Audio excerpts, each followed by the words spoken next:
Good afternoon.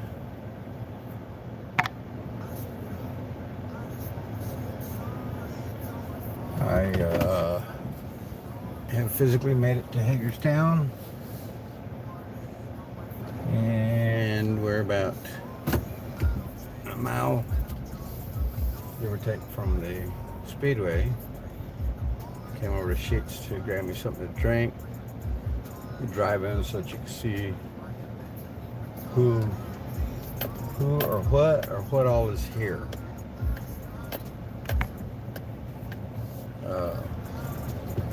Yeah, so we'll go check this out real quick. Hello everyone. Here in Hagerstown. Headed back to the Speedway. I already went over there. And you guys get a chance to see bouncing around the back of my truck. You guys get a chance to see what all is going on, what all is here. I'll make a drive around as long as I stay live. I don't know if y'all remember, but they had a lot of, wow, that was quick. Had a lot of problems with signal down there. Some of you know my deal. Welcome everybody, welcome. Good to see you guys here. Hey Sino, how you doing? Good to see you here. I guess I don't necessarily see you guys, but I do see your names here, so much appreciated. Yeah, so I'm right here, right down the road. Just came back out to go to Sheets to grab me something to drink. And we'll drive through and see what all you guys get to see what's there. Saw Trucker G's truck, Sasnack. Didn't recognize many of the others. Looks like new faces. Hello, Rhonda G. On. Looks like we have some new peoples here this time around. I did see a couple that I know, but we'll see what. I meant to text Roland before I got online, and I forgot to, because he and I texted yesterday. He said he was going to be here, or hopefully he'd get a chance to see me over here before he had to leave. I think he's leaving again, I'm not sure. But we'll run down here again, make a drive through.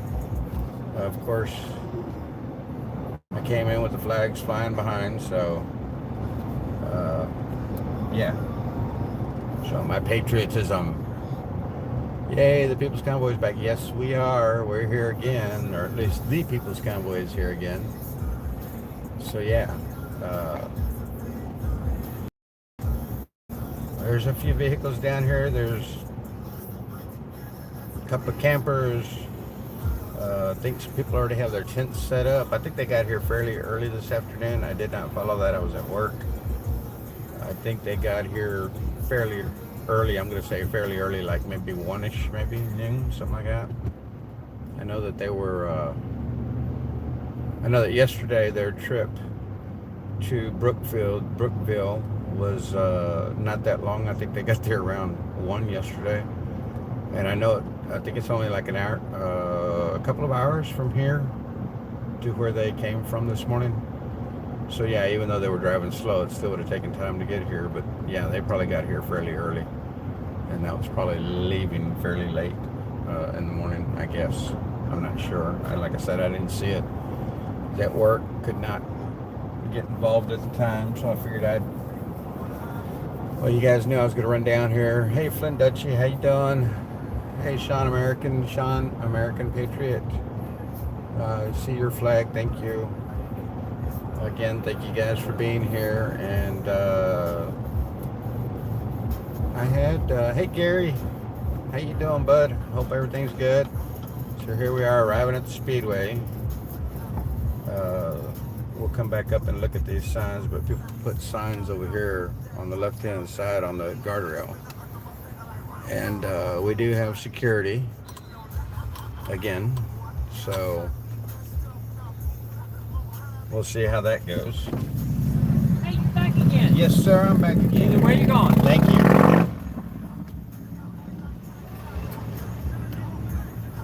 so a couple of vehicles here at the front. We love truckers. Welcome back, People's Convoy. As you can see, the one camper over here. They put us all in the back. So we're going to have back there to the back. As you can see, it's fairly empty up here on the front end.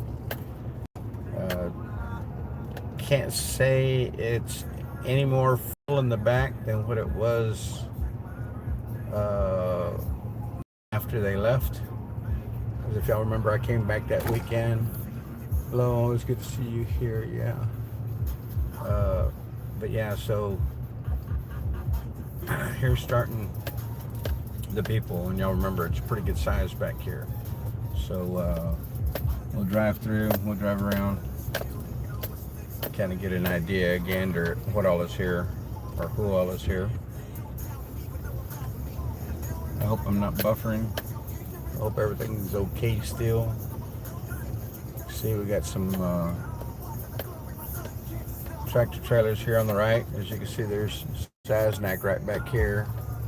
Trucker G's right next to him, right back there. Like I said, there's new faces out here for me. So what do we have? 1, 2, 3,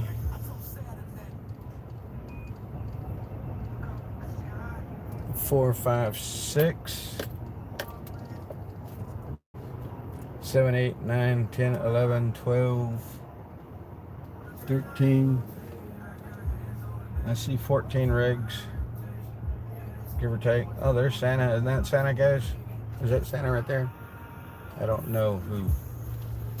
Like I said, I don't recall meeting him, but I think that's him, right? Can you guys? You're there? Yes, I am. Missing a couple of truckers from here the first time, but great to see everybody home again. So does anybody know if that was Santa there? Because I don't know who he is. My assumption is yes. There's Trucker G. He's out of his truck. He wasn't out earlier when I came in. So we'll keep rolling through here.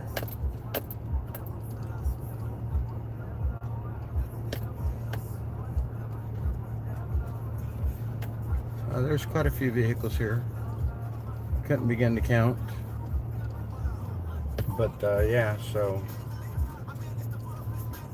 I'm gonna try to see if my buddy Roland is here.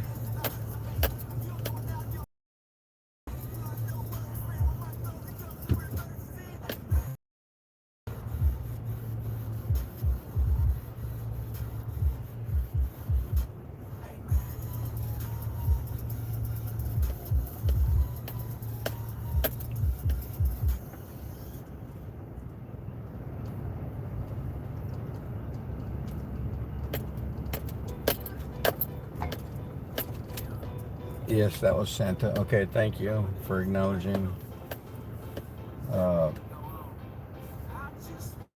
guess I'll have to go meet him. Missing Mary Lisa, Notier John, they have to work. Okay, I didn't know that. What's this guy gonna do? Is he gonna move or what? There's the old rat rod up on the trailer. Oh, that's kind of cool.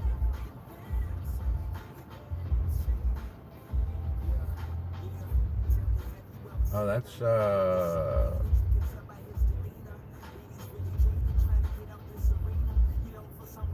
what do they call her? Hippie mama? So what's this guy gonna do? Is he gonna move or what?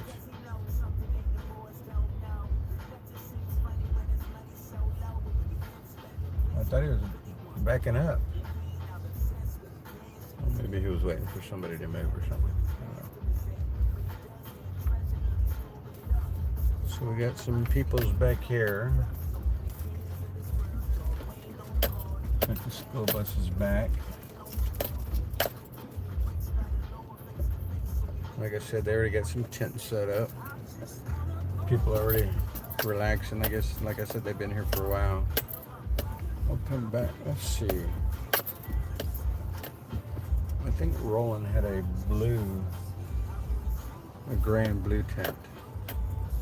Oh, now I see one over there, gray and blue. So that might be him over there. He doesn't make the rounds.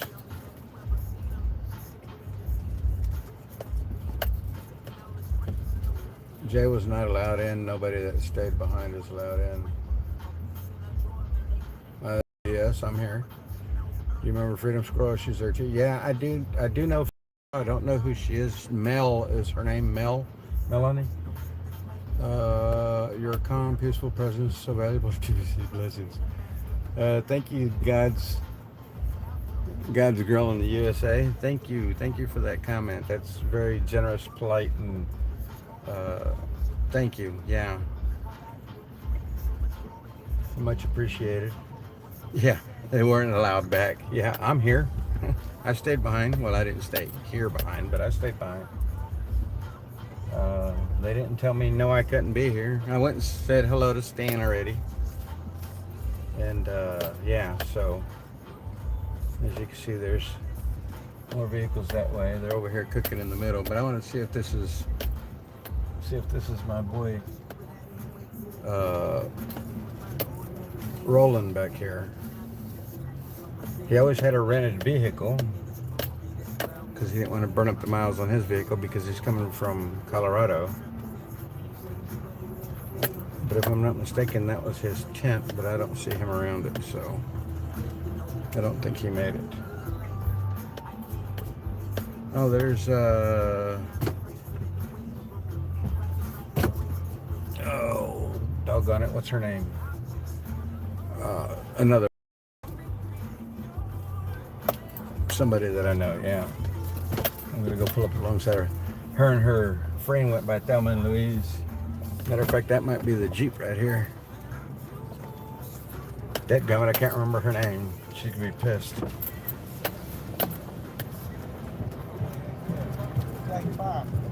What are we doing? What in the world are you doing, wild woman? As usual. I'm in the shade. Hi, honey. How are you? You're back. I never left. You're back. That's right. That's right. Yep, I'm back. Yeah, so I went all the way to California. Did you go to California? Yeah. I thought you were going to stay for Texas. I went home to Texas. You did go home. And then I went to California. And then I went back to Texas. And then I went back to Nebraska and got up to Nebraska. Wow. So you've been doing some driving. I've been doing some driving. You've been doing some driving, yeah. More and more. Oh, Chevy's still kicking it, huh? Oh yeah. Still, I gotta replace my Jeep. So I gotta move.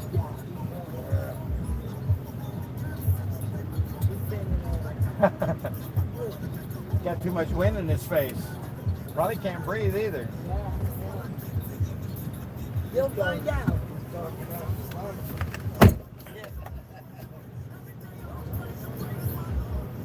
So there's somebody that I know. That's kind of cool. Other people. I feel bad for your mama. That's because you didn't cause any trouble. You were a very good man. Well, thank you, Julie. Hey, Frankie, you're a compliment. Thank you, Julie Jordan. Thank you for that compliment. That was very cool. The Speedway owner said no one who stayed at the property and refused to leave is allowed back. Yeah, so you're good. Oh, I didn't know that there was an issue. So understandable. I mean, I saw Jersey J. I'll take you guys up to Wow. I'm gonna walk around.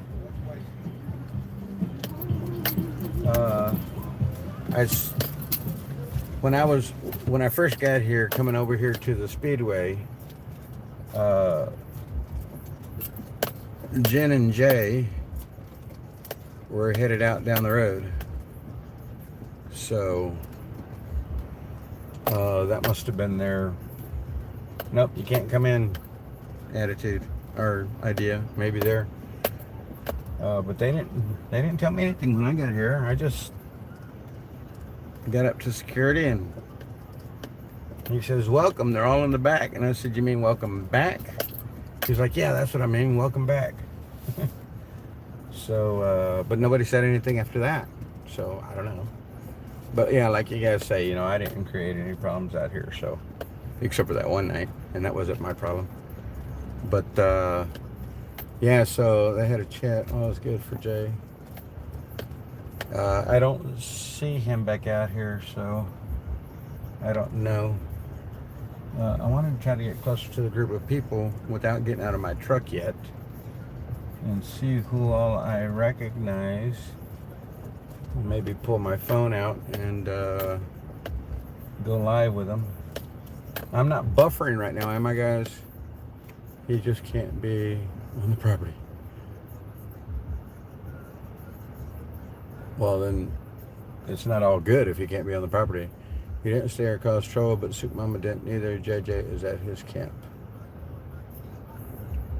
You're so welcome, and I do mean that you have such a calm presence and a very calm personality. You're a good man. Thank you, Julie. Linda Lou, hello. How you guys doing? Coerced prick is medical rape. Wow, that's tough. Did y'all hear what I just said? That's written on the side of a car. And as you guys very well know, where I'm headed, you can see right there. Gots to go. So you guys will hang out in the truck for a sec while I go over there. And then I'm probably going to try to find a place to park. And get out, walk around with you guys, say hi to those that I might know. That's the lady that caused me I think her name is Jen. Calls me in my hotel room that one night. Wow, look at you guys on here. Thank you all for being here. 51 people watching. Thank you. Yes, I'm here. I'm coming to meet you next. Well, that'd be cool, Linda. Make sure you hit me up because I'll be here mostly on the weekends. So I'm probably going to do weekends here, like Friday night through Sunday evening, like I told you guys I would last time. Sorry, Jay isn't allowed by the owner. The convoy would welcome him. Okay. That's Alice Glasscock's car. Which one was that? The little Ford from Maine? The Ford from Maine, is that Alex's car? Hey, Jay, how you doing? Around at 6 p.m., yes. I heard that, or Saznak told me that, and then I heard him telling somebody else. So yes, I knew that there was I'll be here for it. Probably leave shortly thereafter. It is a property owner that won't let you on the property. It's her property, and she can do that if she wants. Yeah, there was, I know there's things that you guys probably didn't hear because, of course, nobody wanted to live stream it, or at least he didn't, to the best of my knowledge. But I think there's reasons behind that. The one with rape on it. Oh, that's Alex's car. The a coerced jab. Well, it has coerced, and then it has a needle, or a syringe rather, and that's what it says. Coerced injection is a. Hit the like, guys. Help out his algorithms. Thank you for bird. Okay, hold on just a sec, guys.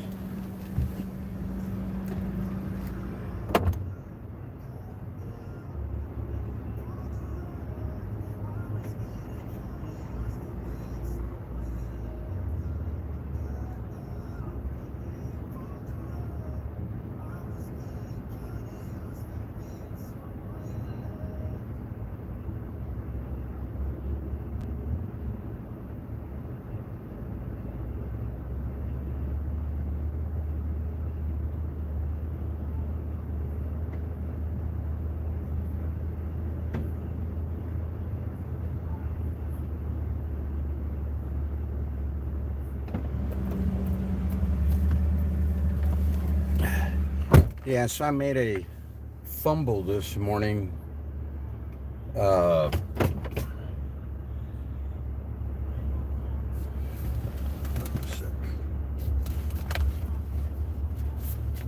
Yeah, so I made a fumble this morning.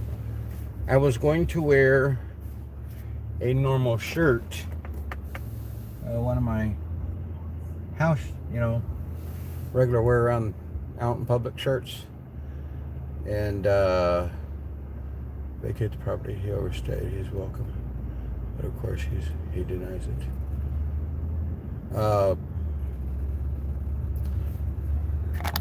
And as you can see, I have my high vis shirt on. Of course, it doesn't have the company name here, but it does have it on the back. The company does not want to be shown in my lives, which is understandable. I have no problem with that. And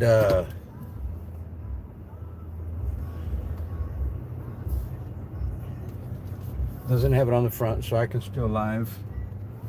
And if somebody catches me from behind, well, so be it. I'm not going to concern myself about that, but I'm not doing it. So yeah. So I'm trying to see who all is here. People that I know. Like I said, I know Stan, I know Trucker G, well, to some extent anyway. But I'd really like to find Roland. And, oh, I don't get in trouble, Linda.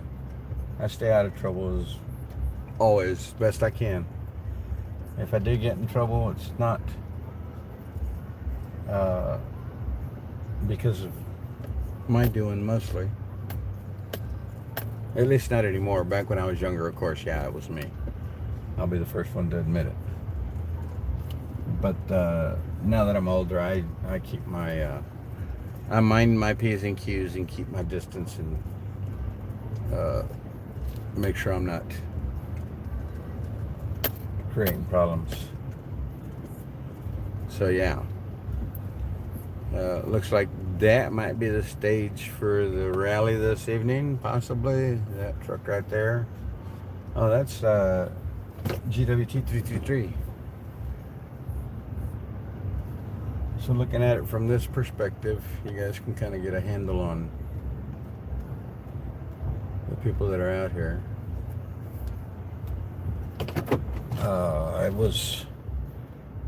Man, what's that lady's name? I can't believe I can't remember her name. Hey everybody, thank you for being here. Thank you all for being here. Oh, so you said that one with the rate written on it was Alex's vehicle. Now, I'm pretty sure I've met Alex. Does anybody have any idea how many streamers there are out here right now? Is anybody paying attention? Hey Deborah Lineberger, how you doing?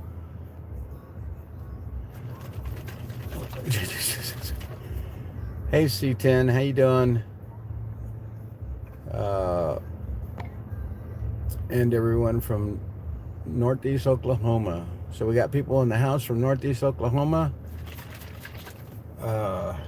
Welcome everybody. Welcome to all. Hey April Showers, how you doing? Good to see you here as well. I'm trying to think of where I want to park. Only 5 streaming now, mostly from the dash, like myself. Is that what you're saying, ma'am? Because I see a lady. There's a lady right down here just walking down the hill here. She's got a camera out. I didn't know if she was streaming. I don't know who she is. I don't recognize her. When I did drive through, just so that you guys know, when I did drive through, there's few people that I recognized. And mind y'all, I was here almost daily for the almost month, for the 25 days, 24 days they were here, give or take. Dr. Jordan Peters has had it up to his eyeballs with woke BS. Probably Squirrel. I don't know what Squirrel looks like. Does anybody know if Esther is here? Esther Ruth, or Ruth Esther? Esther Ruth, I think is what it is, yeah. Because I just saw a lady walking by whenever I was over there at the John, and reminded me of her. I don't know that it was her, but it reminded me of her. I don't know what I can't. That may have. I don't know what Mel looks like. Sorry, guys. Squirrel, Freedom Squirrel. I don't know what she looks like that I can recall. She's coming. Okay, so she's not here yet. She's on her way. Oh yes, she is here. So Esther is here. Ruth, Esther. We should go by Esther, right? Hey, Wyclard, how you doing? Bush of the far north. She's there. She rode in 5 minutes after you did. Oh, okay. Well, I had already gotten here then. So that must have been her that was walking by a minute ago. And the only reason why I assumed it was her is so that you guys know I wasn't trying to stereotype or anything. I missed her this. I wasn't trying to stereotype her, but there was a lady walking with a long skirt on. And looking at her from a distance, of course, I couldn't tell who it was. So, okay. Uh, is Freedom Squirrel in a black outfit right now? Would you know? Maybe not. So yeah, I'm trying to figure out where to park so that I can just go walking around, just kind of see everybody and give you guys a better view. Now I know it's hard to see, but there is a white pickup right back here with the blue flames on the front. He was here before. Uh, that one lady, she was here. I don't recognize the two guys that she's over there talking to. I was going to pull down the camera, but I didn't know how she would feel about it. I think she would be fine, but then she might start up with her stuff, and I didn't know if you guys would be prepared for that. Good to see you there. I'll be in and out, darn, but glad you're there. Hey, Sandy V, thank you for being here for the moment, and you're more than welcome to come in and out as much as you want. So this lady, let me put you over here. Does anybody know who this is? Oh, I tried to blow it up. Does anybody know who that is? She looked over at me at the same time. Oreo mentioned you earlier. Wondered if you were going to be there to stream. Hoping to run into you. Okay, so who's Oreo, guys? Not sure I know who Oreo is. I mean, more than likely I do because I know they've been here.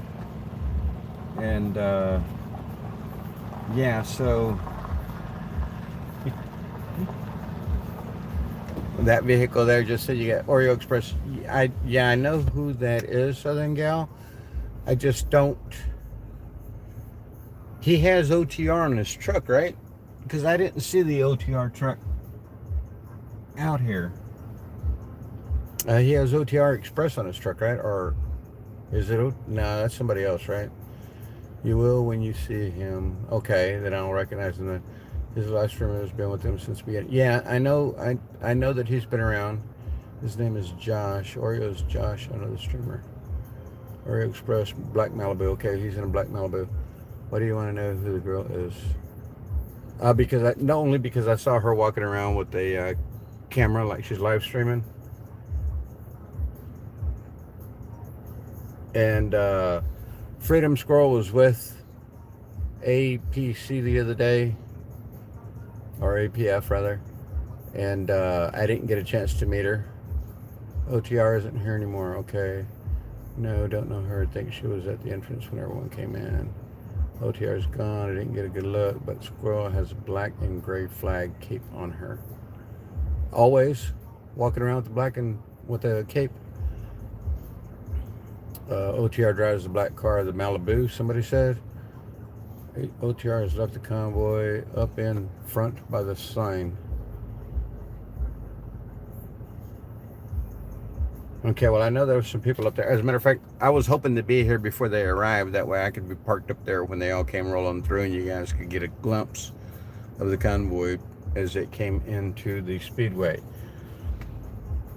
The way I understand it right now, from the word I've received, is that who's here right now, there is another convoy coming in to meet us here, is the way I'm understanding it. Whether or not that's true, I don't know. She has a cape on her now. All right, well, I'm watching the people. I'm people watching right now, kind of from a distance, because I'm still trying to decide to go over there and park. I think they're serving food. I could go over there and grab something, but I have something at home that I'll eat later. And the rally isn't until 6. Oregon was at DC, might not be back. Oh, Oreo was at DC, might not be back till rally at 6. Okay. And that's not Chris here, no. Jeff has Oreo Speedwagon sticker on his back window. Is that where he comes with the Oreo thing? Is from Oreo Speedwagon? I don't know. Or maybe he's just putting a play on the words with the seeing as how he uses Oreo to make it Oreo Speedwagon. This vehicle right in front of me coming this way, I think I know who this is. It's Ohio. It's Ohio. Yeah, I think I know who that is. Yeah, see, last time I was here, I didn't have a CB. Now I have a CB. Oreo Express is already back. I watched him in Washington. First responder in DC 2. Saznak may not be staying. Hey, Betsy, how you doing? Yeah, I've already heard that about Saznak.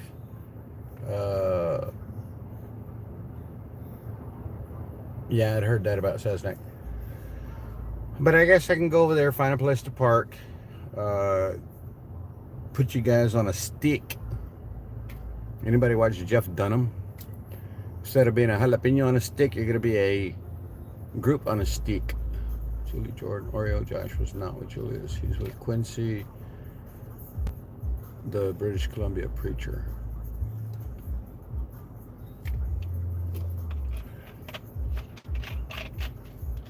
Somebody yesterday, I don't want that. Somebody yesterday had said that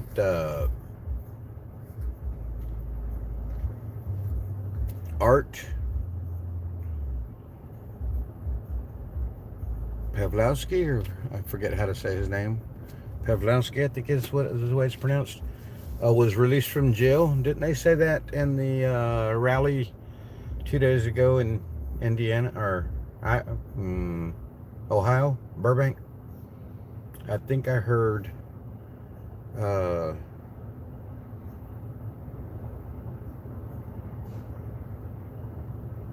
man, I can't think of his name now either. What the heck? Guys, so that you know, the reason why I don't remember names or can't remember names is because there's people that I'm not interested in knowing. Wizzy is over by the entrance also. When did he get over there? Because he wasn't there earlier when I came in. Either time. Marcus. Wasn't that what Marcus was saying in the rally over in Burbank? That the Art Pawlowski had been released. Yes, Preacher Art is out. Thank you, Michael Slater, for verifying or for stating that out loud. Yeah, because I'd heard that. I just wasn't 100% sure. So they've got one, looks like, that's a reefer. That trailer right over here is a reefer. So they got frozen food. I wonder what they did with all the food that was left that we put in that one restaurant. I wonder if there was any of that food left. Or I wonder if they ate it while they were here. Pastor Art has been out for a while now. Pat King is still in jail. Somebody had said something about Pat King yesterday too, and they were wondering if he was out. So now that you're saying he's not, White Clark, thank you for bringing that up. Our Express just came back on live. He's there. Frankie Bobby Frankie. Thank you, Julie, for letting me know. Hey, Be Kind, how you doing? Pleasant Ridge Shop, how you doing? Wizzy is in the back corner by Small Track. Hi there. Matt's mom, how you doing? You said Wizzy in the back corner by the Small Track. OTR is a trucker and not returning. Okay. Yes, free Pat King, Sandra Daniels. I believe that. Joe, thank you for being here. All food is in Trucker G's and Mud Pig's trucks. Okay, cool. Good to know. They have 2 reefer trailers and 1 supply trailer now. Awesome. Hey, Raz Matez, how you doing? Thank you for being here. Sandra Daniels, you too. We don't know. He's not returning. Edge of the tree line.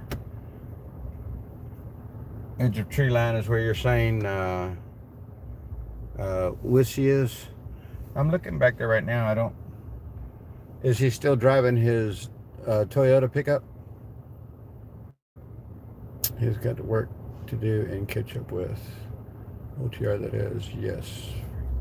Sorry, I must have dyslexia. I always writing backwards. It's okay, Julie. I saw when I read it. It was funny to me. So yeah. Okay. So I don't see his truck back there. I see a camper van. I'm gonna try to rotate you guys a little bit here. See, there's this camper van there, and there's another van right here, and here's the small racetrack. So yeah. Wizzy has his dog trucker this time. Okay, cool.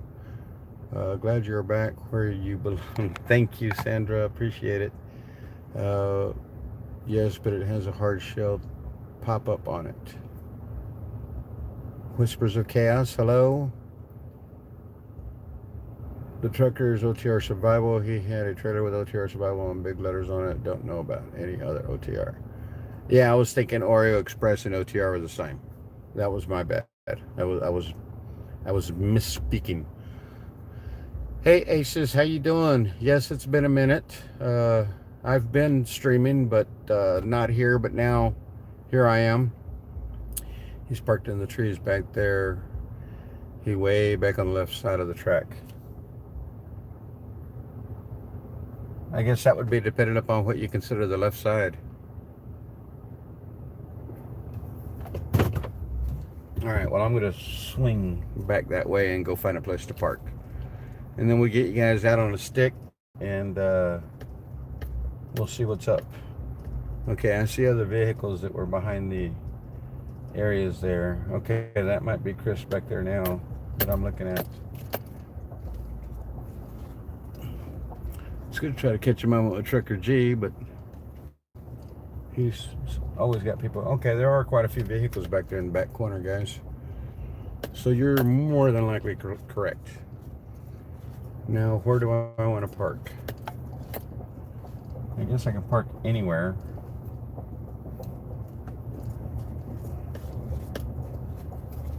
Well, let's run back down here where you guys are saying that WYSIWYG is.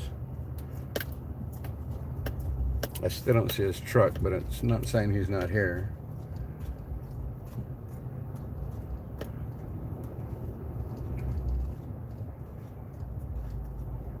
Because I'm pretty sure he didn't tag his vehicle. Yeah, I don't see his truck back here, guys. So let's find a place to park so that I can get out and walk around. I'm kind of embarrassed to walk around in this shirt out here because I don't think it's right that I walk around. But they'll get over it. I'm not doing it. Well, I mean, I am, but I'm not the one that's writing anything up. Hey, Sam, hi. Will you be spending nights with the convoy? Yes, I will. On weekends, Sam. On weekends. I had told you guys, yeah, on a stick. I told you guys that I had planned on doing like weekend live, and then one day during the week. I'll probably swing out here one day during the week while they're here. He's past that gray camper you pointed out. All right, well, I'll check it out in a minute. Left side is usually the wrong side. No, that's funny. Chat knows everything. I know, right, MM? I mean, yeah, you can get so much information. Frankie Bobby, you will see Wizzy dog walking around. He even has a press pass on his collar, a black dog. Park in the no smoking section, Frankie Bobby. No, because I smoked, Tom and Jerry. Hey, Tom and Jerry, how are you doing? Thank you for being here. And turn it inside out. Yeah, I could do that, but yeah, they'll get over it. Like I said, I don't have anything on the front, and if I'm camera facing me, there won't be anything in my stream. A work shirt, Matt's mom. It's a work shirt. I meant to bring. I normally carry an extra shirt in my truck, and I did not mean to wear this one this morning, but I got up a little bit late this morning, so I was hustling out the door, and I grabbed the first shirt that I put my hands on, which was my high-vis shirt, and it's a company shirt. Mass chaos is an unlisted symptom of this cool aid. You're funny, Aces. Hey, Rita Rhodes, how you doing? Yes, ma'am, I'm back in Hagerstown with the rest of the convoy as they came in today. Tucker is in black. He's not. Hey, Jenny Deweys. Jenny Deweys, yeah. How you doing? Thank you for being here. Wizzy keeps moving around. Okay, that's fine.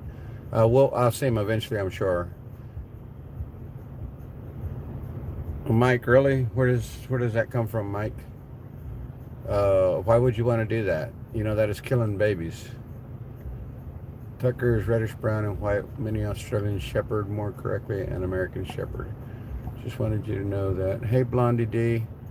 That YouTube is shadow banning the TPC live streamers. It's very hard to find most of y'all. Well, thank you for that information, Blondie D. Yeah, and it's not a surprise to me. I'm surprised that a lot of people are telling me how they've been banned or shadow banned a lot. I know that a lot of you guys tell me that y'all don't get a notification whenever I go live. So it's probably part of the shadow banning that they're doing. The end corner nearest big truck. It's Wizzy. Hi there. Aussie Moon Baby, that's Tucker. That's the name of Tucker, Aussie Moon Baby? Huh. He's an Aussie. Alright, so let me this sounds funny. Let me get my stick out. And for those of y'all that don't know, this stick actually came from Sasnak.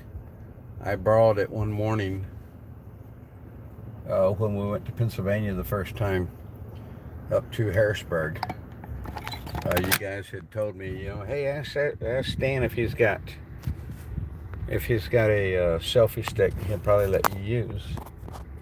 And so I did, and he loaned it to me. And then when I went to my phone's burning up. Said he was leaving, and I see he is there. Yes.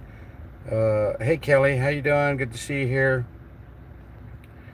I'm gonna put this in.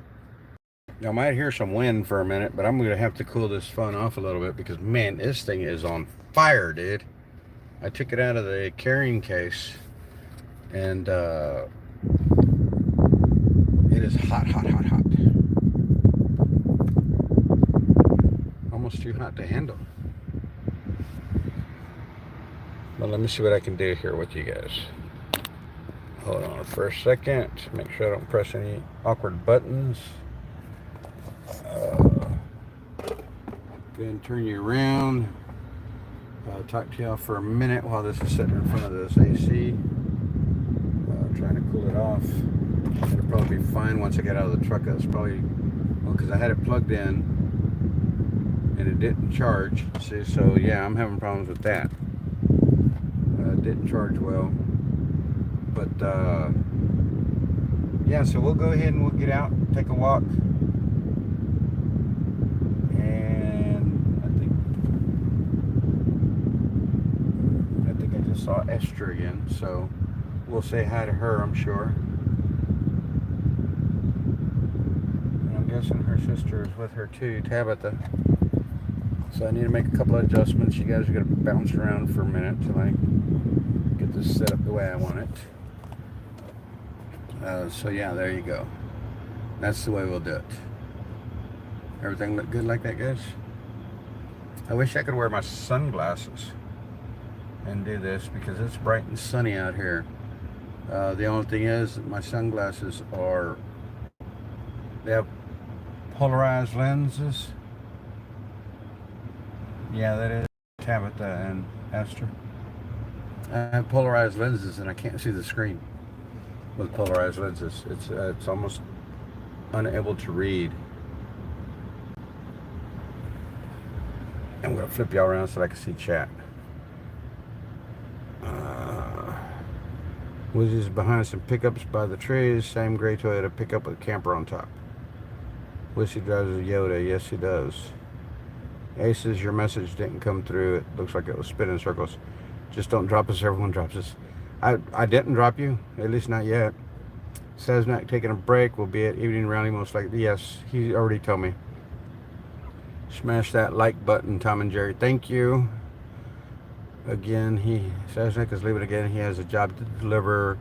Think Saznek has a job and may only be there tonight. Guess we will know tomorrow. GWT down by the stage. Actually, I think he's got the stage connected to his truck. Thank you, Aces. It's great seeing you guys as well. Kind of like, what is this?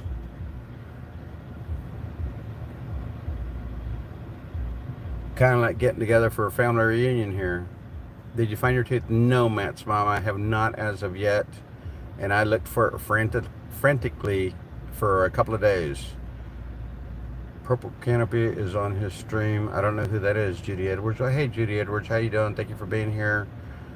I should be in a coma by now with everyone that drops a He's probably just being here as much as he can. Snacks, that is. Yeah, he, you know, he's from Texas, so he was, he did go home for a little while, I believe, and then he rejoined the convoy. Go see Santa to make sure you can be there because you stayed behind to be safe. That's what I would do. Rick, they all know my truck.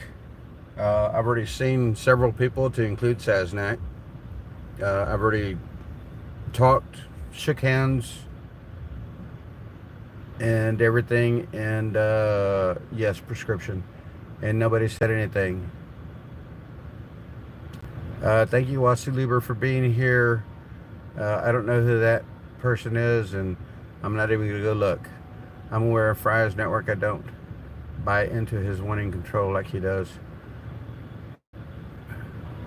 I'm one of the good guys. Was somebody saying something about Fry?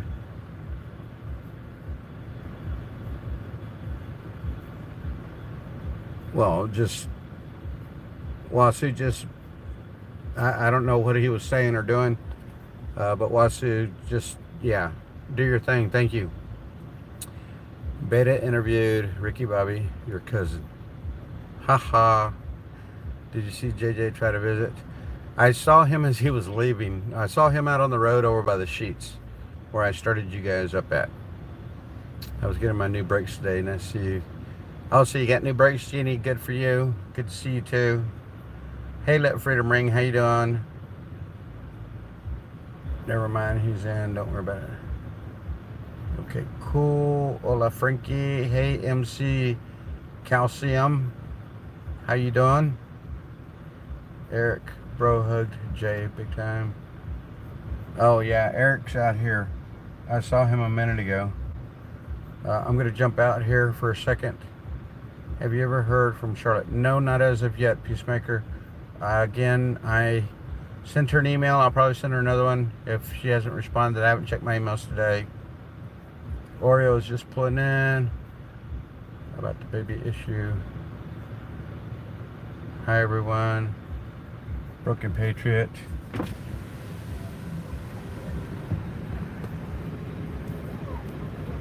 There's Ruth, Esther. I like your live stream because it's neutral. You're there to document. Thank you. Thank you, Matt's mom. Broken Patriot, good to see you. Charizard is okay. Yeah, good girl. I'm gonna go ahead. All right. I'm gonna have to come back before the rally. I'm just gonna leave my windows down. I'm not worried about anybody stealing anything. I hope nobody will. I'm gonna have to come back and charge before 6 o'clock. I might put it up hook it up with the electric instead of the lighter. But yeah, let's go ahead and make some passes here. I signed that truck. Let's see, where did I sign it? I signed it on the other side. I'm gonna charge my phone. Hey, babies. Yeah, my phone is like dying. Hey, Tabitha. Yeah, so there it is. Frankie Bobby, Texas. I signed it a while ago.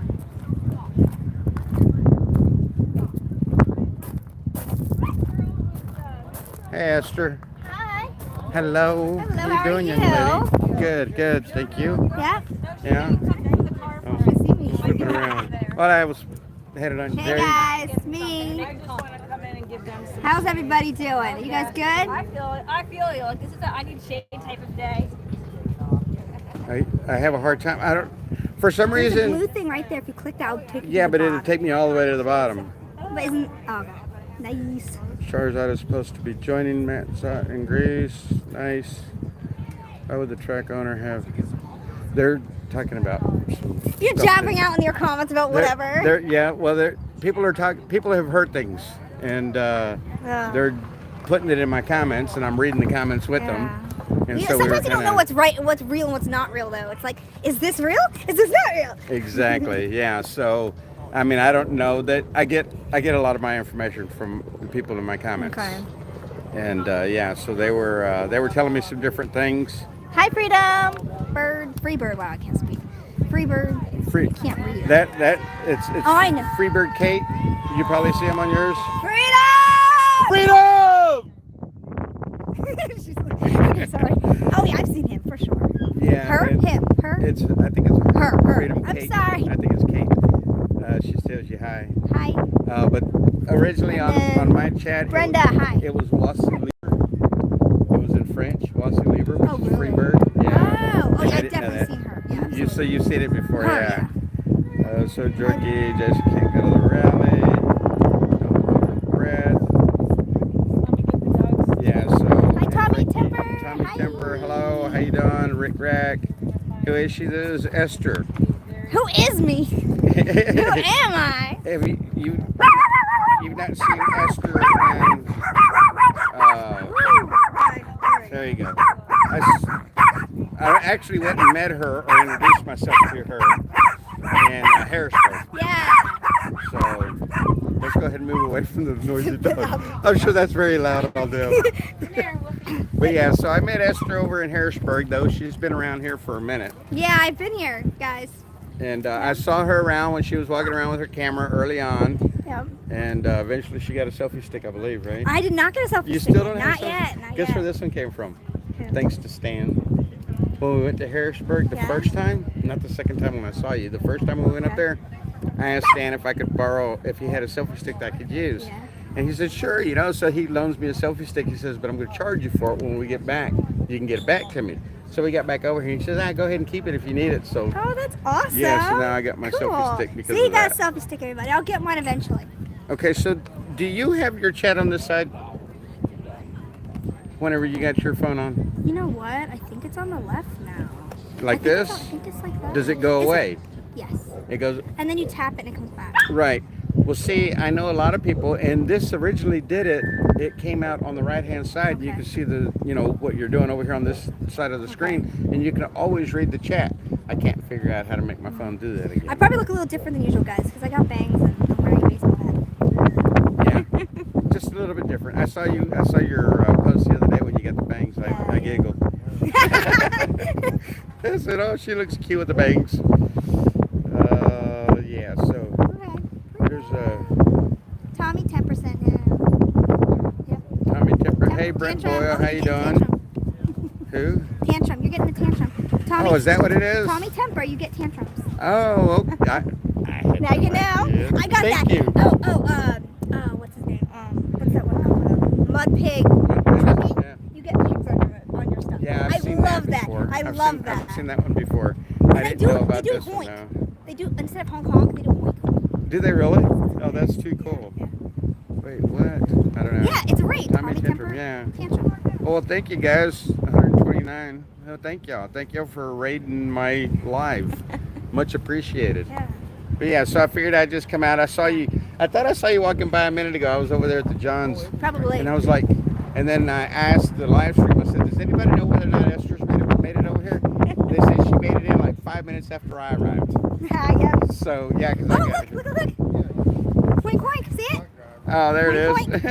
Love it. Mud pig piglets. Wink, wink. Yeah. Like Fried Jr. Guys, if you don't remember me, I'm Esther Ruth on YouTube. So, yeah. Thank you, Deborah Jeffrey. Thank you for being here. Yes, Honkers. yeah, this is Esther Reed, right? Esther Ruth, yep. Esther Reed Yep. on her live stream.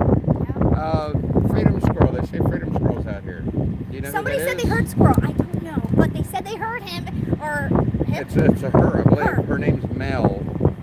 Okay, well, And somebody they said they said heard. she's heard walking Squirrel. around with a flag cape on. I don't know. Guess you'll see her eventually. I don't know. I guess we'll find out eventually. Hi, Esther from Matt's mom. Hi. Yes, Brett Boyle. Freedom. Freedom. Are you the Alaska truck driver? No, I was in Alaska, but I was not truck driving. So no, I'm not an Alaska truck driver. Squirrel is there. Squirrel is, they tell me squirrel's here. Well, I somebody just said they haven't heard here squirrel. So whatever that means, they heard squirrel. yet. Right. So Alrighty. Well, yeah, I'll so let you go. well, it was good seeing you. Yeah. And I'm gonna be here for sure every weekend. Okay. I'm probably gonna stop by once a week That might be similar to what during we're the doing. week. Something like that. Yeah, We'll see. something similar. I don't know. We'll see. Whatever happens, happens. I know, right? But I'll probably be getting here like Friday evenings after work. Okay. And then hanging out the weekend, leaving back Sunday. Because I just got a job. I don't know if I explained the story, but it's in my. I'll probably explain it again at some point. You're a famous streamer. Thank you, Kalika. It's you Oh, all yeah, in Hagerstown. You're in Hagerstown summer. Come and see us. Yeah, totally come and see us, Come guys. and see us. I got 122 Woohoo! watching. So yeah, that's kind of cool. Aw, thank you. Did you see? What are you?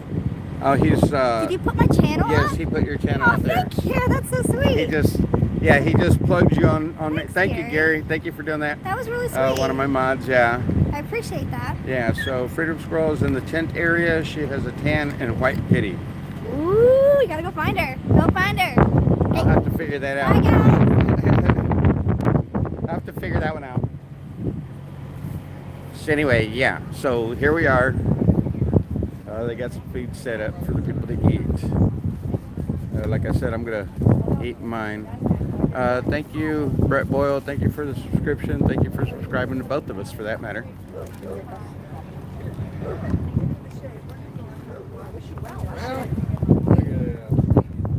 Put a chair right over there. We'll sit you down over there.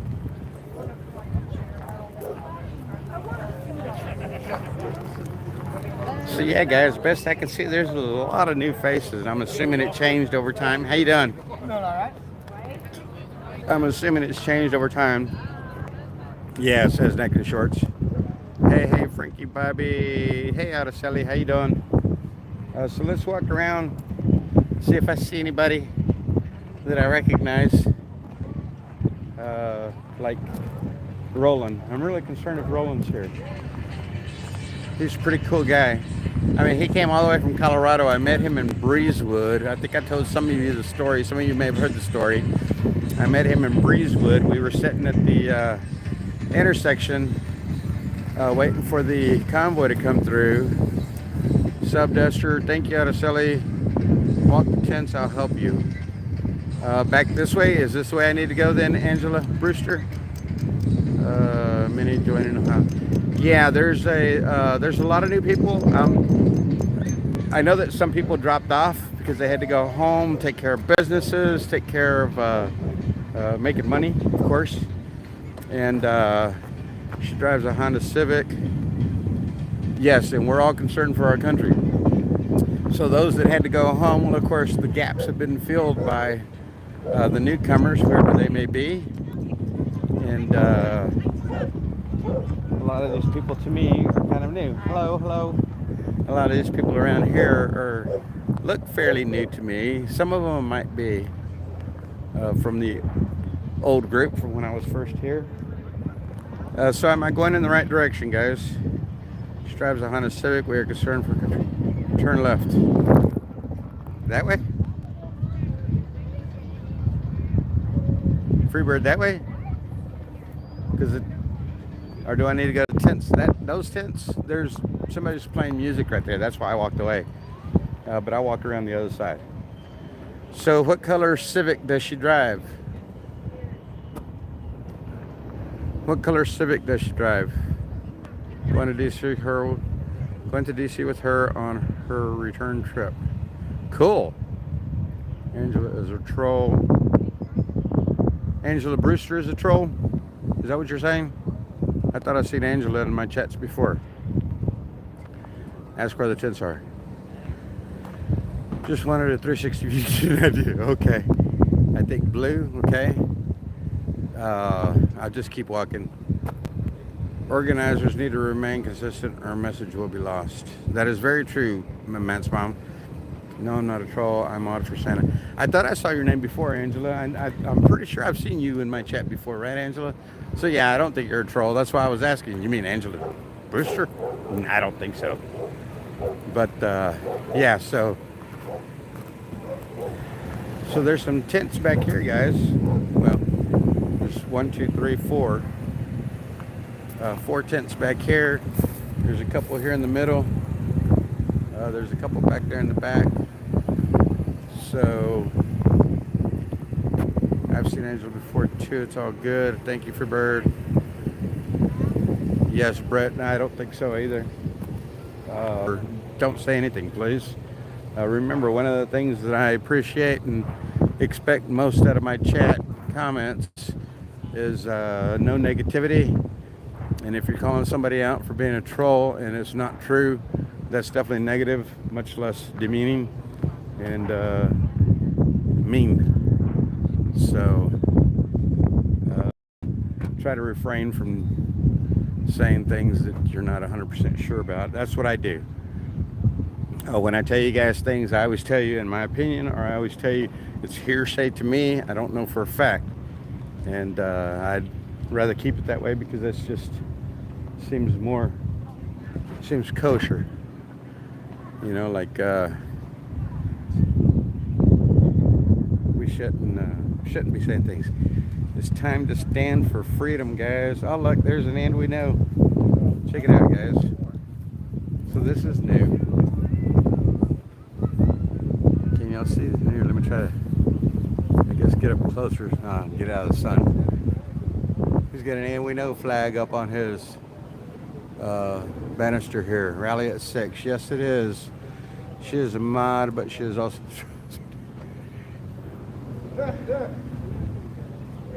Hey, Sue Anderson, how you doing? Good to see you. It's a thunderstorm coming in here. I might get knocked off. Well, hang in there, Freebird, if you can.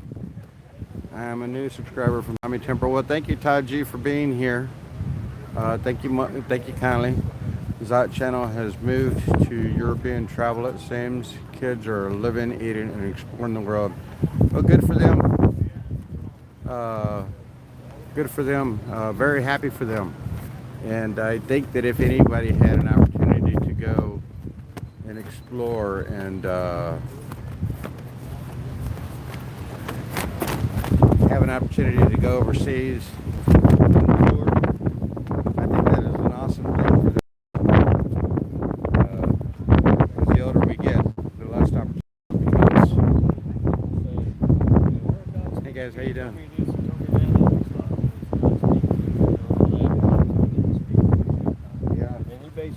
That's what brought me here. I like that sign right there. I will provide you everything. That's what I brought. That's why I'm here. It's like quitting my job. You just walk up on them. Angela, all's good. Just hang in there. Sunshine 29. You must be so happy to be back. I am. Especially because now I'm a live streamer. This is pretty cool being a live streamer right here because the whole time that I was here, of course, I was stuck in my vehicle. Couldn't get out and walk around. Couldn't get out and do anything. I think this is Hippie Mama. I'm going to go see if it is and say hi. because I think it's her.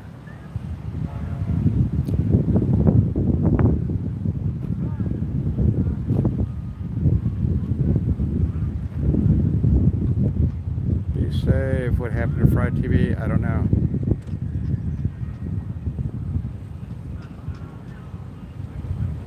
Is the kitchen there also? No, I don't know what they're doing for cooking at this point. I just got here. They just got here. So we all just got here. Just kind of hanging in there.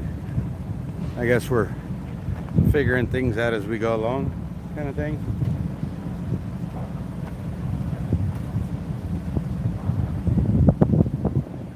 You're back. I'm back. How you doing? Fantastic. How are you? Good. Good to see you. Yeah, you too. Yeah, good to see you. Yeah, How was y'all's trip? amazing. Yeah. Had its ups and downs. I mean, it's rough to be on the road like that, but it was an experience to say the least. I've been training for the world. Oh no, I hear California you. was amazing. I'd have loved to have gone, but you know, Yeah, I know. it's life. Yeah, it is. It's good seeing you. It was hippie mama just saying hi to her. Like I said, I gotta go close windows. Oh, because of the storm. Yeah, that's right. You said, yeah, the storm coming.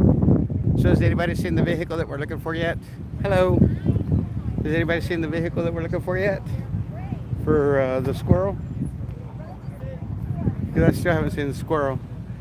Yeah, there's a trick I was telling you. It's been here. So he's been back and forth across country. And he's New York. Hey, what's up? New York. New York. Upstate though. Upstate. There you go. Park that piece of shit. Get some nuts to stand up. Freedom is the thing. Oh, that's a kind of cool little camper there. Check that out. I guess it's a pop-up. It rises. Or maybe not. I don't know. But that's kind of a cool little camper. A flyer. Ruby Sue. Freedom Convoy. People's Convoy.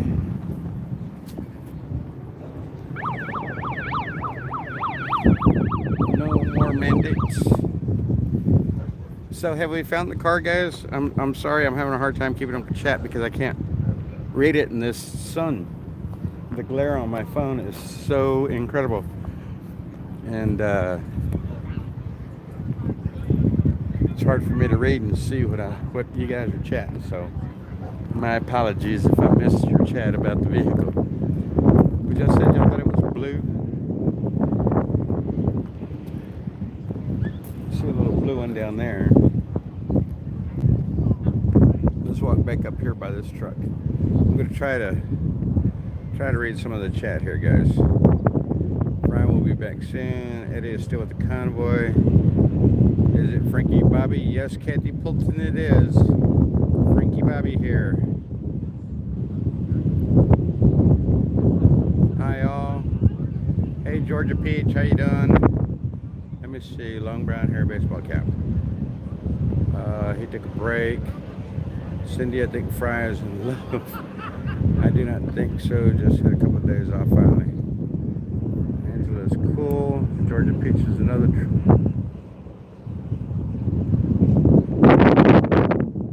Now you guys are rough. Darlene Harris, hello. How you doing? Okay, has her tent up. Well, do you know what color it is? I guess that would be it. It's gypsies with the runs of mobile engine, blue eyes, and it's squirrel squeaky. Gonna have Tennessee. Okay. Max Private in the house. Hello, Max. Sunshine 29.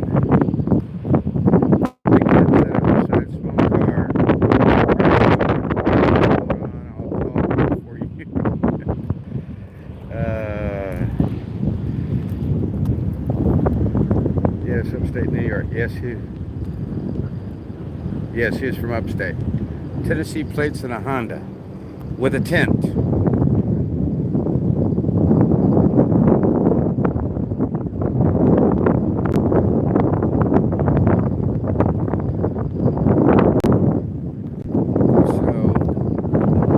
just walked all around the tents, guys. I didn't see. I don't remember seeing any Tennessee plates. Thanks for clearing that up. It was just something I'd heard. Sad wrench. Hey guys, y'all need to cool it in my chat, please. I'm not appreciating what I'm reading in here, and yeah. So chill out.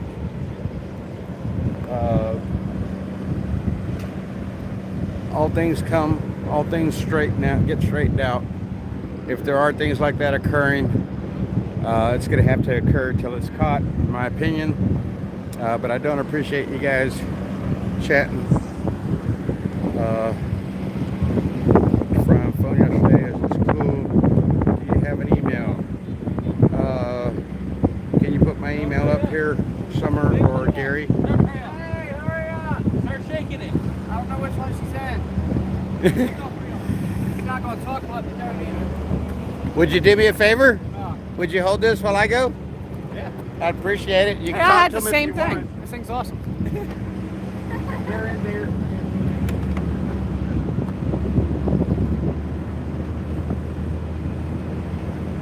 Did you say hi to Kevin? Yeah, I said hi to Kevin. Love that Cadillac, though.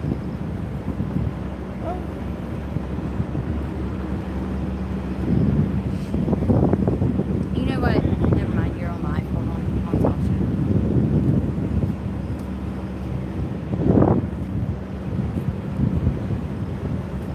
Thank you, sir.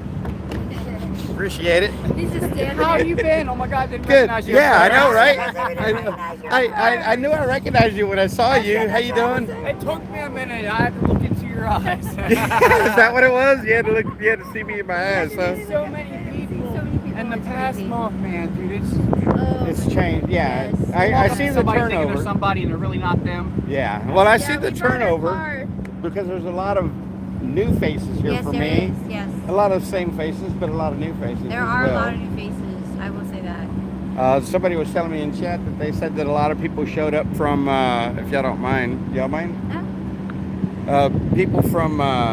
People were telling me earlier that a lot of people joined in Ohio Yes. to finish the trip coming back this Yeah, way. when he did the rally, everybody started gathering. Gathering up, yeah. Coming back because they heard that they were coming back. See, nobody knew for the longest time they were coming back here. Right, yeah, until after Yep. everything that happened. I didn't think it was I going to was, happen again. I know, me either. knew deep down, but Well, I I didn't had- want to jinx it. I think I had an idea that we were coming to the Yeah. local area. I just didn't think that it was going to be Hagerstown. They need something like this to run showers off of a kitchen. not a lot of if they places need that the kitchen, be able to if it's too facilitate windy this. out. But they usually Exactly. do a pretty good job of Exactly. blocking the kitchen because they already got a trailer down there blocking people. So did they set up like a kitchen or cooking area or Not what? directly yet. They have a grill down there right now. I don't know if the kitchen's gonna be there or haven't if made it's it gonna that be far back yet. at the. We haven't Yeah. decided. Surprised I haven't made it to the food yet.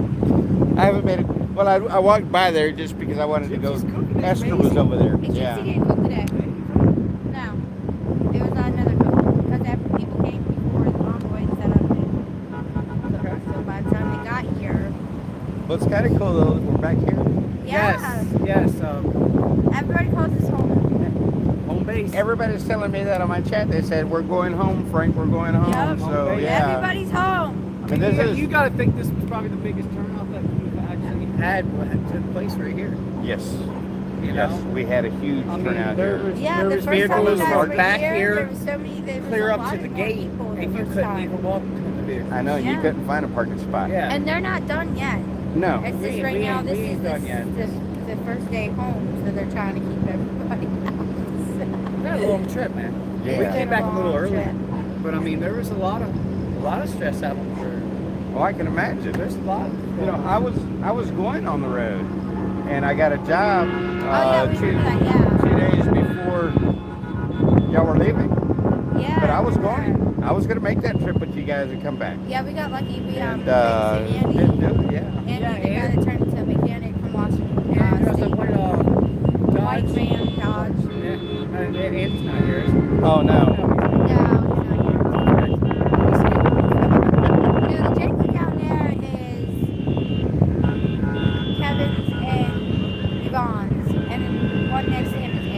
Right. I think that's Grey Wolf. Maybe. You got somebody coming in here, We got someone guys. coming in. Another tractor. Who's that? Tooting the horn, carrying on. But yeah, so I came back. Y'all seen Billy? Yeah. Y'all heard from him? I gave you his number and then Yeah. called him. He's changed numbers. Yeah. Like 2 or 3 times. Yeah. Yeah. So. Well, I was over here with him 2 weekends ago. I saw him. We were here in Martinsburg. Oh yeah. Okay. I Yeah. heard he was in Martinsburg, but we wasn't sure where. Well, I haven't hit him up. I was talking with Christina, who he Yeah. was with, and I haven't heard from either of them in a couple of days. Yeah, Kim. Billy showed up in Ohio and picked up Kim. Somewhere between here and there. Yeah, between there and Yeah, almost like here. a sauce. Right. Yeah, we traveled with Kim first, and then Kim and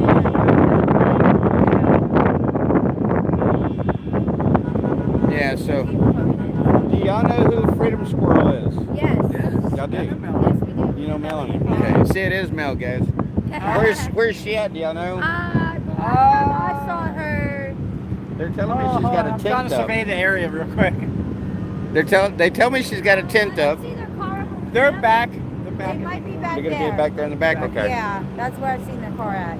All right. So I'll So I probably. think they're back that way in the back corner. Yeah, a lot of my That's viewers the are. truck that was with us in Sacramento. Is it? Yeah. Oh boy. So that truck came in from Sacramento. We think Yeah, I so. know for a fact. More than likely, if that's it, huh? Yeah, probably. It may not be from Sacramento, but that's where I recognize it. Yeah, he was in Sacramento with us. I gotta I wonder go. if Mike's here. The other driver. Mike, I don't think Mike's here. What ask Bruce? Who? Who? Oh, I don't know. I don't know. Yeah, I just got here this afternoon. Well, I was going to try to beat you guys in because I get off at work at 2, but it's an hour and a half to get here. What time did y'all get here? You know? Actually, we came back here. Yeah, but no, what did they get here? Do you know? What time it was, but I blocked off a whole bridge and everything. 4 to come in? Yeah. Cool. Cool. Yeah, that's pretty cool doing that. They had, Freedom block. yeah, they had me doing that a couple of times. But I'll talk to you guys later, man. All right, I'll be here. So those of you that have been in my stream and know, the night I got to sleep with the dog, it was in their room. They're the ones that allowed me to occupy the other bed. doing? All right, how you doing? Doing well. Good, good. They allowed me to occupy the extra bed in their room that Monday night before I went to work on Tuesday. For those that remember that. But yeah, that was a couple there. I can't remember their names, but that was a couple. So it's kind of cool seeing them. He said he didn't recognize me at first, and then he realized who I was. So yeah. And I knew I recognized him, I just didn't know who he was. So they're telling me Frida might be back there somewhere. All right, guys. So let me try to look at chat here. Texting her, thanks to all the mods, you're a good peeps. Thanks for all you do, much respect. Thank you, Todd J, for making that out. Please keep chat positive, no talking crap about people. Yes, that is one of my pet peeves, guys, so let's try to keep it as clean as we can. You're a celebrity. Thank you, GJ. Let's keep the chatting kid friendly and positive. Thank you, guys. Thank you, Susan. Or Summer, rather. Sorry. Susan hit me up yesterday. Susan Swift. Haven't seen her in my chat, but she hit me up She hit me up yesterday, asked me a couple of questions. She's hoping to join him after exams. Well, who's holding us? That was. I guess I just told you. Yes, as a matter of fact, I believe his name was Kevin. Yes. You're holding 191 people on live. I hope Angela's directions show that she is not,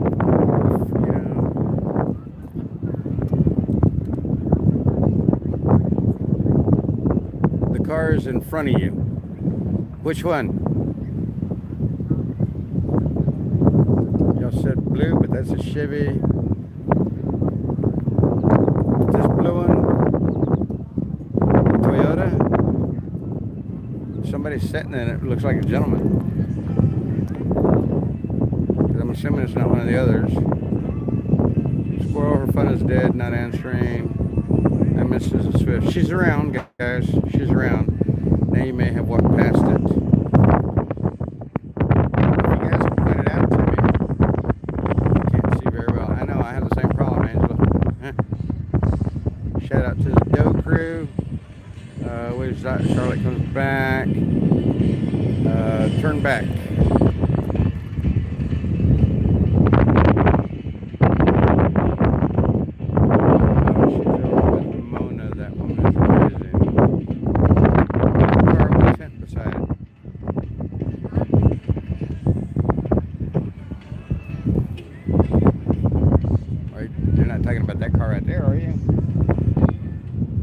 That's actually a black car, but that might be what you're talking about. TPC cleaned up their mess, the rest stayed and cleaned up their mess and also overstayed their welcome. Karen Proctor, yeah, we've heard something about that.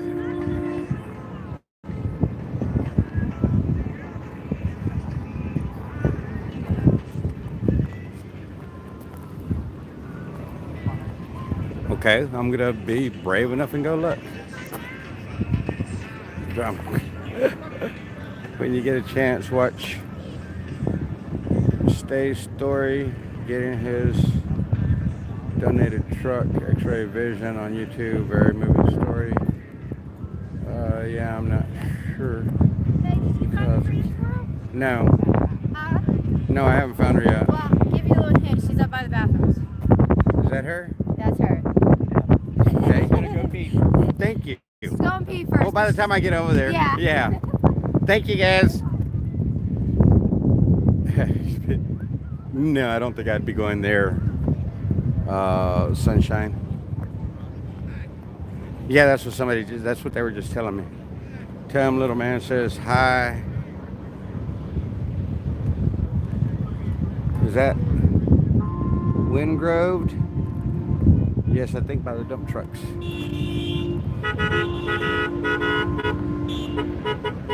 It sounds like there's still people coming in. So I think I found Squirrel.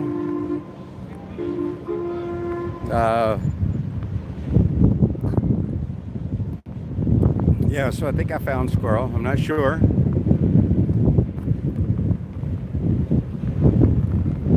So I'll know soon enough. Backing up. Yes, ma'am, no problem. So we'll figure out who the squirrel is. Fry TV now. Hey, Fry TV, how you doing? How you doing? Good to see you here, bud. Have done nothing.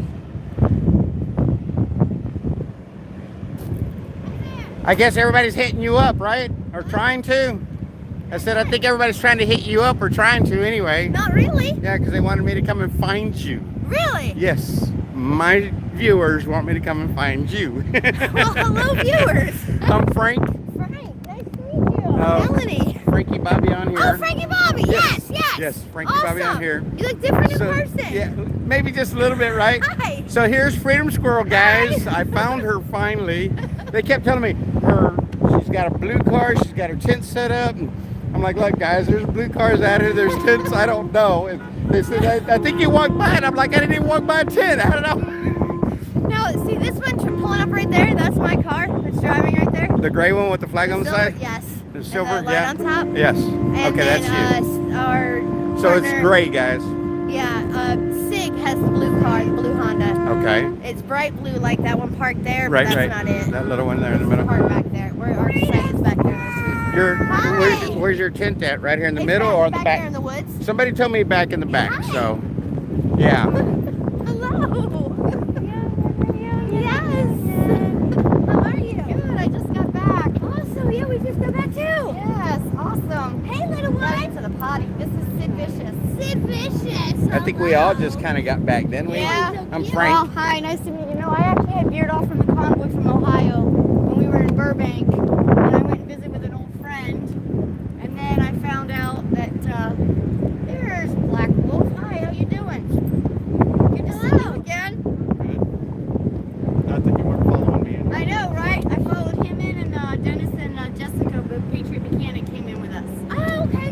dropped a load in Canton, and they lived in Ohio, so we all three met up, thought we'd convoy together. Yeah. After I visited with my old friend, so it's been pretty awesome. Yeah, we veered off and we left in California. We came back. We all had stuff to do at our homes, and I know I have to get home tonight. I live in Frederick, Maryland. Okay, that's not too far. Yeah. Yeah, we have to go home tomorrow. Our daughters graduate high school on Friday. Oh, awesome. And then right after graduation, we're gonna hightail it right back. Cool. And where's home? East Tennessee. East Tennessee? Yeah, Okay. it's about 6 hours. I was gonna say not too far. Yeah. About 6 hours. Yeah, because I'm only 45 minutes away myself. Sweet. I Yeah. have the same pants. Do you really? Yeah. They're comfortable, right? Yeah. Well, I wear them because I have Oh, yeah. I can't wear any zippers and snaps and all that crap. Yeah. Oh, I thought that was Ron. No, it's Eric! No, It's Eric. Beast. All right, come on, It's Sam. Eric. He's got a potty. Eric the mechanic. Yeah, good to see you. Good to see you, Freedom Squirrel. Yeah, so everybody wanted me to come and meet you. Well, you know, we chatted the other, well, just a couple of quick clips whenever I commented on the, when you were with APF, or APF, American Patriot Force. Yeah, Yeah, I Christina. remember. Yep.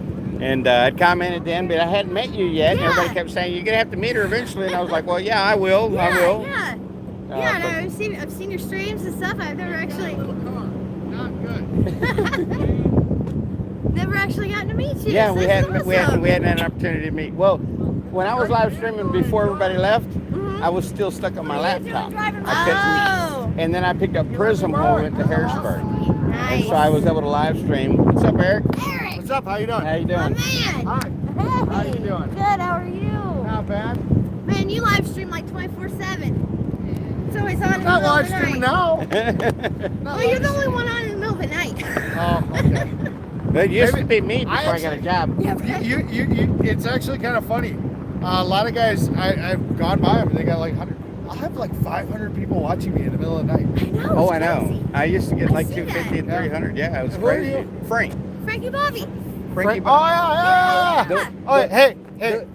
Oh no, I got to do it on mine. No, I was gonna promote you so you could be a real Yeah, YouTuber. you gotta do it on you know? mine. Yeah, I got to do it on mine. Hey, everybody, follow Frankie You don't remember I'm Bobby. the one that had the problem No, with I remember. Bree up on the Yeah, I hill. remember. Remember I was down here? I Yeah. remember. It's been a while. Yeah. It's No, I was been a gonna minute, joke right? around because it's my running joke. It's like, hey, everybody, go follow this guy. We need to make him a real YouTuber. I've only been on like for 2 weeks. Fry just got on my channel just a minute ago. Yeah. Fry TV. I Yeah, love he came him. in, He's said hi. awesome. Yeah. So yeah. And Tommy we got a Temper's few- really cool too. He comes I gotta go Tommy- return these keys, but No problem. Yeah, he's so good. Missed you. Tommy Temper sent some people. Yeah, they they give put the up all temper the. tantrums. Yeah, they gave them temper tantrums Yeah, and last whatnot. night I went on there and gave him a bunch of squirrel nut bombs.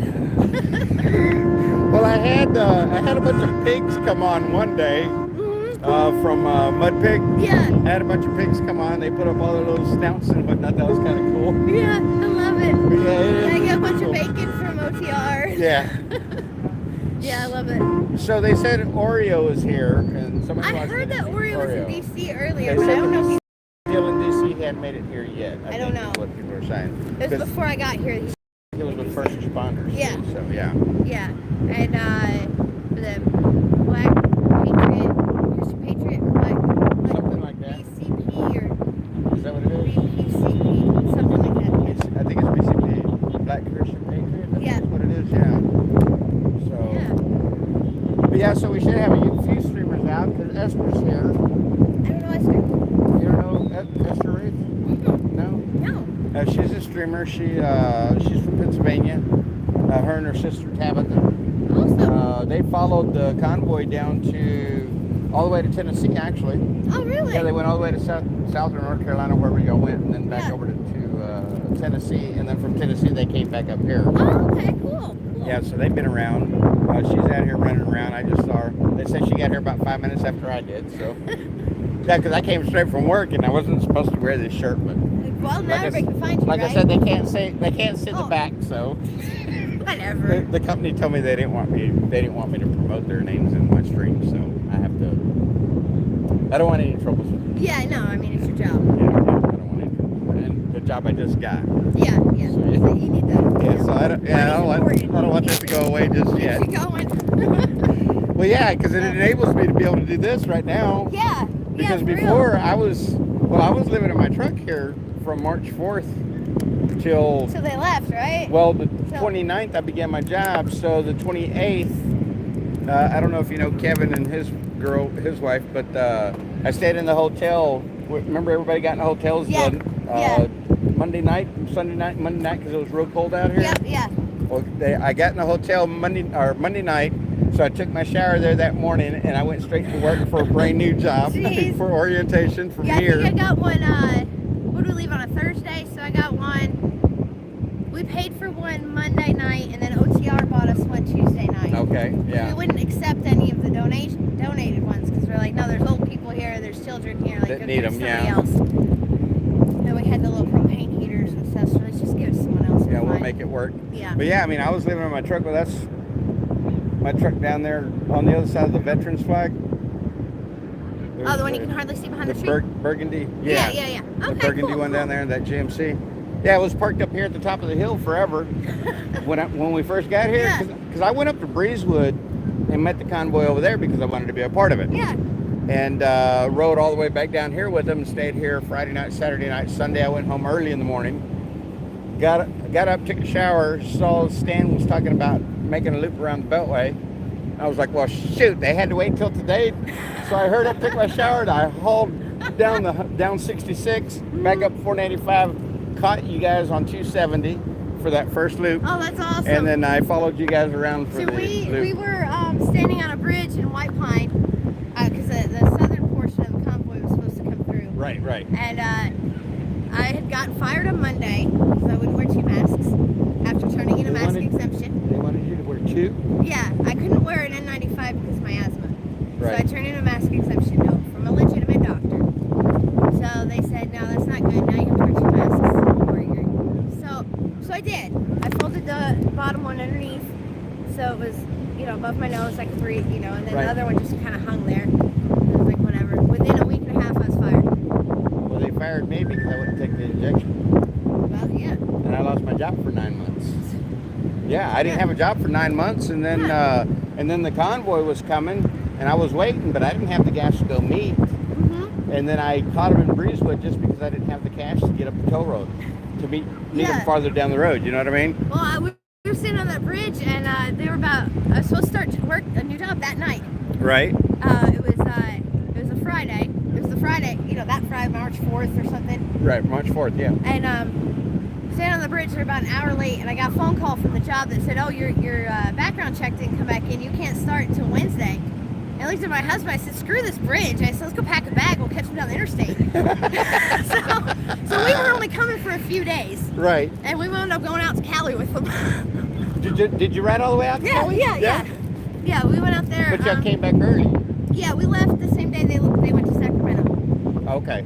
So y'all left there, came back here the day they went north to Sacramento and up we through had Oregon and our whatever little they did. group. Each one of us had things we had to do at our homes. Right. And so we figured we'll just wait in this area, East Coast-ish area until they come back. So. Well, that was my whole plan was, we're going to hold the line here on the East Coast. Yeah. Because the whole plan was they were coming back. Yep. And then we started, of course, you start hearing all these different rumors and whatnot. Yeah. You just don't know what to believe. No, you don't. But I just kept holding the faith, and I kept praying to God. And Me too. Hey, guess I'm what? like, they'll come back. I know they'll come back. Guess what? We're back.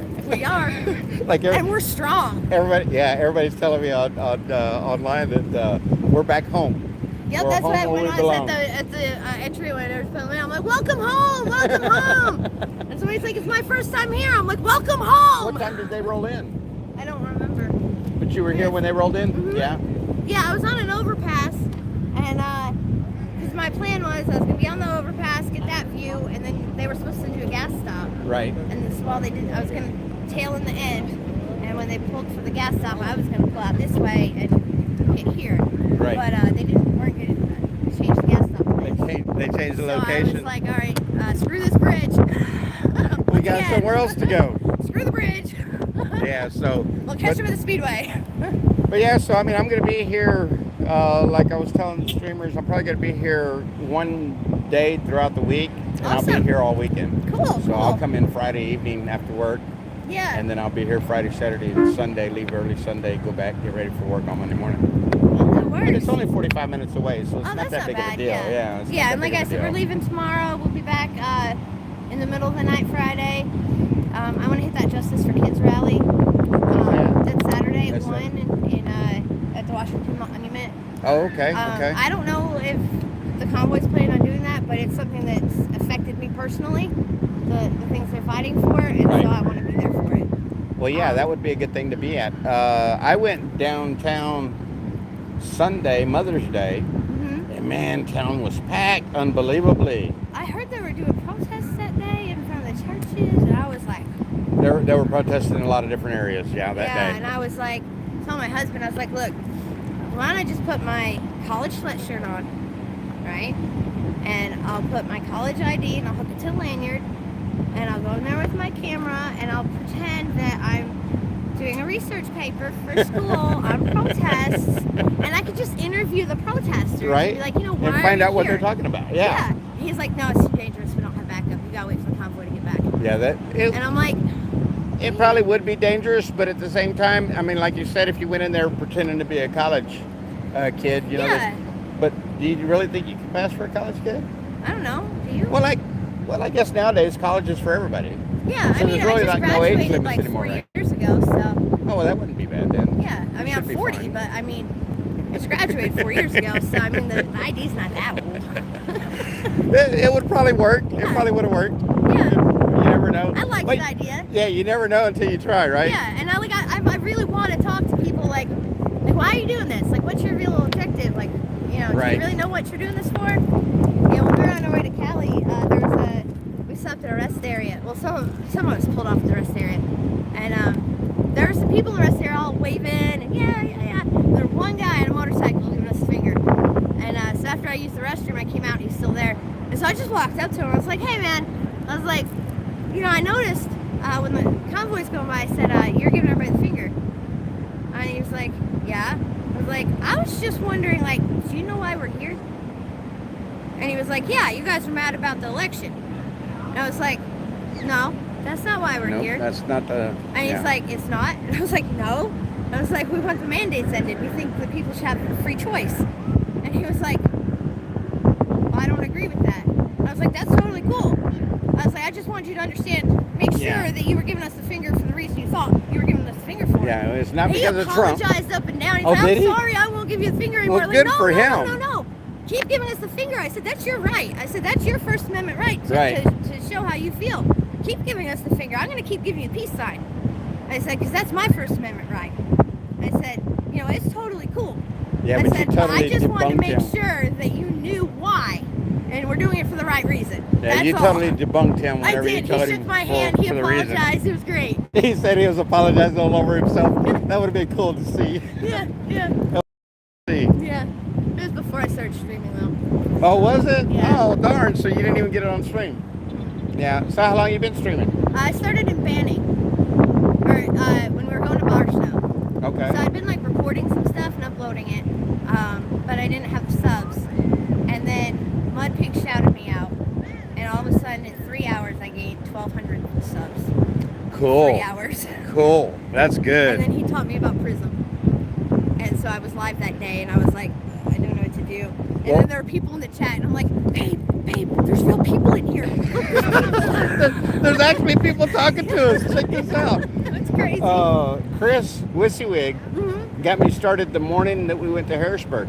Oh, Before the really? convoy left. Yeah. So I prismed that, but I couldn't do anything on chat. I couldn't do anything. I couldn't do anything. All I could do was just record.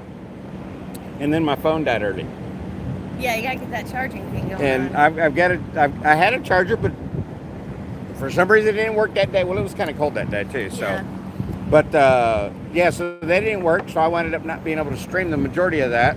But one thing I noticed on Prism is that when you stream on Prism, when you replay it on YouTube, your live chat doesn't show up. Right. I figured out a way around that. Did you? Yeah, there's a setting in there. So In your Prism? chat, yeah, so your chat that shows up right here, Mm-hmm. you can make it record on both screens. Really? Yeah, so it'll show up, like if you ever watch one of my videos, it has the chat right there on the video. Right. And that way, like, if you're dual streaming, so you've got it, like, say, on, like, Twitch and YouTube, the people in both platforms can see each other's comments. Really? And when you replay the video, the chat's right there on the screen. You're gonna have to show me some of this funny stuff because I will. I don't know when you're not anything about streaming, you come find me. I'll show you the it. setting. We'll figure that out. Yeah, Yeah. we'll figure that out. I don't know a lot about it, but I found that. Well, I need somebody to assist me sometimes. You know, I think I've been doing okay. Everybody tells me I'm doing okay. Yeah. Well, like Yeah, they look good. I was going to change my brakes on my truck Sunday, I think it was, and I live streamed it, and everybody was thanking me because, you know, it was kind of an informative and teacher type thing. And I tried to live stream giving my goats shots. My grass was too tall to see them. That's funny. And my name was this freaking tall. My son was supposed to keep the grass cut while we were gone. He didn't. And he didn't manage to do it, huh? No. But yeah, so I had to replace the battery in my truck. And I probably killed it being here, but I had to replace the battery in my truck, and I couldn't get it out. So I was live streaming that. Just people, you know, people just want me to live stream so we can chat, so we can talk. Yeah, I do that sometimes. I'll just like when we were in California, I would just set it up looking at the mountains and just talk to the chat. Yeah. And like I don't get a whole lot of people in the room at once. But you get a lot of views later.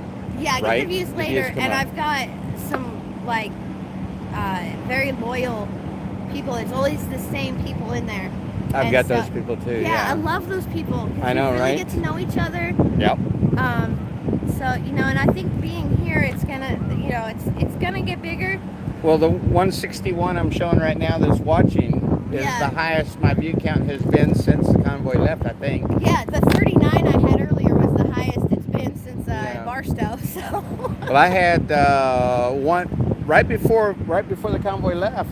I was sitting up at the front gate with Billy at security. Uh-huh. I had 847 people. Oh my gosh. And And the thing is, I don't know how to start slow mode.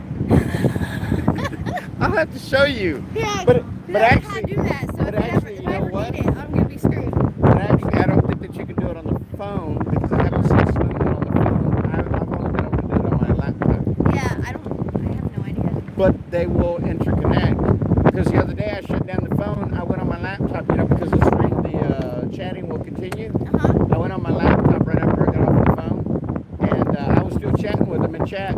There was no stream going on, but there was chat going on. Oh, really? Yeah, so, Yeah, because I was chatting with people on somebody's stream after they shut it down the other day. It was pretty cool. yeah. And I didn't know how long it would last or even if my comments were showing. But Well, that's what I tell everybody. I don't know if y'all can see me or not, but here I am. yeah, I don't know a lot about YouTube. I'm not. My husband was always the one that watched YouTube. He was the one that Right. knew about this convoy.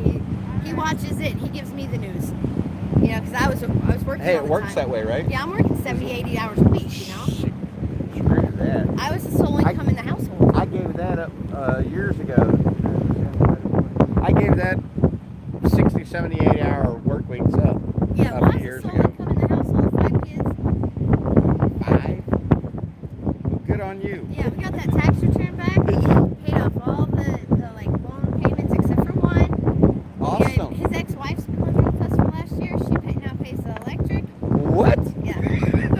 I don't even want to know, I Bill, have a big but heart. that's... The children hadn't It's seen a her in good 2 thing. years. Oh, so it's their mom. Your Three stepchildren. of them. 3 of them? Okay. Well, that's cool, And I one of guess. them was about to have, Madison was about to have her baby. You know, she needed her mom there.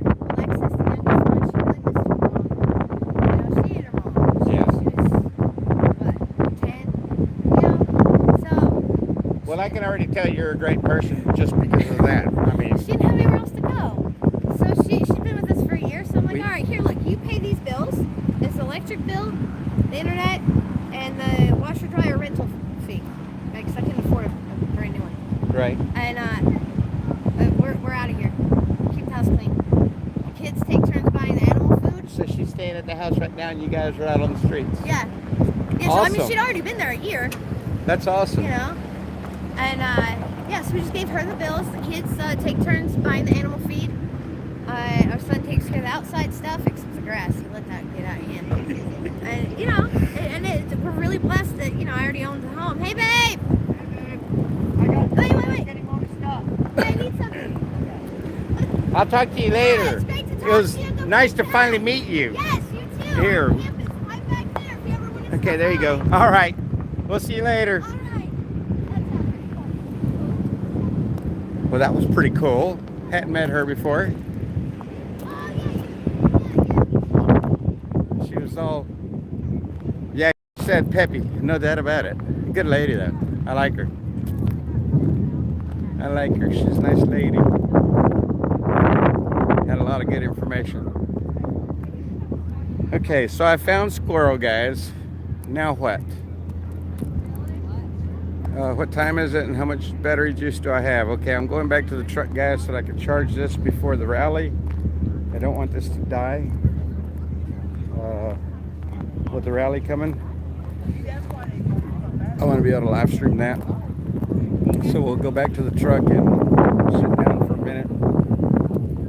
I'll charge and get ready for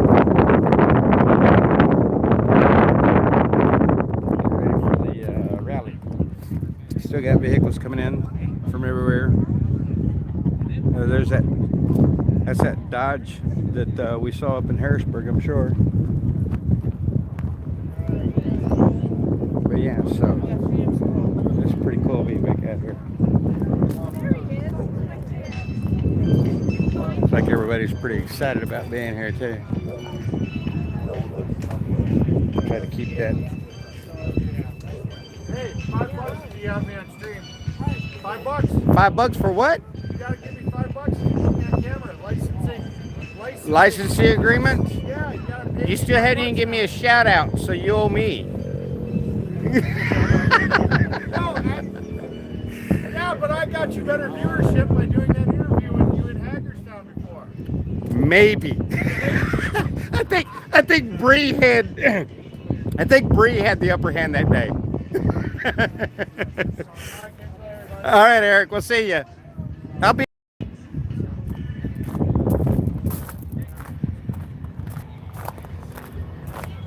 Yeah, and so that I can come back and read some of the chat, because I know you guys have been steadily chatting along. Unfortunately, well, not unfortunate, because it doesn't really matter. I'm going to have to start the truck, because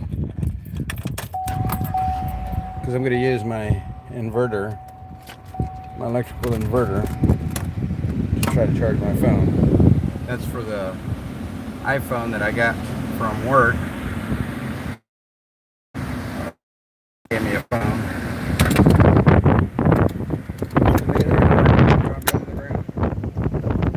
Aren't y'all happy for me? Try to cut off some of this wind, some of this air. At least slow it down. Okay, we slowed it down. Now let me find my electrical block from my, because you can't use an iPhone charging block anymore. Hey look, first responders just showed up. I see first responders over there. Wow, this does eat up a lot of battery. Alright, so now I can see the sun's gone down. Hey Marjo M, Susie Be Cute. I'm guessing everyone's settling in. I missed them coming in to watch Oreo and DC. I missed them coming in as well. They got here before I did. Her husband Paul and her, you will have great conversations off camera, probably, that you met. Oh, okay, cool. Thank you, Freebird, for mentioning that. She's like Sharza, an awesome person. Yes, she's a very nice lady. I enjoyed speaking with her. Do you still talk? No. Dabs rule everything around me. I have not spoken with Charlotte since she left. Thank you, Angela. Yes, Squirrel's cool. I check her stream out sometimes. Yeah, I watched one of her streams one day. I enjoyed it. So, Freedom Squirrel, thanks for giving her a shout out there, Gary. Thanks for putting her up in our chat here. Appreciate it. And hey Brenda, how you doing? Good to see you. Ghost of the Now, hello, how you doing? Fried TV, yes sir, I know you. Ghost of the Now, appreciate you being here. At the end, you should have told him. By the way, the election was stolen. Oh, hey everybody, just saw Frankie was on. Yes, Brenda, out here in Hagerstown with the People's Convoy. Yeah, where I belong. Hey, sweet Caroline, hello. For the Doe Show at DJ Fry has been busy. Fry was on my chat here a little bit ago. Jessica Nielsen, hello, how you doing? DJ, hello. Mr. Nine, hello. Why did Eurasian empires use mass poisoning and addiction to conquer the Americas? Why does U.S. government mass broadcast concepts of demorality, humility, and persecution, punishing free thinking? Those are some very good questions, and personally, if I had to make a comment on that, Mr. Nine, the easiest thing that I can say is if you're a patriot or an American, such as myself,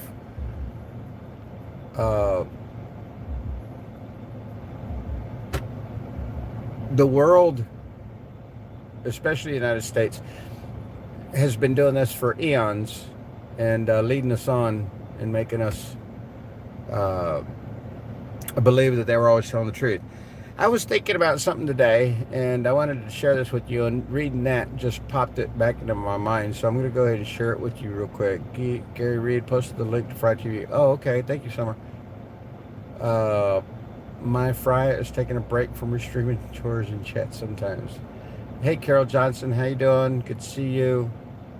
DJ... Oh, is DJ Fry TV? I didn't know. It's Fry TV now, and he's still in my list. Yes, I hope to find the time to do a short stream later after work, just so people know what is going on. Oh, well, hey, thanks for being here, Fry, again. Hope they don't see your stream, though.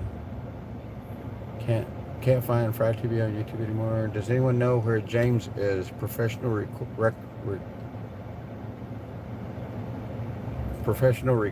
player. Hey, Bitsy Minnie McKinney, how you doing? Nice to see you here. Thank you, Summer, for putting that up. Also, if you could, please put up the Gmail account. It's the same, but Gmail, not Yahoo. Thank you. Why does everyone care all of a sudden after you're mass poisoned by cult government?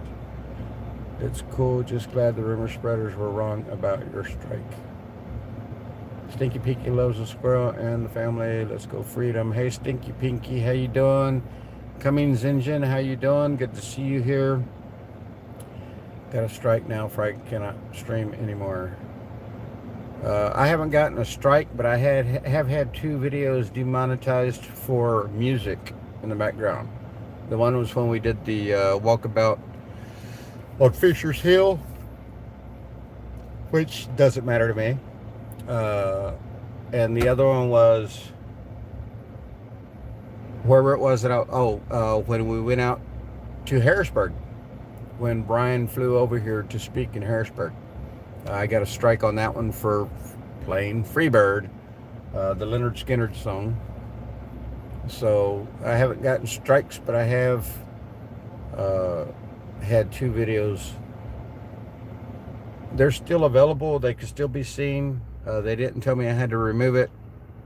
They just demonetized it, so they just basically knocked off the... If you go look at it, it's just to go see. It explains 7 days. Good to see you, Mark. I have been way too busy to stream with my new workload.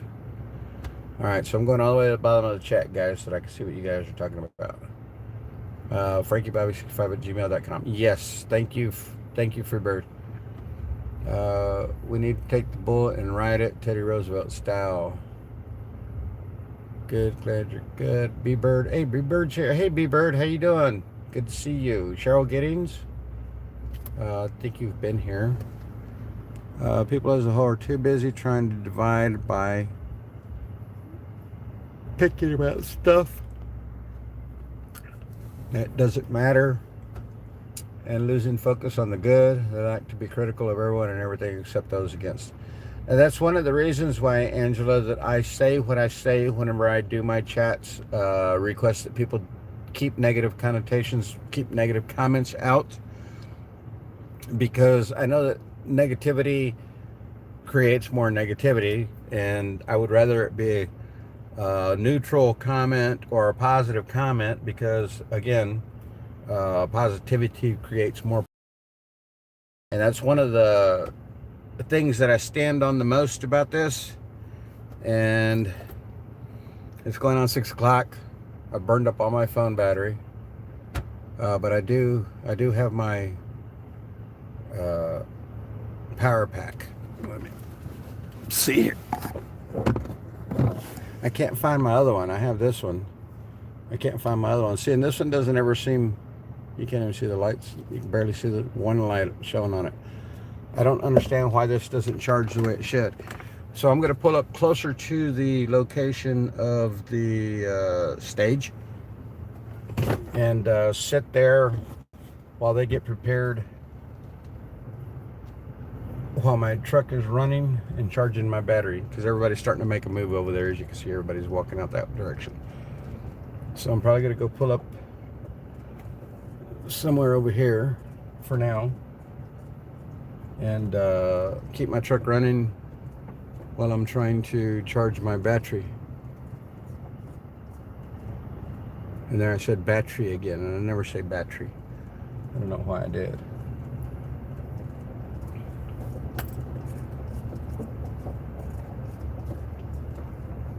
Heck, I could probably pull all the way up to the back of the trailer right there and just bust everybody out. Have it in the way. That was Tabitha, in case you guys don't know. Ridge's sister. Esther's sister. Esther Ruth, yeah. Esther's sister, Tabitha. She's cool girls. I like them both. Very friendly.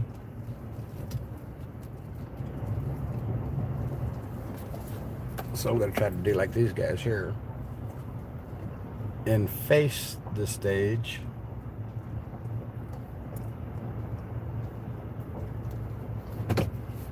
And that way, whenever it gets started, I can get out and just walk right over there. Thought about pulling up to the back side of the trailer right there, but they'll probably get pissy about it, so I'm not going to do that. But I'm glad I was able to. I realized that I needed to charge my battery. It was almost too late. But I am getting some charge in it. I don't know how good my power is going to hold up, but I'm sure it will hold up for a minute. Though it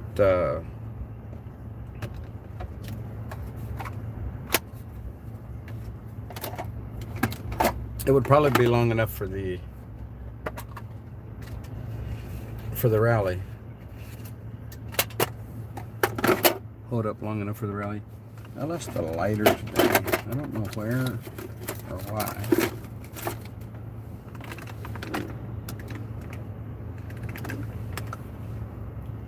Guess I just have to grab another one out of the house. There's Trucker G, guys, right here. Trucker G. There goes Ruthie. I keep calling her Ruthie, but I think she goes by Esther. And I'm unable to watch chat because I'm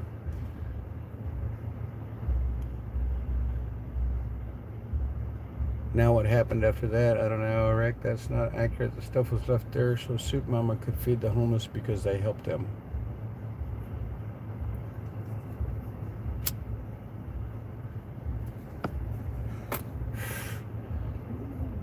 Are you in a big pickup truck? I'm in my If everybody would please remove their hats. okay guys, they're getting started. You're doing the pledge. Hold on a sec.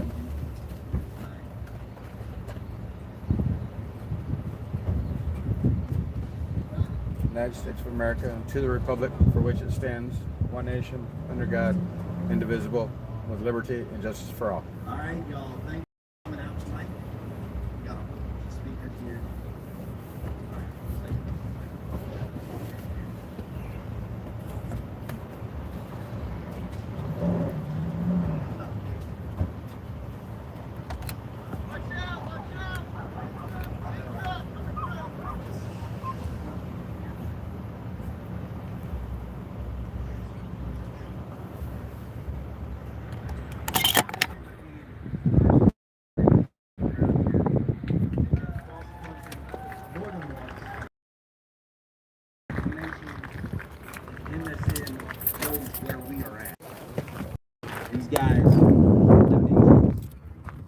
activities, help these folks out as they continue along in their journey.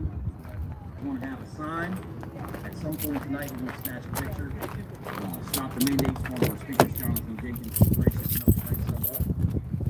So I'm going to get our first speaker started here. If he would roll himself down here in a second. Started with us here in Hagerstown. He has an amazing story that goes to tell about how these COVID restrictions and stuff have increased. Well, I think by now everybody's seen the guy fell off the fire truck. But I am here, and by Satan trying every way he can to keep me from here, I'm still here. I went through a tornado. I crashed my car this morning into a deer, and you know what? I'm still here.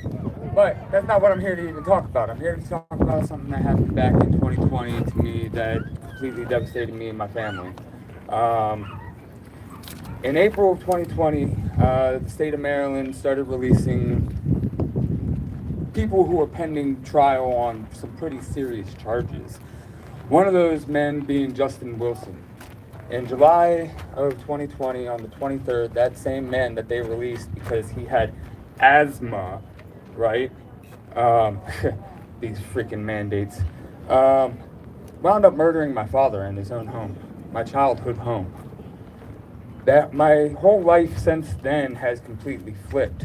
I worked for my dad. He was my sole source of life. My mom is here. Over there somewhere, right there. She's been very supportive through it all. And you know, at the same time, I think about all these other people who got released and what other crimes that were committed. And like, they all stem back to these mandates. Why were they released? There's all these documentations that were signed for the states never stated that prisoners, people who were waiting trial, were allowed to be released on any document for the state of Maryland, at least. All right, but yet here I stand to tell you that the state attorney went underneath of the Maryland state governor, signed that document to release Justin Wilson, just so he can go reoffend. And you know, that's a side of this whole mandate aspect that nobody sees. All right, everybody's worrying about these masks, but what about the criminals? If this stuff happens again, it will be the same thing. These criminals will be released again. It's time to put a stop to this.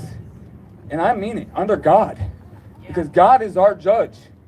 Not these judges in the Supreme Court, not these judges in the court, in the state courts. God is our judge.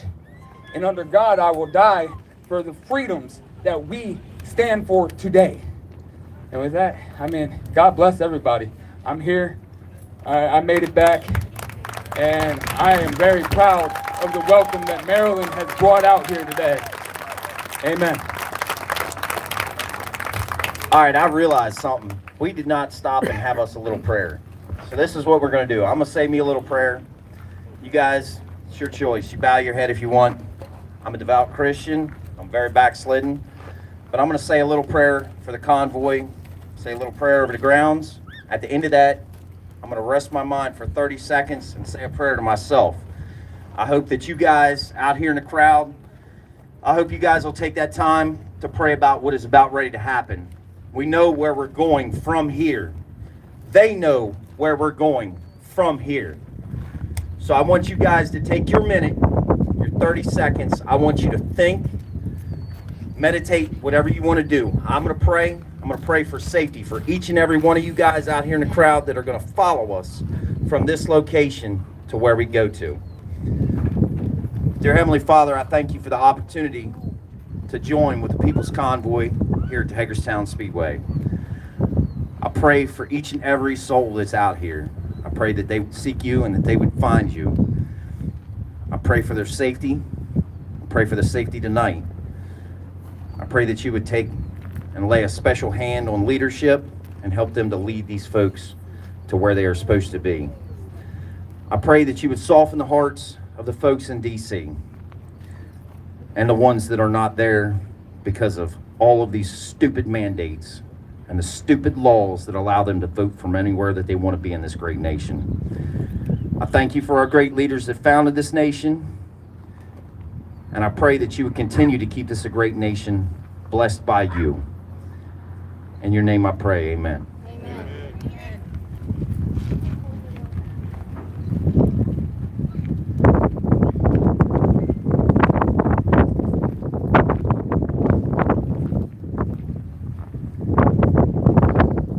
All right, guys, we have another speaker that you guys are very, very familiar with. I'm trying to find him in the crowd. Did y'all get him to come up, Brian? Where'd he go? All right, we'll come back to that one in a minute. I want to welcome to the stage a friend of mine, soon to be graduate of the University of Maryland, Justin Wages. He's running for state delegate here. His story is very, very interesting. I hope that you guys will see the craziness of what we have endured at a school level, and hope that you'll understand his interest in heading to Annapolis. Thank you, sir.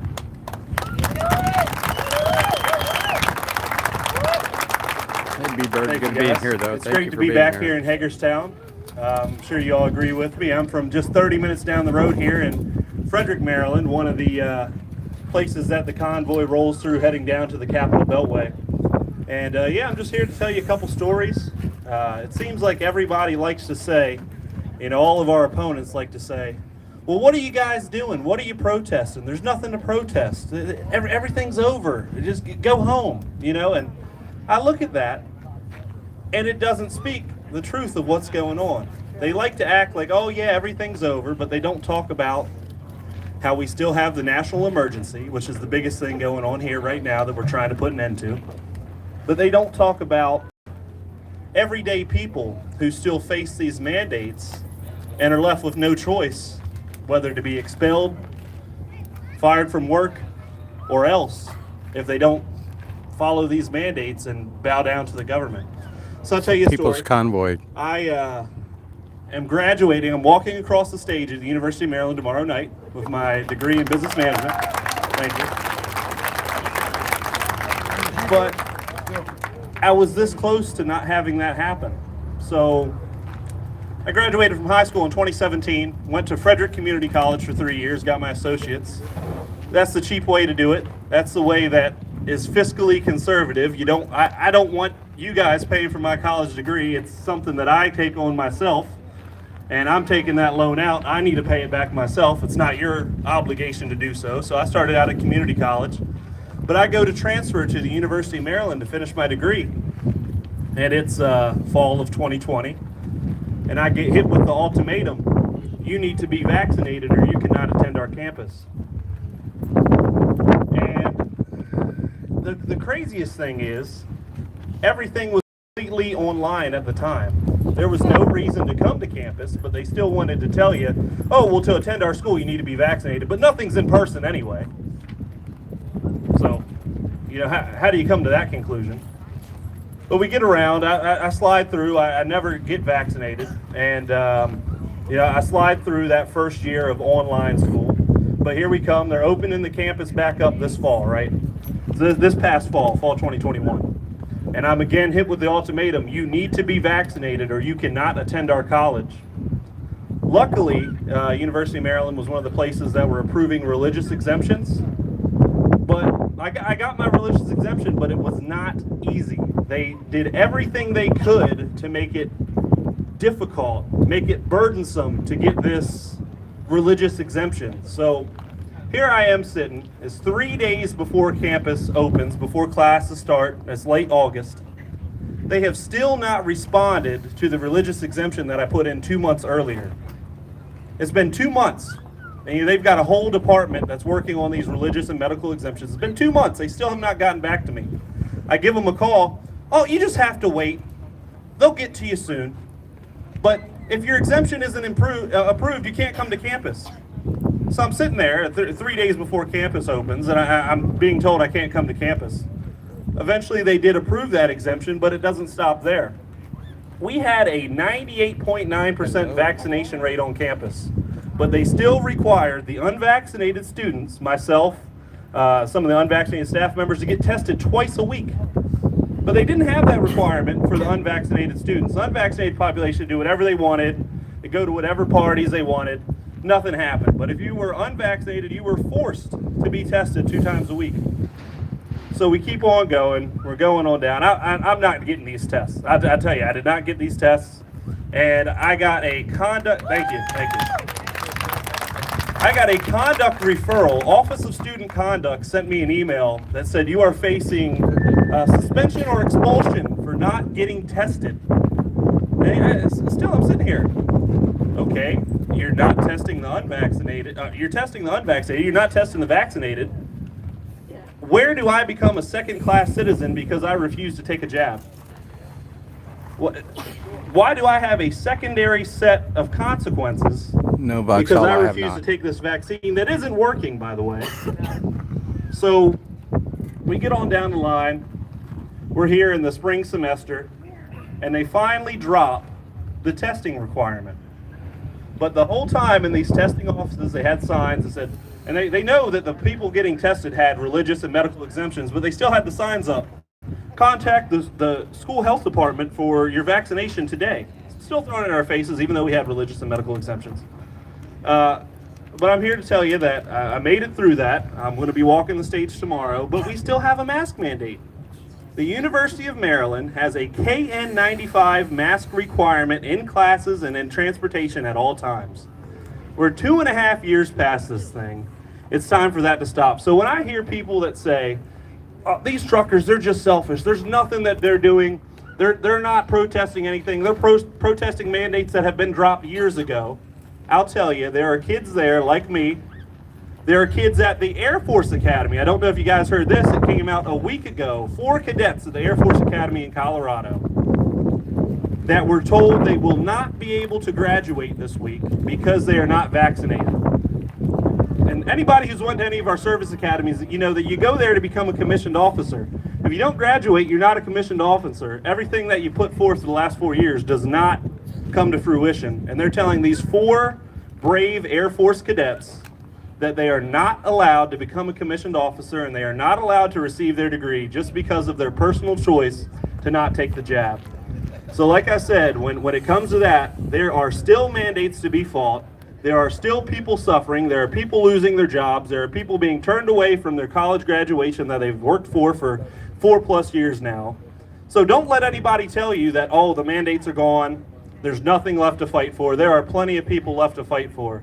And again, my name's Justin Wages. I'm a candidate here in Frederick County, just one county over, for Maryland State Delegate. One of the youngest candidates in the field across the state. Hoping to get down there to Annapolis and, stand up against the mandates. I have one of his stand up business for our cards. veterans. Stand up for our hardworking individuals like the truckers that are right around the corner, I'm guessing. And we got some back here. And it's just unbelievable when you look at it and you see all these people who don't see what's really going on in our country. And I'm glad to be here with all of you today and speak with you about that. And you can find me, I've got a whole bunch of cards here. You can find me online at wagesfordelegate.com, and I'd love to talk with you if anybody'd like to speak with me individually. Thank you again, and I'm so glad to be out here, and enjoy your stay in Hagerstown. Thank you, Justin. I'm going to bring up these next 2 folks here. Their story is not one that's too unfamiliar to a lot of people watching this live stream, listening to my voice. I'm going to let them introduce themselves. It's a great pleasure to have you guys on the stage. I can give you another microphone.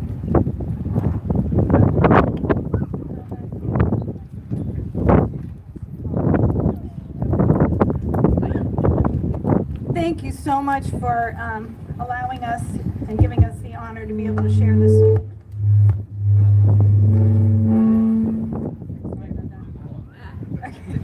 Sorry about that. Thank you again. And Patriots, I want to thank each and every one of you for being in this fight for our freedom. We were here the first time with you. We're so excited that they allowed us to come back into this space. And we were not able to drive with you across California, but thank you to the owners and whoever is making the decisions to allow us with this space. But we do appreciate you, and we appreciate everyone around the country that is fighting in prayer or any other way that God places on their heart. Thank you for fighting with us, and please continue, because the prayers are especially needed. And we wanted to, this is Fidel, I'm Tracy Castellanos, and our story is about medical tyranny. When this pandemic started and we started seeing what was happening in January of 2020, we knew something was very wrong. We could sense it, and we knew that we needed to find out what was really happening. When the lockdowns occurred in March of 2020, my father had just been placed in a home, a retirement home, and within 1 month he was dead. It was not called the plague, but, and I'm using my words very carefully, but I do believe that it would not have happened if there had not been a lockdown. It was very unfortunate. Many elderly people died in April of 2020 across the world, and especially in the UK. So when that happened, we wanted some answers on what was really happening, so we started looking. And God led us to the right people, the right channels, the right patriots, and we found out what was going on. So Fidel and I started working very hard to take certain protocols and certain therapeutics that we knew would protect us from possibly what would come if we were to become ill. And in fact, we didn't think we would become ill. And in October of last year, we did become ill. So we continued to take everything we knew to take, and Fidel got increasingly sicker while I was getting over it. So we hired a non-Western thinking doctor to come to the house to tend to Fidel. And unfortunately, on October 31st, he ended up in a hospital, which in hindsight, we see God's providence even in all of that. From square one, we had to call out this hospital that we had rights, and we carefully spoke what we wanted and what we did not want during his stay. It got very apparent that we were in a life and death fight. And I'm going to allow Fidel now to tell you the story as he was put in the hospital. Thank you very much. I want to say, first of all, good evening, we the people. We the people have a right to speak out. We have First Amendment rights, and those are being trying to taken away from us. And we have a lot of other rights that they're attempting to take away from us. And it's good that we gather and share, because they're trying to take that away too. And I just want to mention that also that as Tracy has alluded to, God took us through this whole situation. We didn't even know what was going to happen. We didn't know how it was going to come about. We had no idea it was even happening at the moment that it was happening. But he caused us to come in line with different people, different groups, different organizations, learn what we had to learn, get educated, get smart, because we needed to. And even as I was being transported to the hospital, I told her that I was okay with what was going down, because for some reason I knew God was going to take us through this, and there was a purpose for it. And later we found out what it was, and later we saw God's hand at work every step of the way, and things that happened and things that were kept from happening with us. We found out later on why they didn't happen, and so it kept us from going down the wrong rabbit trail. And I had to step into the transport to go to some place I did not want to go. I knew I didn't want to go to the hospital, but at the point I was too sick, and it couldn't go on me staying at home. So I was basically in the fishbowl. Everyone else was outside the fishbowl, so I could see it firsthand. I could sense it. I could realize it. I could wrap my mind around what was going on, and I could see for myself on a first-hand basis the actions that were taking place. Despite being in a mental fog because of the illness, the good Lord kept me aware enough so that I could start conversing with the medical staff and everyone who was representing the medical facility, and which we choose not to name names, and we won't talk about the actual names of the drugs, and we'll just refer to them, and we won't even talk about it C word. It's got to be kept all germane, but everyone knows that you've heard it before, and you understand what we're going to talk about and where we're going to put forward. This is the very foreshortened version of it. We're taking 4 minutes or so. We're going to try and keep it very, very condensed. If you want the full explanation, as she said, go on the Rumble channel. Up front in the prophetic, in December, it's called They Tried to Kill Him, and there is over an hour explanation of everything, and you will hear everything. It's in entirety that we cannot say here, but it will help you and family members if they are ever in this position. So right from the get-go, I was in the ICU, and I realized something wasn't right. As they were taking X-rays and drawing blood, and they started really pushing hard for me to accept a protocol that didn't make sense, and to apply procedures that I clearly could not go with, and they put on the pressure big time. From the very first encounter with the very first doctor, I want to say that the caregivers, the nurses, and the aides and stuff like that, they were marvelous. They really were. It's the other people, the doctors and the administrators. Those are the ones that you got to watch out for, because they wanted me to take medications, and we were already aware of these medications, and we understood what they did to us. So there was no way I was gonna sign up for that. And the more I pushed back, the more contested it got. But I realized there were 4 other faces in the room as I was going back and forth with the emergency room doctor, and I had to stand my ground. So finally she gave in, and she admitted me and let me go on without the treatments that they wanted to do for me, but treating the symptoms of pneumonia, because I was in pneumonia at that point.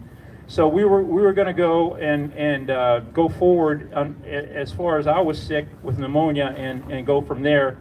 And I'm sure they knew that there were other opportunities that they were going to sneak in and try and persuade me, or threaten me, or make me afraid. And so as we went through all this, I was getting put into a regular hospital room on the COVID ward, and they were going through all that. And my first recognition and validation was the emergency room nurse. As everyone was clearing out, she leaned into me very close and she said, "You're doing the right thing. You're standing up for your rights. You're standing up for what is good for you, and you need to maintain that. You need to keep going with that idea, but you're doing really good right now. Just keep doing what you're doing." So, you get spoken to that way, in the way that she did it, and a little light goes on in your head, and you go, oh, this is totally different from my previous experience. Because I had trust in the medical community, but I had suspicions because of what we learned. And a lot of people go in there fully trusting the doctors and everybody that converse with them. And they say, "Oh yeah, sure, doc, you know the right thing, you know best," and they just go along with it. And it's horrible. And they know it. And later on, Tracy will kind of give you a little insight into the conversation she had with the head nurse. But I was in there, and I was fighting. I knew I was in a fight for my life, because every chance they got, I had somebody else in my face telling me, "You're going to die. If you don't do this, you're not going to survive. We need to know that you give us an okay to put you on the vent if we have to." And I asked more questions because they weren't disclosing anything, nothing. You're supposed to be given a disclosure of what the remedies are going to be, how they're going to go about it, what the side effects were, and what the consequences were, so you can make an informed decision. They don't do that anymore. So you're left on your own devices to make a decision based upon nothing more than what say, nothing more than what they tell you. And I, it's pretty soon it became like listening to the mainstream media. Whatever they said, it was completely opposite. That's the way it was coming down, and that's the way I understood it very quickly. I also understood very quickly that every single technician, physician, doctor, anybody who was coming in, they had their own spiel. And when you know a sales pitch, it comes across regardless of who the person saying it is. And that's what it was. It was a sales pitch to get me to sign up with them. The protocol to go on the ventilator, I hope I didn't say that wrong, but it was basically a two-step process.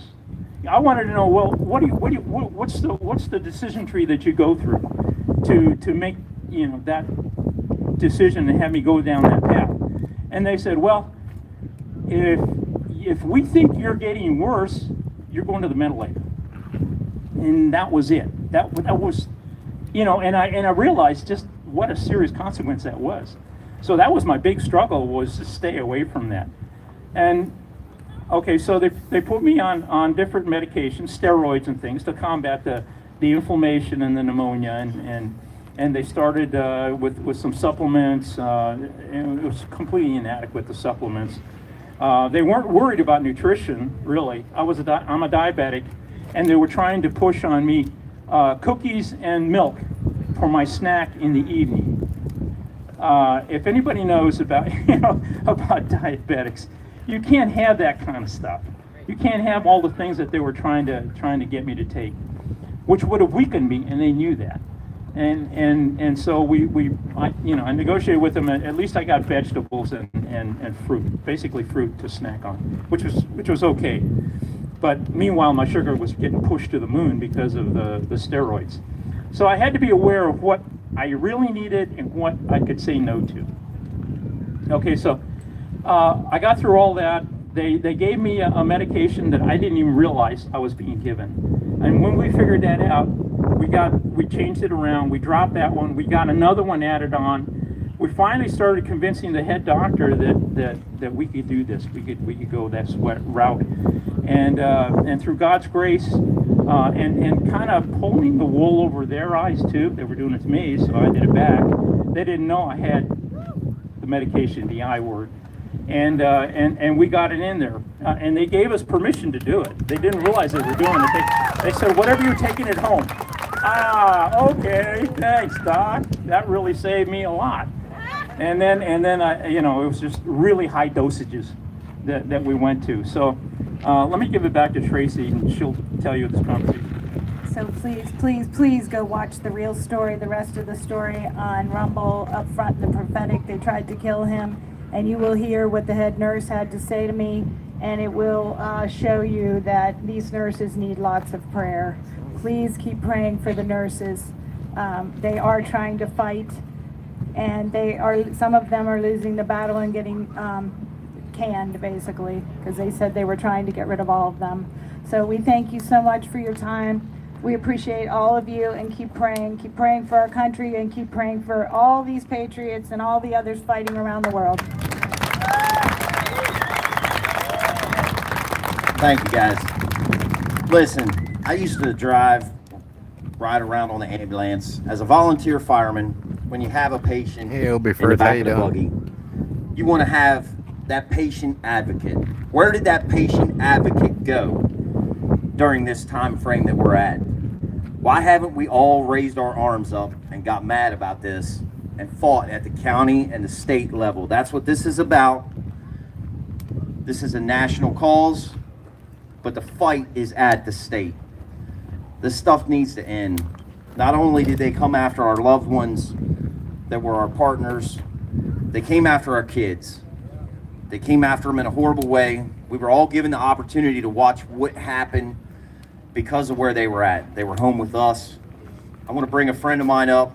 Her husband, Big George, helped me in the kitchen tremendously when you all first came in the very first time. If you guys like the spaghetti, give it up for Big George. Heck yeah. All right, I'm going to let April have the stage here. Let her do her thing. Thank you, April, for coming. Oh, thank you for having me. Hi, everybody. My name is April Montgomery. I'm also from Frederick County. I am running for Board of Education. Awesome. Thank you, thank you. I have 3 children of my own, and I'll be honest with you, standing up the way that the truckers are, the way that everybody else here is doing, the way that anybody at home is doing just by watching, by tuning in, by donating to the convoy. The things that these people are doing is giving hope. They're giving hope and they're spreading knowledge. There's 2 reasons we do that. We give hope because we can, and we give hope for those that can't. And one of the largest groups of people that cannot stand up for themselves are our children. The curriculum that's being added into our schools right now across Maryland that's coming down from the state is purely to take our kids, turn them into activists, and turn them against their families. I sat and watched my 7th grader, my 12-year-old daughter, cringing at her computer during quarantine. I didn't know what she was listening to. She had her headphones on during virtual learning. And I said, "Hey, are you okay?" She was like, "Yeah, I'm okay." I was like, "Take your headphones off." And what I heard coming out of that speaker in 2021, I could not believe the content and the mature language and the inappropriate topics that they were teaching my 12-year-old daughter. From that moment on, I knew I had to do something. I'm a previous educator. I worked with special needs children and I had a kindergarten enrichment class. I loved my littles. So I talked to my husband and he said, "You know, my husband is a big old patriot." And I say that in many ways. He's 6'7", but he's also gung-ho about America, our children, and God. And he found God during quarantine. So if there's anything to thank for this mess, it's that my husband was brought to Jesus, and we are very grateful for that. Awesome. But he looked at me and he said, "You know what? It's school board. This is all you, baby." I am not a public speaker. I am not a brave soul. I like being in the classroom with my 5-year-olds or with my own children at home. But I knew I had to stand up and do something just like the rest of you are doing. Please continue to stand up for those that can't do it for themselves, for the veterans, for our elderly community, for our injured people, for people that are sick, for people that have lost their lives, their loved ones are alone now. They need our help. The mandates, the curriculum, the things they're doing to our babies, and the things they're doing to us are not okay. And neither is sitting down on your couch. If you have the ability, as an American citizen who truly loves freedom, which we all do, get up and do something. Thank you all very much for having me here. I appreciate you all and everything that you're doing. Thank you, April. Our next speaker, she says she gets vertigo. I stand up on these trailers. I'm a flatbed driver myself. I stand up on these trailers all the time, so I'm good with it. I'm going to pass this microphone off to Robin. She's going to explain the voter integrity piece. Thank you so much, everyone. How are you doing tonight here at the People's Convoy? Well, I look at truckers kind of like the last cowboys. Don't you guys think? You know, you're on the road, you're living free, and basically people like yourself and Mike Lindell at My Pillow are going to save America. As Jeremiah said, my name's Robin Sachs, and I was called to work on our fraudulent elections. So how many people here have seen 2,000 Mules? Okay, well, not too many people yet. I would highly recommend, guys, that you watch 2,000 Mules. In fact, it's out there for free now. I'm going to mention our website. So our website is mdvoter.org. mdvoter.org. And I'd invite you guys to go to that website and follow us on our private Facebook group or Telegram, our Telegram channel, if you're on there.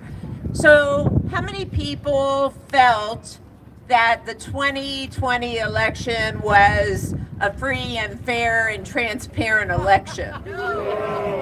Okay. Wow, I don't even think we have one hand that went up. Well, I agree with you guys. When we saw them stop counting in 6 key swing states all at one time and blame it on a water main break, I said to my husband, who's my videographer there, I said to Jim, they're about to steal this election because this is what goes on in third world countries. So when we woke up the next morning and it's like the counting never stopped, right, guys? It's like, oh, they're just going to keep getting ballots until they can push Sleepy Joe over that line, right? And that's kind of exactly what happened. So I said to Jim, I had been a volunteer for a group called Election Integrity Maryland, and I said, you know, we have to look at this. We need to see what happened in Maryland. So how many people here have heard of Seth Keshel? Okay, so some people have heard of Seth. Seth is a military intelligence analyst, and he was looking at trends and kind of looking for, if you want to call it anomalies, does this make sense or not? So I reached out to Seth about Maryland, and he's like, well, that's great, because I already had a sheet started on Maryland. So to make a long story short, because I know I only have like 5 minutes, we found in Maryland that Anne Arundel County, Carroll County, Frederick County, Harford County, and Queen Anne's County had 35% Democrat vote spikes during 2020 when the norm is 1 to 2%. So I own a small business. I own a PR firm. So imagine you go to your accountant and he says, wow, Robin, you usually get a 1 to 2% profit margin. Now all of a sudden you have a 35% profit margin. What changed? Okay, that's how dramatic this change in these 5 counties was. That we went back 20 years. A normal presidential election cycle, whether Democrat or Republican, is 1 to 2%. Now all of a sudden we have these 35% Democrat vote spikes. So I was like, okay, something's very wrong here. We put out a press release. And the State Board of Elections, instead of turning around and saying, oh, wow, there's a problem here, what did they do? They put something out on rumor control saying that we were conspiracy theorists and everything's fine and we shouldn't be concerned about the 35%.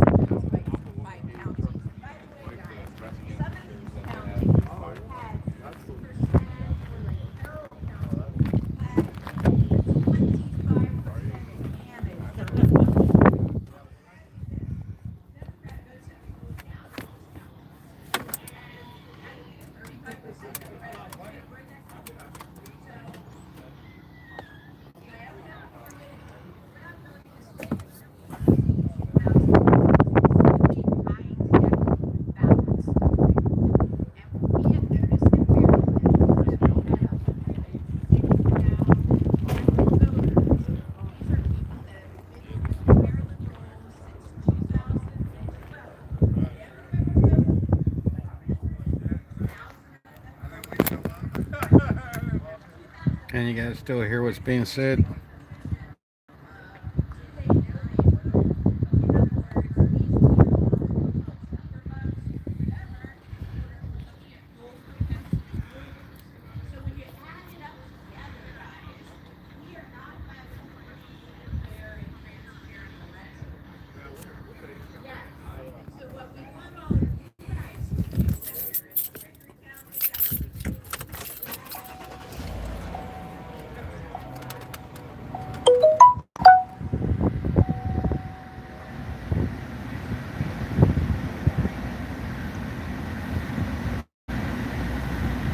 I'm going to try to move the truck closer to at least so that maybe y'all can hear it. I'm going to have to be plugged in here at the truck because apparently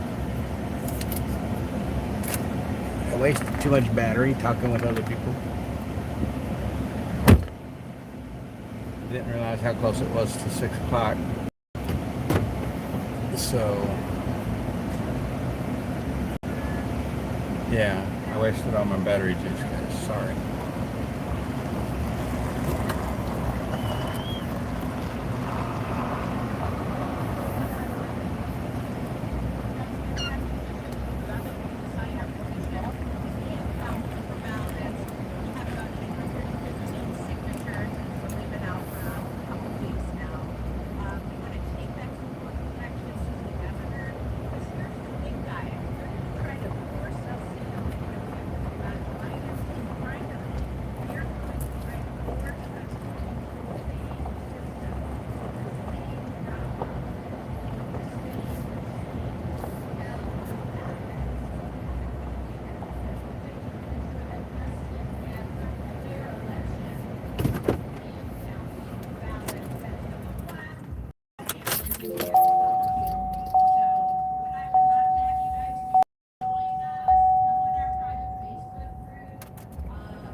Why I didn't go to California?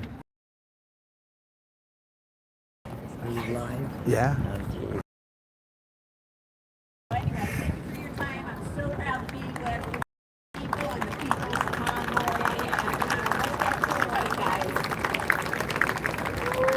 you, Robin.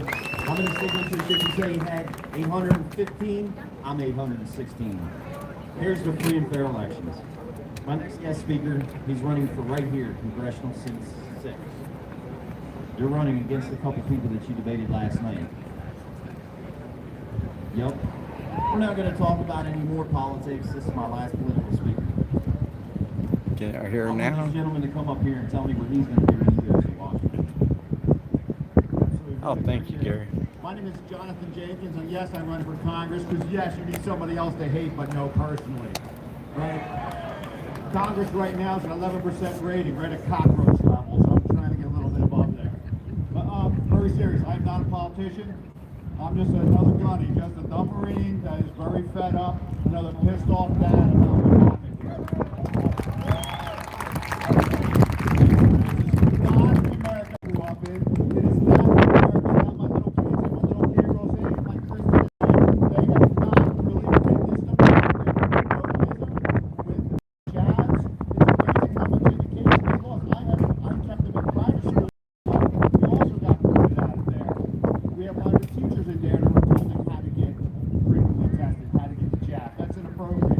So, I'm here tonight. Yes, I run for Congress. I don't care if you're Republican, Democrat, or Independent. That's not why I'm here. Again, what we need to do is solve the problems.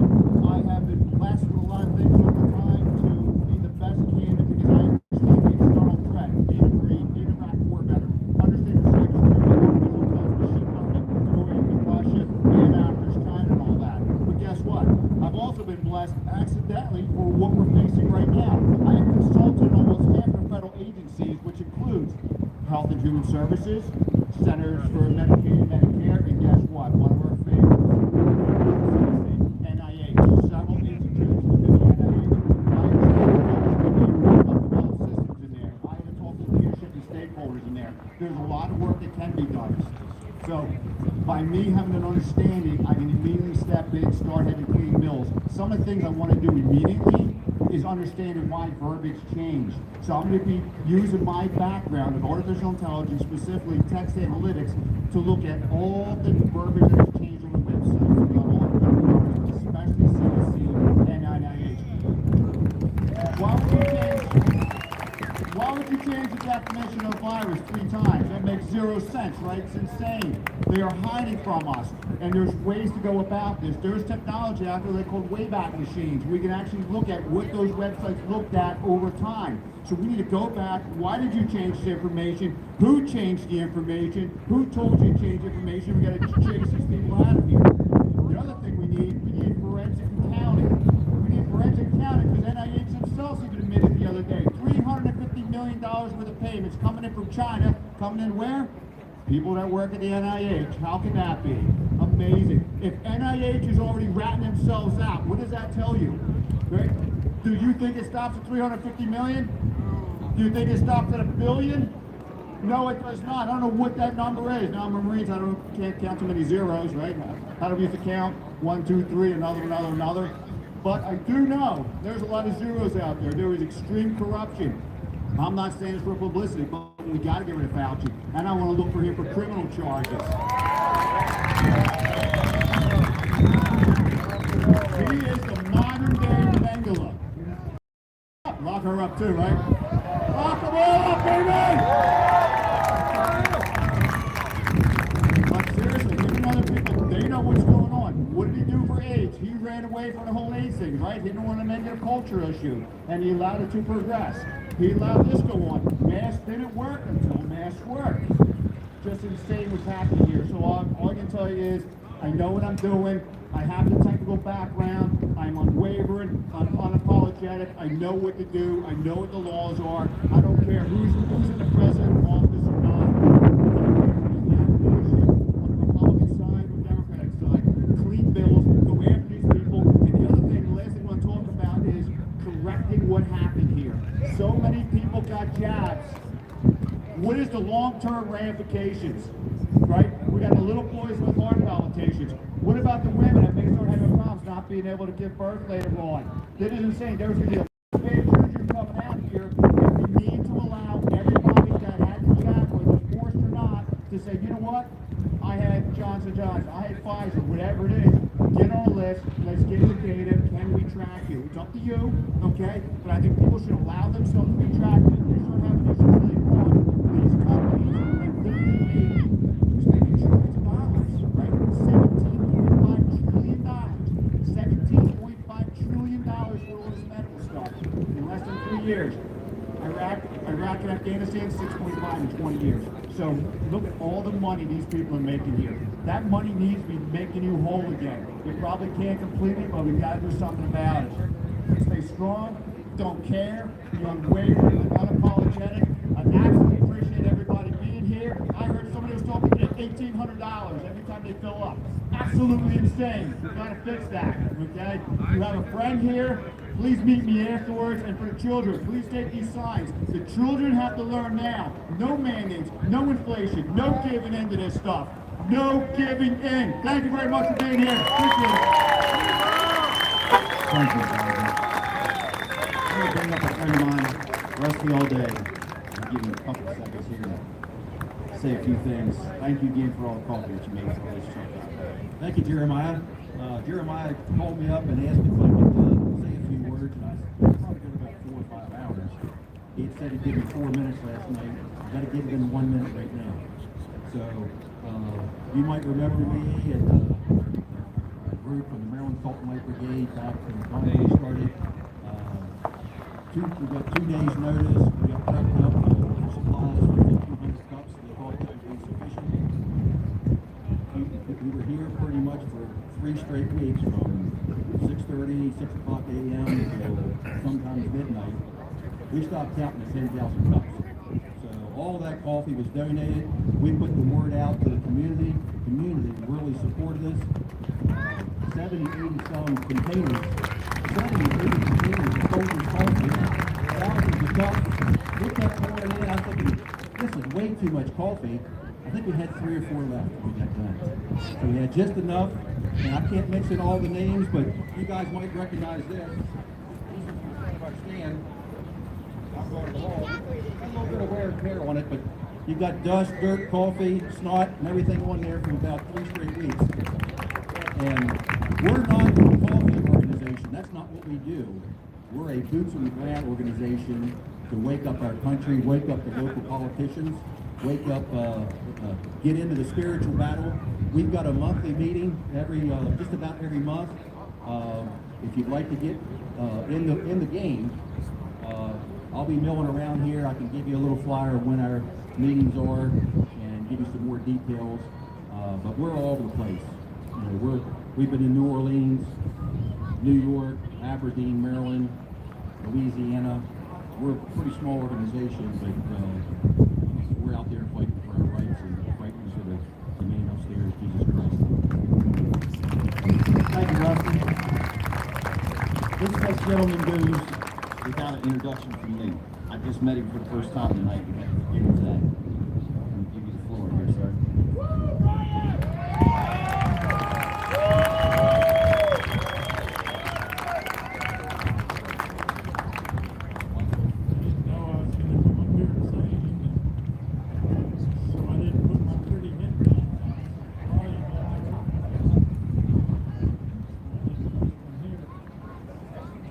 I'll say something I'm definitely not a political speaker, professional speaker. It's something that happens to me. I ended up sitting in an area where other people. I'm guessing y'all can't hear him.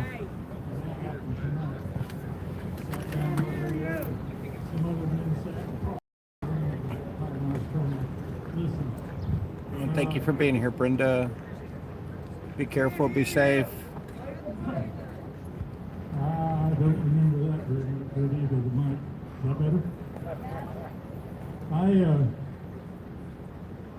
said the other night I was a full-fledged alcoholic at 14. At 25, I finally was able to get help and quit drinking. And so I haven't drank for over 50 years. Really awesome. 50 years of sobriety. Drugs didn't interest me. I was so hooked on the alcohol. I tried marijuana. And, Did the wind calm down, Gary? But anyway, I had a pretty healthy life. At 13 years old, I met what turned out to be my best friend, and spent a lot of time in his house. And he had a 10-year-old sister. Friends and did things and stuff, played together with little kids. And that 10-year-old sister of his turned out to be my wife. And we've been married 59 years now. Wow, 59 years of marriage. I talked to my daughter yesterday. My wife lives in a home. She has dementia. And she lives in a home for those people.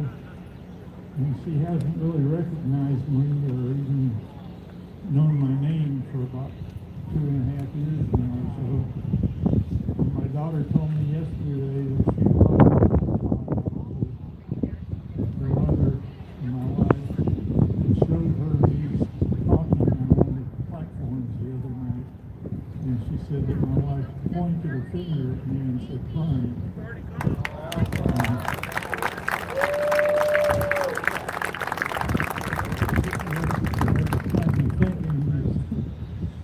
Today about maybe going home, but I need to check with her because I also know that it doesn't mean it's going to be the same 5 minutes later. But I am considering going home. So I'd like to tell everybody who has told me or remarked about my testimony and encouraging them, thank you very much. In case I do go home and don't speak anymore, I love each and every one of you. I had last year, 78 years old, I was still working full time and loved doing it. I think it was about March or April, my truck broke down, I had to put it in the shop. They told me it would be about 5 weeks before they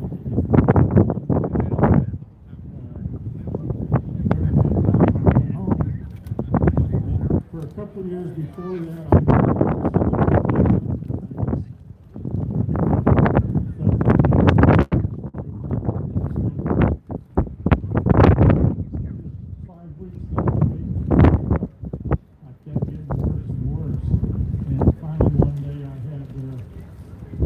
one night I fell down in the bathroom.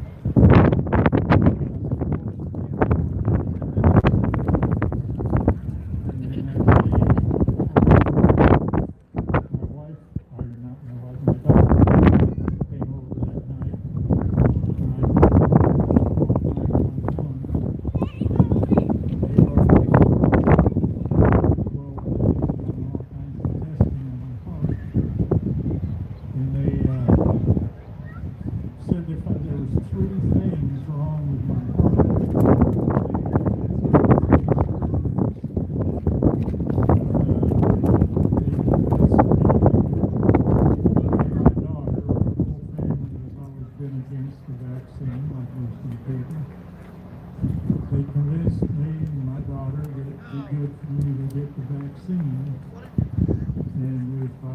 be because we knew I'd be in and out of the hospital a lot. So I got the 2 vaccine shots. Neither one of them really made me sick or caused any action. Then they found that there was a major problem with the heart.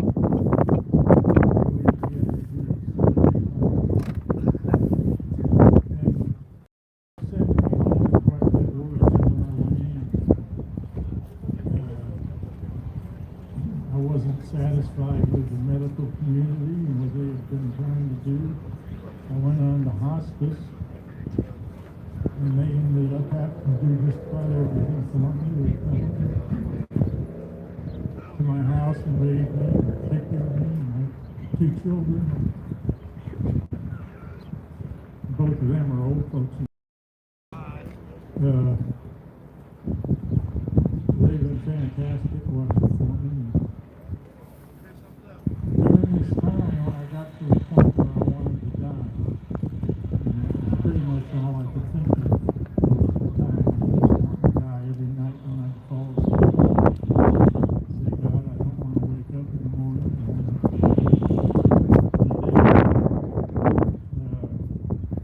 When people want to pray for me, talk about me getting better, I said, no, I don't want to get better. I want to die. And I would tell people that there's only one thing, one reason I want to live, and that was so I could drive in my driveway.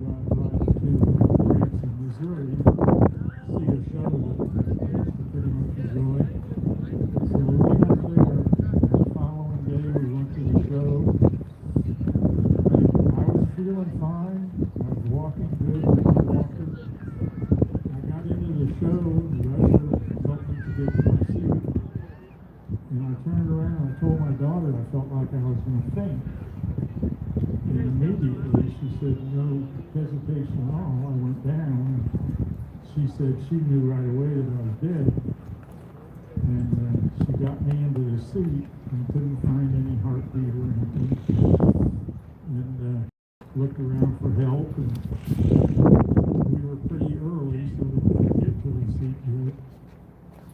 And finally somebody called 911, and they came and they told my daughter that I was gone, and they brought me outside in a stretcher and decided to try this heart thing we do.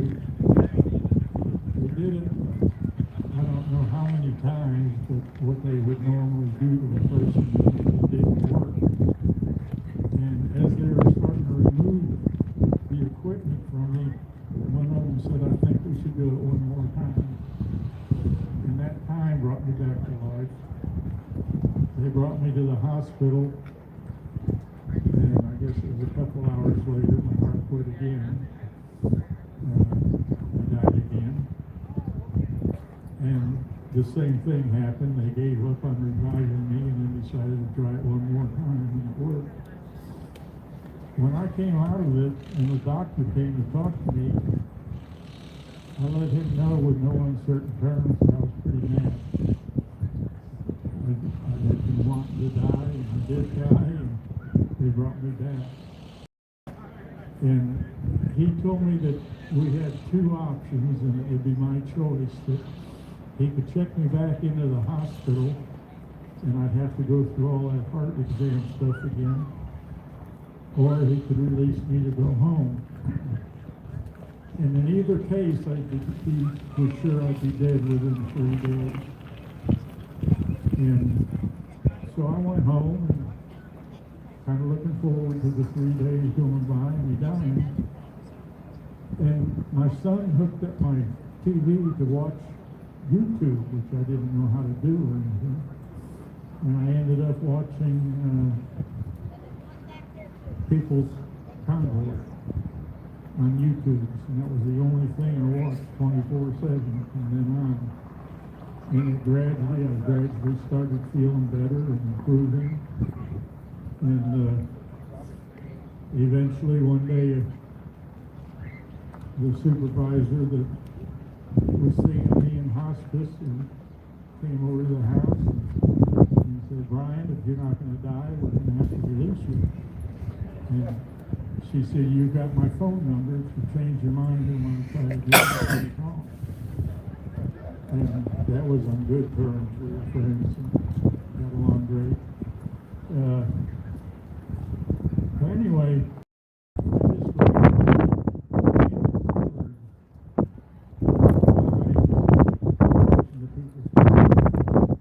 I happened to be able to catch him on the first day in Atlanta, California.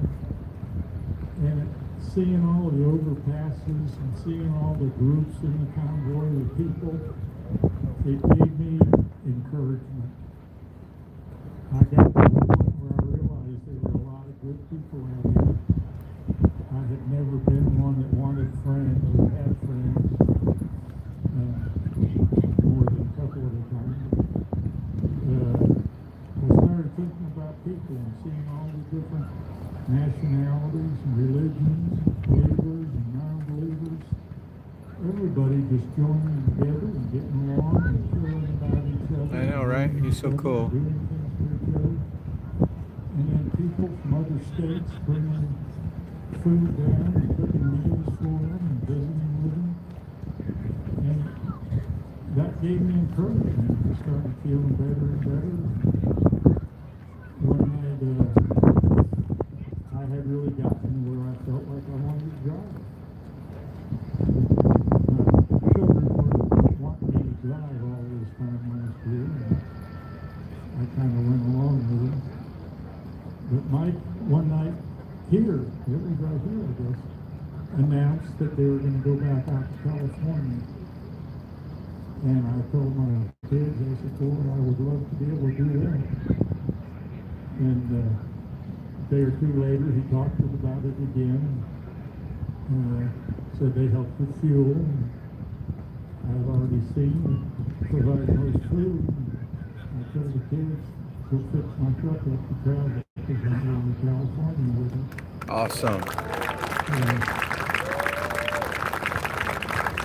What I told them was that I wanted to go to California, to LA and Sacramento, and then travel back to Washington. And that's where my thoughts kind of ended. I had no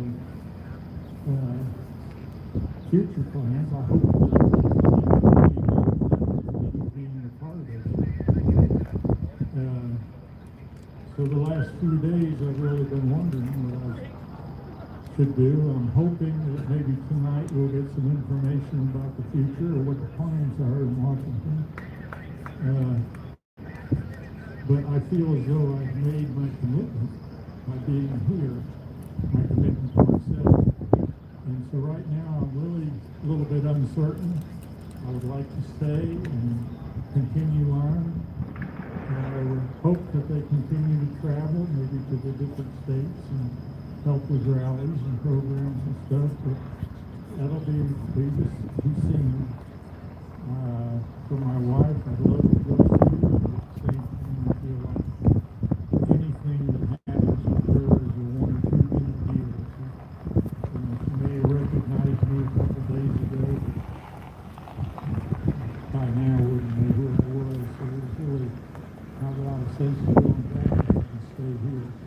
My whole life has changed from someone who didn't care about people to someone now loves people. That going from home to Texas to join the convoy is probably the one more thing that God had for me to do.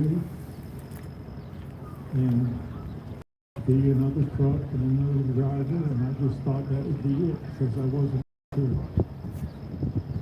Talking and dealing with people and everything. And I shared my little bit of my life history with the driver that first night there. The next day, next afternoon, people were coming up and asking me questions. And stuff. And I said, what in the world's going on? They said, but you've been the main subject on the CB just about all day. And now just about all the streamers are not every day, but there people are asking how I am, where I am, and what I'm doing. And every time we stop somewhere and I get out of the truck, there's people coming to visit me and share and tell me how it's influenced me. And I finally came to the position that, yes, God is using me. And it's something bigger than I could have done by myself. But together, God might have a story to share. And I pray and I hope that I can continue on doing that. But that, like I say, remains to be seen. And I thank you very much for the time. I'll tell you, Don, I saw you out there in California. One of my memories is watching you guys drive out there in California. I'm glad to have you back in Hagerstown. Look forward to seeing you down in the streets of the next speaker, it's not mine, it's you all. The speaker's Convoy. He goes without anything that I could ever say that you guys don't already know. Trucker G.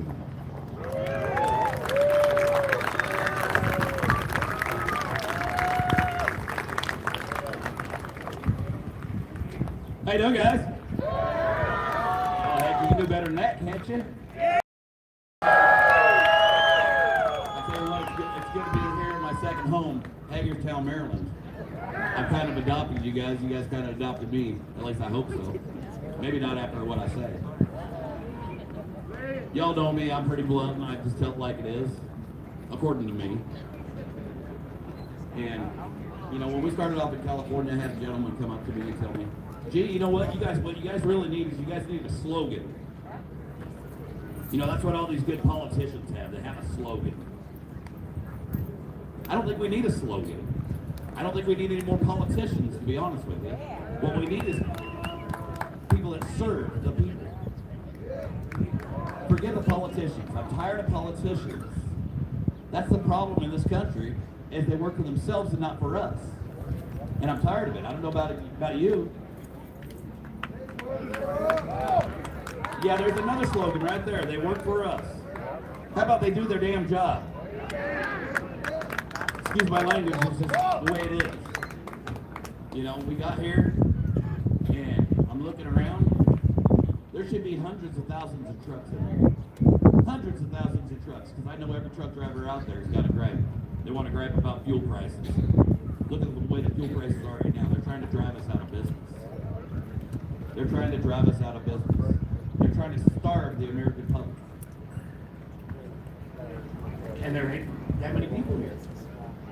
I mean, look, we got a crowd here, yeah. But this should be the whole state. The whole state of Maryland should be here. The whole country should be here. We should all be outraged. At least that's the way I see it, like I said. I'm just blunt and I tell it like it is, according to me.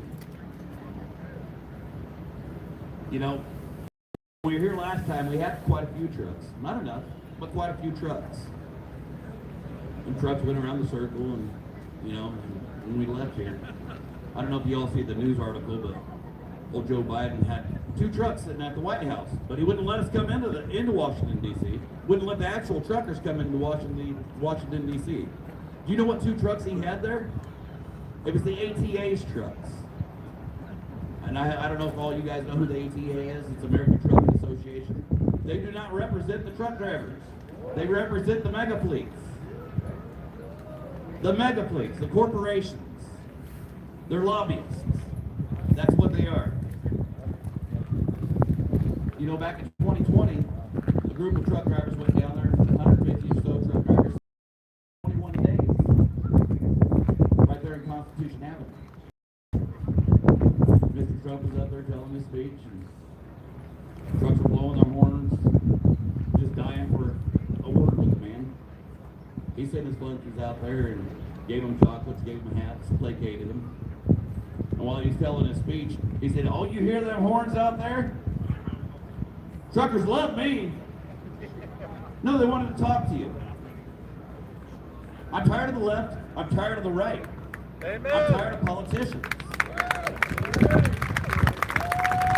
About time we split together as Americans. Because they're placating us all. And we're just standing there watching it happen. You know, we do have good servants to the people out there that's working in politics. I don't like to call them politicians. I'll bring Mike Moon up, for instance. He wrote a bill about autonomous trucks. Yeah, they're fixing to put autonomous trucks out here on the road. They're already on the roads with you guys. I'm sure you've seen some of the articles. And they're not ready to be out here on the road with you guys. They're not ready to be on the roads with your children. They're dangerous. As long as something can be hacked, it's dangerous. He wrote a bill saying that there has to be a person in that truck as a fail-safe. A human being. Well, they come up with a fail-safe, right? Their fail-safe was the truck's just going to pull over the side of the road by itself if a sensor goes out. Well, what if the sensor goes out saying that it needs to pull off the side of the road? Well, I'm sure they'll be working on that now that they hear that excuse. But they're allowing this stuff to happen. Why? Because it's big money. The FMCSA, the head of the FMCSA at the time, guess where he works? For one of those autonomous trucking companies. You know, said when I first started this, I wasn't going to talk about trucking issues because this isn't a trucking issue here. This is the American people. But without trucks, the American people starve. You know, I heard back in 20 when all this started that we love our truckers. You guys love your truckers? Yeah, I keep hearing that. But do you know how many truckers were ready to turn the keys down, turn the key to the left during the pandemic? Not one of them, because they knew the shelves were bare. They knew there wasn't no toilet paper on the shelves.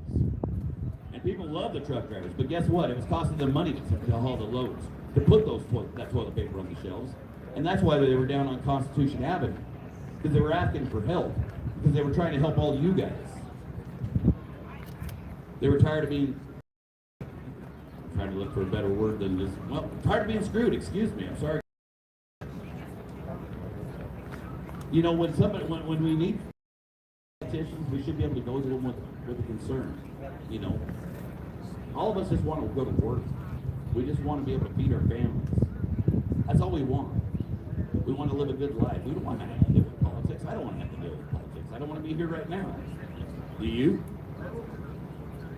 Like I said up here, more than likely it wasn't going to be popular. But I don't care about popularity. I'm tired of lip service from politicians. Tired of it. How about you guys? Yeah, I wonder how many of the rest of them are tired. They're not here. Yeah, you're probably right. I just don't know what to say. I mean, I don't have the words. Like I said, I'm not a speaker. I'm not a great speaker. You know, these guys get up here and I don't mean to hear, but the guys get up on stage or in front of cameras and stuff. They can come up with that great slogan and they got people all hyped up and the crowd's all yelling and screaming. It's a sugar high is what it is. It gets you all hyped up. I want meat and potatoes is what I want. Hey. I want you to say what you mean and mean what you say. I don't want to just hear words. Shake my hand and kiss my babies. Do what you say. Represent us. Exactly. You know, I don't hear a lot of clapping because I'm sure a lot of you guys are thinking, you know what? Who the heck is this guy? I'm a fed up American is who I am. I'm not an educated man, so I'm not going to pretend like I know exactly everything that goes down there in D.C. But what I do know is we're not being hustled, we're all being hustled. We have been for decades. You can't hustle a hustler. I've seen it all. Tired of the little people getting screwed over, excuse me. Just say it. I'll just say it. You know,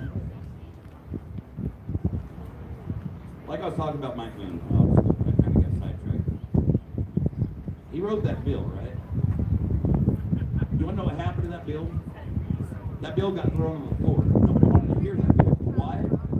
Because it didn't mean money in their pockets. That's why they didn't want to hear the bill. And I'm not trying to get Mike in trouble, but I'm going to tell you what he told me. He said, "Gee, ain't nobody going to listen to that bill until their family is killed by one of those trucks." Doesn't matter whether one of our families killed by one of the trucks. It's when their family is killed by that truck. It's when they're going to finally listen. Because there's big money in it. You know, my vote is a Republican. Is that a good thing or a bad thing?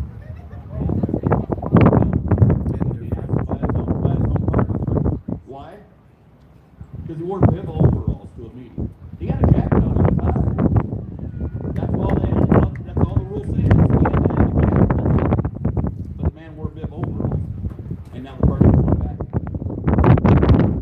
that right? No, it's not right. Suit don't make a person. Tie don't make a person.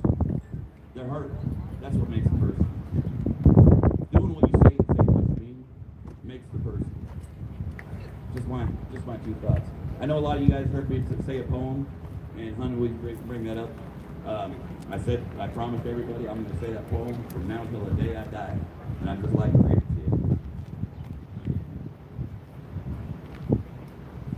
It's called The Visitor from the Past by Felon Polk. I didn't know who the author was when I first read it, but I done found out, so I'd like to give the credit. I had a dream the other night. I didn't understand. A figure walking through the mist with a flintlock in his hand. His clothes were torn and dirty as he stood there by my bed. He took off his 3-cornered hat and speaking low he said, "We fought a revolution to secure our liberty. We wrote the Constitution as a shield from tyranny. For future generations, this legacy we gave. In this, the land of the free and home of the brave. The freedom we secured for you, we hope you'd always keep. But tyrants labored endlessly while your parents were asleep. Your freedom gone, your courage lost, you're no more than a slave. In this, the land of the free and home of the brave. You buy permits to travel and permits to own a gun, permits to start a business, or to build a place for one. On land you believe you own, you pay a yearly rent, although you have no voice in choosing how the money's spent.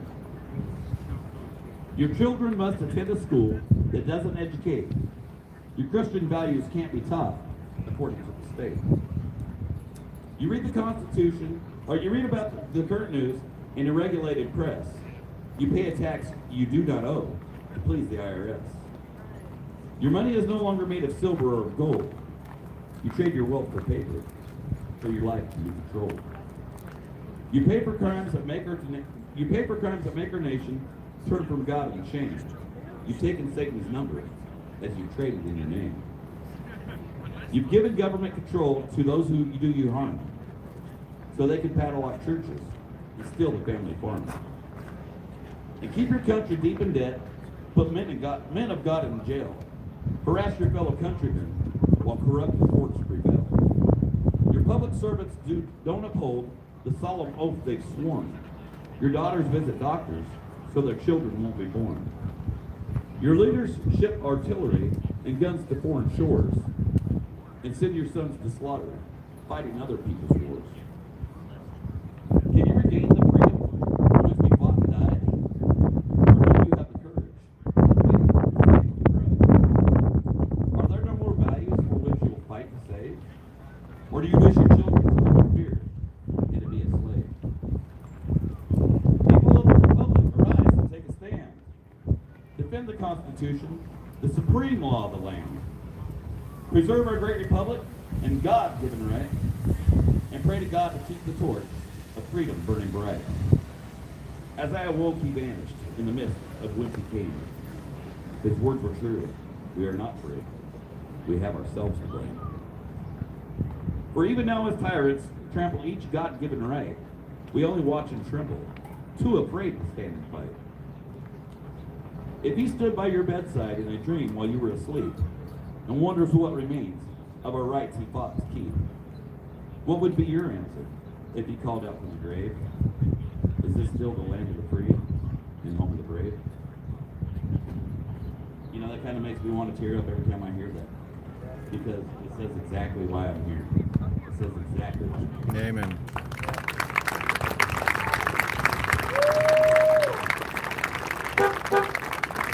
Looking at these children out here, all these children. children out here. And that's why I'm here.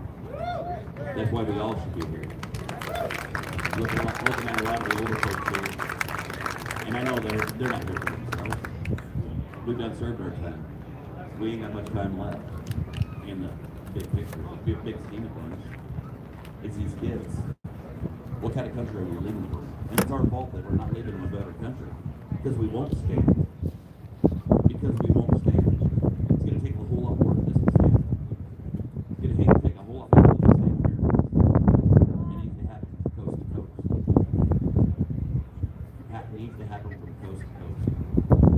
We're so caught up in ourselves. And that's what's wrong with this country. Everybody's so worried about themselves. Until it actually hits home is when you want to stand up, and then it's too late. Who's it too late for? Me? No, it's not too late for me. I probably going to affect me in the next 15, 20 years before I die. It's going to affect these Hey, Bree. It's going to affect these little ones. And it's going to affect their children. We're not going to have a country left together. We have so many veterans out here that fought and died for this country. What they fought and died for, not what they're getting.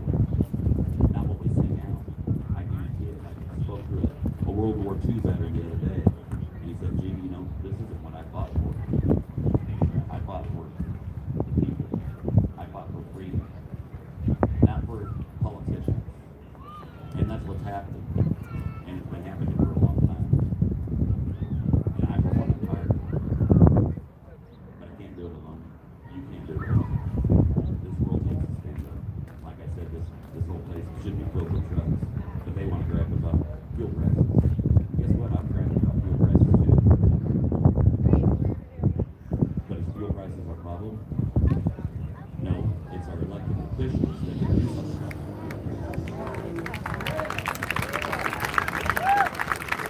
I've seen the president go come up on stage and start talking about an embargo with Russia, and the next day I see the fuel prices go up $2 per gallon.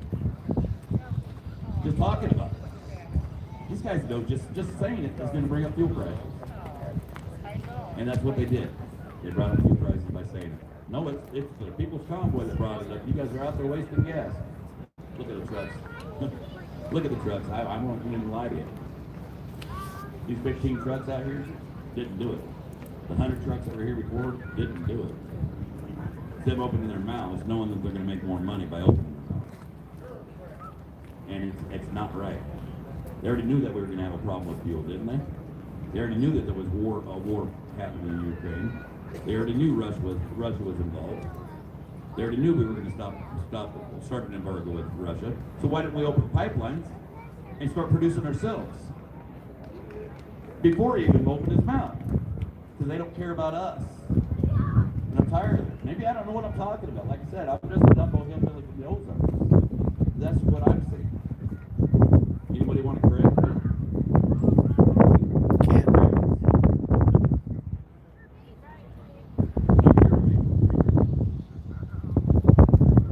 What's your question?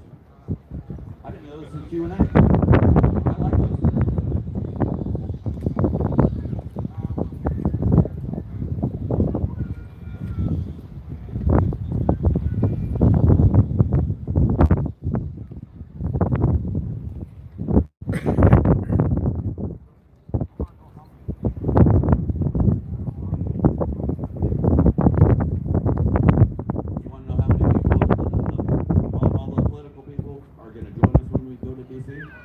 That's up to them.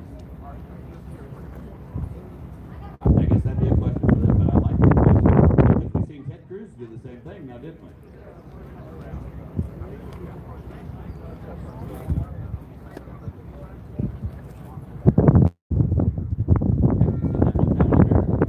Let's not even get into the politicians. How many Americans we see do it? From the time we left Atlanta all the way back to California and then back this way. Well, how many trucks you got? I want to know how many trucks you got before I join in. I seen them with truck drivers. I heard one truck driver said something, "Gee, I ain't going to get involved. Let me see how California kicks off before we do it." Oh, I didn't set up the route. That's none of my business. You want to know what's great about this country? Freedom. Freedom. I don't speak for others, I speak for myself. That's why when I came up here today, I said, I speak from my heart. I I don't speak from here, Harvey. I got to know a lot of these people out here, and they've become family. They become family. But I'd like to see us, the country, become a family. That's what I'd like to see. Say what you mean, you. We need everybody. Everybody needs to be involved. It's getting ridiculous. I wasn't expecting that Q&A. Thanks a lot, Joe.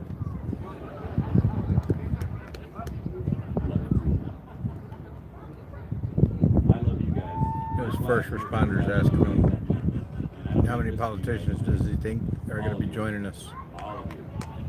He said it's not up to him, it's up to the politicians to make those decisions. As we can tell, they're not making good decisions, so they would never make this decision correct, in my opinion. Thank you, guys.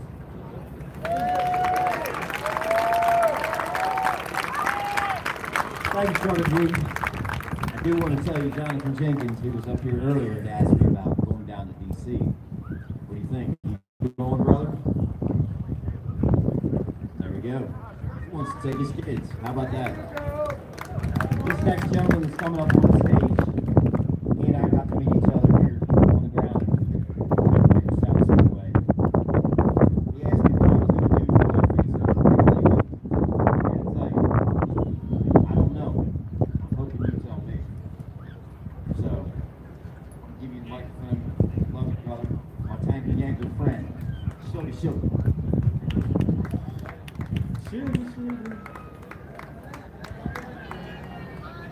Thank you, Jeremiah. Yeah, I'm a tanker, yanker, my whole sugar. Hagerstown, Maryland. How are you tonight? 1, 2, 3.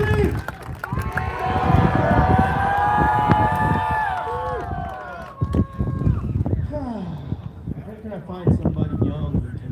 Don't let this, I don't want you to get scared because of the green folder. I'm going to open it up. I got a lot to say, and I don't know. I was just going to keep it short tonight, but I do want to say thanks to there's a lot of people working behind the scenes, and it's empty. But I did write this down. Kim, where's Kim at? From Delaware, she's a Delaware State lead. From Delaware, she's a Delaware State lead. Kim? Hi, Kim.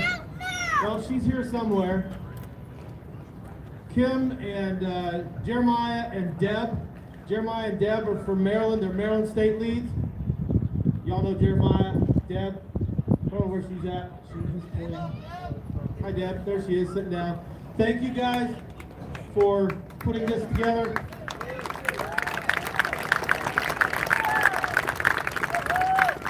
Thank you for stepping up and being a state lead in Maryland and Delaware. That is a task, and being a state lead in Maryland and Delaware, that is a task, that is a job that should pay well, and it should pay more than you're getting paid. Job that should pay well, and it should pay more than you're getting paid. Thank you. I also want to say thanks to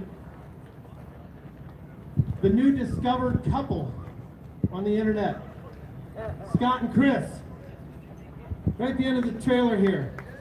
I'd like for them to come up, but they won't, but I'd like for them to come up, and I'd like for Chris to talk, and Scott.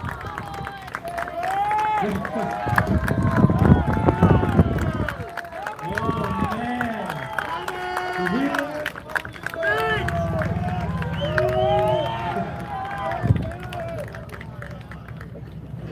Those two have worked tirelessly behind the scenes. They were also here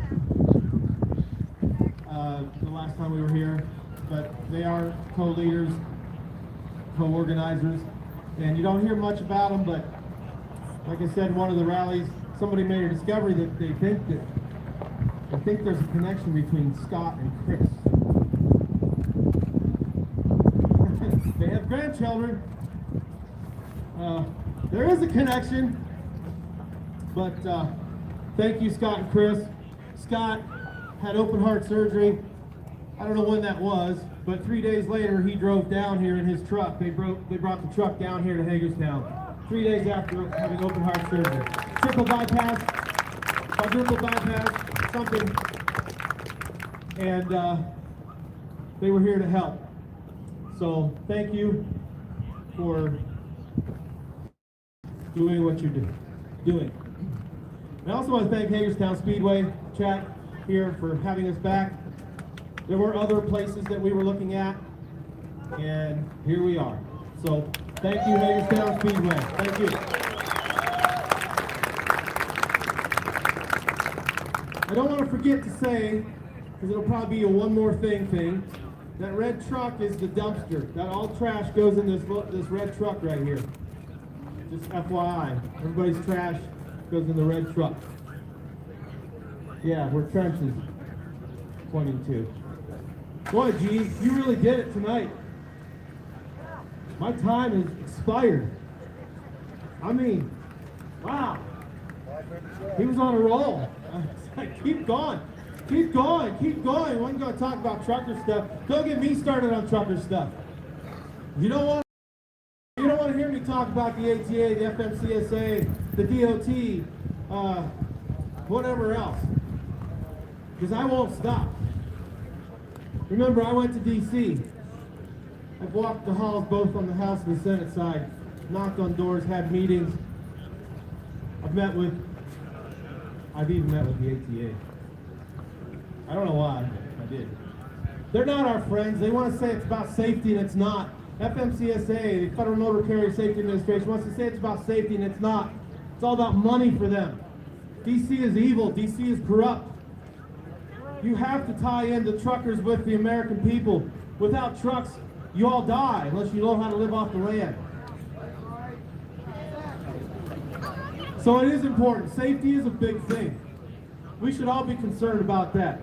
The ATA only represents about 17% of the trucking industry. They claim they represent the entire trucking industry. They don't. But they have money because their members are heavily mega carriers, like, I won't name their names, with bad safety scores. They're not our friends. Not at all. But they have money, and every time we go to DC and protest anything with trucks, the trucking industry, guess who is up at the Rose Garden a day or two later? Saying how good the trucking industry is and has a truck there, you know, oh, it's great. ATA. It's time that people understand there are rights and there are wrongs. There are things we have to fight for. We have to stand up and we have to fight. The government is the worst evil.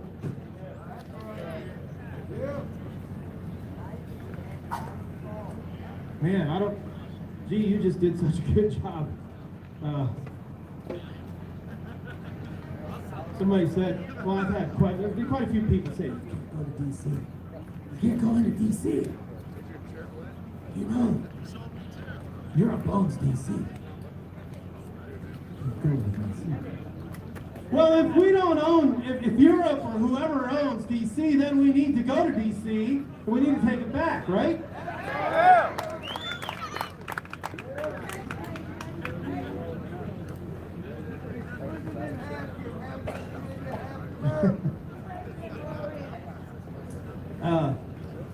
I do want to say, about a month and a half ago, we were just thinking about this a few minutes ago. We asked the question almost this very spot. If you, the people, want to go to California or if you want to stay here. And y'all know what happened. We're back. And it's warmer. That was a cold night, I think. I think a lot of those nights are cold. But we're back. A lot of you guys I don't know. I see new faces. Thanks for being here. Thanks for supporting the convoy. Thanks for coming out. And I want to say thanks to all the people at home that are watching that couldn't join or anything like that for whatever reason, health conditions. Thank you for doing your part. They're very active in their states, many of them are. But driving across the states, talking to the people,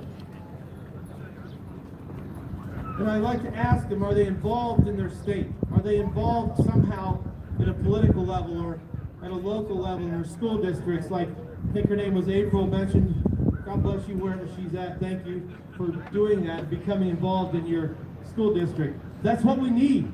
We need people, good people with heads and sound minds to get involved in the school districts. The kids are the important things here. They need to be taught well. You can't get that from whatever those three letters are. That's not teaching. But I ask people in states, are they involved in anything politically at a state or local level? And many of them were. But there was also those that weren't. Many people said, we are here because of you, the convoy. They got involved because of Ottawa or the People's Convoy. And it's made them want to get involved somehow in their state and local levels. Yeah, don't be getting in I trouble. can't tell you people how important it is to get involved because there's power in you.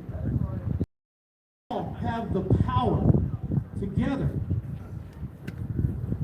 to fight together.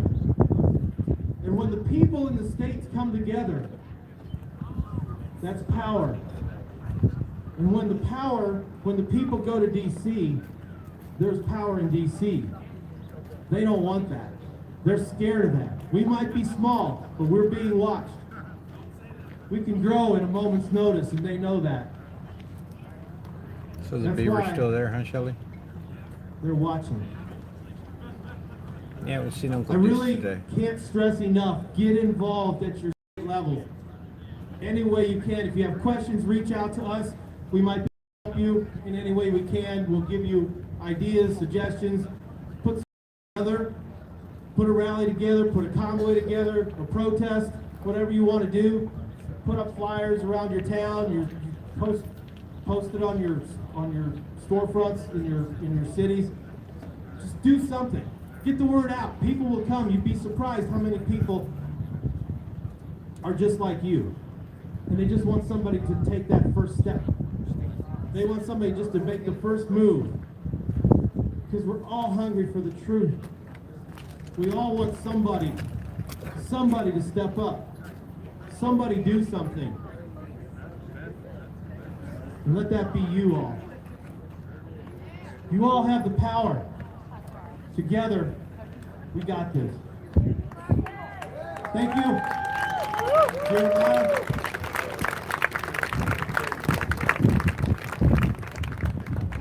Thank you, Tanker Yanker. All right, this next guy, I hope one of y'all brought a catcher's mitt. Can somebody bring the catcher's mitt for me? Because I think Santa, he's probably got something wonderful he's going to say. That microphone, I'm going to have to go up here and catch it. Because they tell me it's expensive. I don't know why they gave it to me. Oh, all right, brother. Your introduction goes without saying. Thank you. Love you, brother.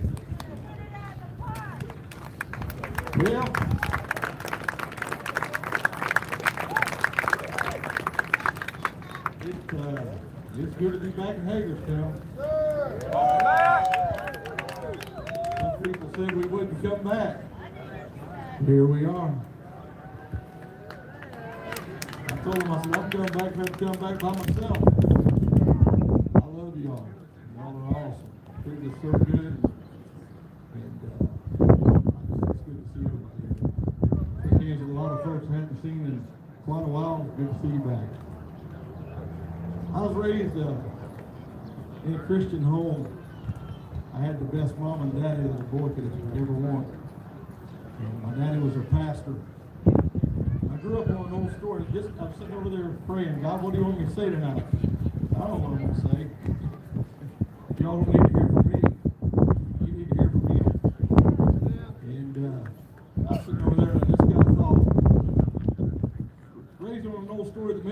know, there's this little boy, he's out watching his father's sheep, little ruddy complected, teenage boy. His name was David. Everybody that knew David at that time, they just thought he just Jesse's boy, you know, the youngest of the flock. Nobody knew what kind of heart beat inside of that young man. Bear came out one day, tried to take his father's sheep. Something rose up in him. He said, that's my daddy's sheep. He killed it. A lion came out. Tried to steal one of the sheep. He said, killed it. See, that's just a story. Santa, that's just a story. No, that really happened. Because with my God, all things are possible. You're still looking at it from a man's point of view. I'm looking at it from heaven's point of view. So one day his daddy gave him some cheese and some meat and some bread and sent him down to the front of the battle. This great Philistine army that came up against the children of Israel, trying to overthrow their government, take them into slavery. Here comes this little boy. Everybody thought there goes a little boy with some cheese, and some bread, some meat. That's all. Oh, he had more than that. He had a heart. He had a heart that had already been in battle that nobody else had seen. And he was taking it up to the front. Some of you already know where I'm going with this, don't you? He walks out there and there's this big giant. I mean a giant. Some folks say he's about 9.5 foot tall. He's roaring like a bear. Looks like a lion. He's defying David's God. He's defying David's kingdom. Defying David's army. All these guys he had looked up to all of his life, he's putting them down and slurring them and slandering them. Something began to rise up in that little boy. He said, the Bible says in 1 Samuel 17, verse 26, and David spoke to the men that stood by him, saying, get this, what shall be done to the man? He's just a little boy. I think young boy, maybe a little older. He's talking about killing somebody. What's going to be done to the guy that does this? And they told him all the stuff is going to be done. Well, Goliath, his oldest brother, he heard what David was talking about, and he pulls him off to the side. And he begins to rebuke him. You need to shut your mouth. You need to go back home.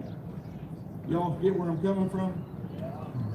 How many of you drivers out there that are with us tonight? How many of you convoyers out there tonight? Some of your own families told you need to get back home. You need to go back to your job. Go back out there and tend your father's sheep, David. I like what David says. And David said, what have I now done? What have I done, guys? Is there not a cause? Is there not a cause? Am I out here just running out fuel? Am I out here just wasting my time? I'm asking you, is there not a cause here? If there's not a cause, then I'd go home. But I clearly see a cause that needs men and women of valor and honor to stand up. They're running down my God. You think they're not? Yes, they are. They'd like to padlock every church in America. You know why? Because the church is what's keeping America afloat. And they know that. And they want to destroy the house of worship across our country. They're coming into our educational systems and teaching our children all kinds of perversion. Is there not a cause? There is a cause. That's why I stand on the back of this trailer tonight. I'm not here just to waste my time. I'm not here just to waste my money. I'm not here just to drive my truck around. I'm here because I see a reason to be here. That's why I'm here.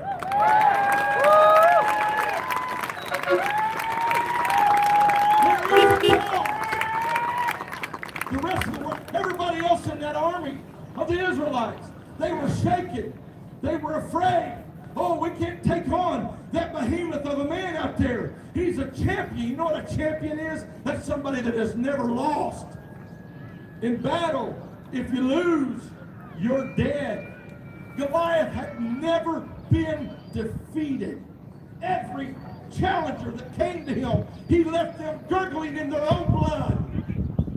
And now the government of this world, the government of this nation, has got so many people so afraid of them because they look like this big behemoth, this giant that cannot be overcome. Just today on the CB radio, another driver told me, said, there's nothing you can do.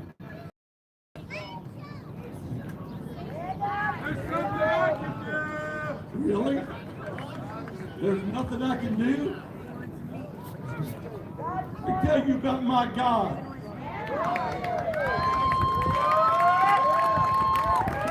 Amen. I'm just a little old dude standing here with a little water pistol. But I know behind me is an almighty God with a huge cannon of truth pointed right directly at those who would take our freedoms from us.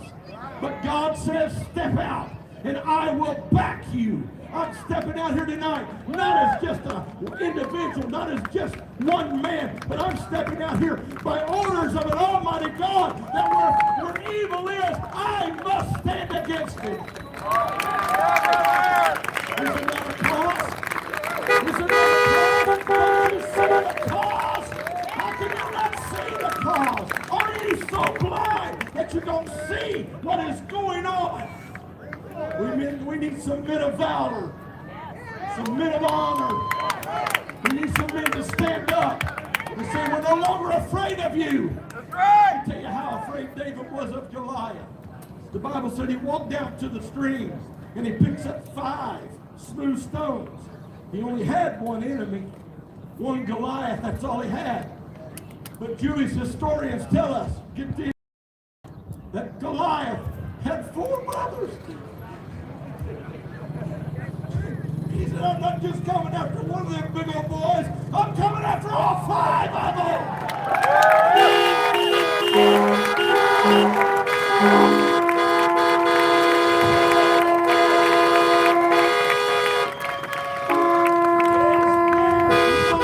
A cause. Do you not see that your liberties are being stripped from you? Can you still sit at home, go to work tomorrow just like it's any other day? Can you get up in the morning, kiss your wife goodbye, go out and earn that meager living, and then come back home and worry how you're going to pay the bills because the government is taking your money and wasting it on countries that hate you?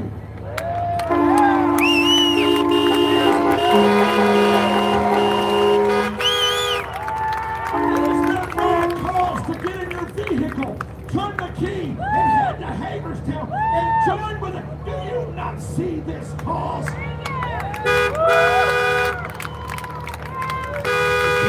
The filth, the disgusting lifestyles that is represented in that Capitol just a few miles up the road, is that not a cause to stand up and say, we are tired of your nonsense, we are tired of your lies, we are tired of the way you're treating everybody in this country. We are coming to take our country back.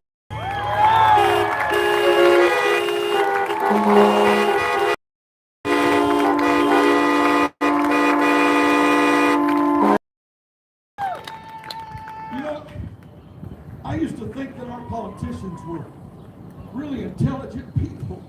I did. I thought, man, they get up and they speak these words, and I'm just an old hillbilly, you know.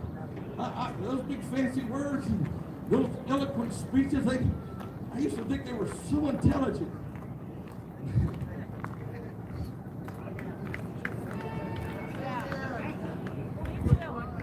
But anymore, I'm firmly convinced. Pulled the wall over your eyes. Most of them would drown in my most shallow thought.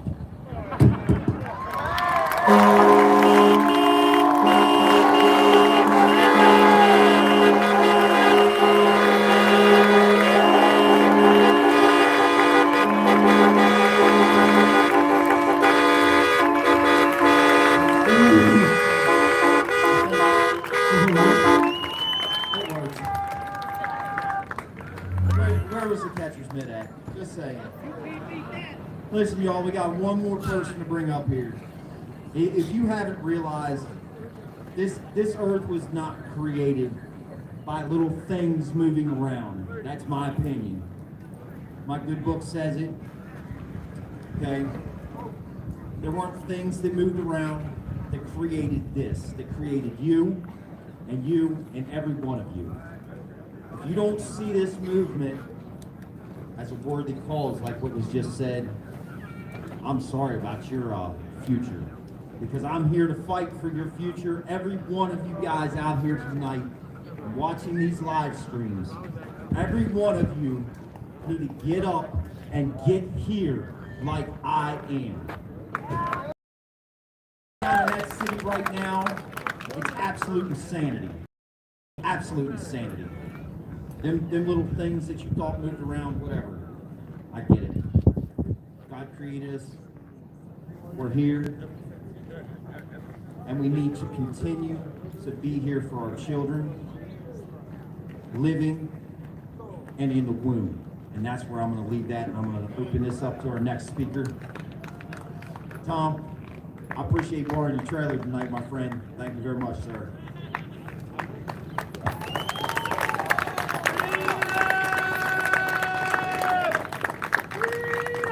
I'm going to get serious now. I've told a lot of y'all, I haven't got the road to tell my story. I've been a business owner for many years. I've been put down and being controlled and everything by the government. Finally one day I said, you know, Father, I'm tired of this. And I became an ordained minister. Now, I'm not your mainstream ordained minister. I'm not fake. I won't pretend to be something that I'm not. I'm just a hard-working individual like each and every one of these people out here, these other truck drivers, and these people work their asses off all their lives.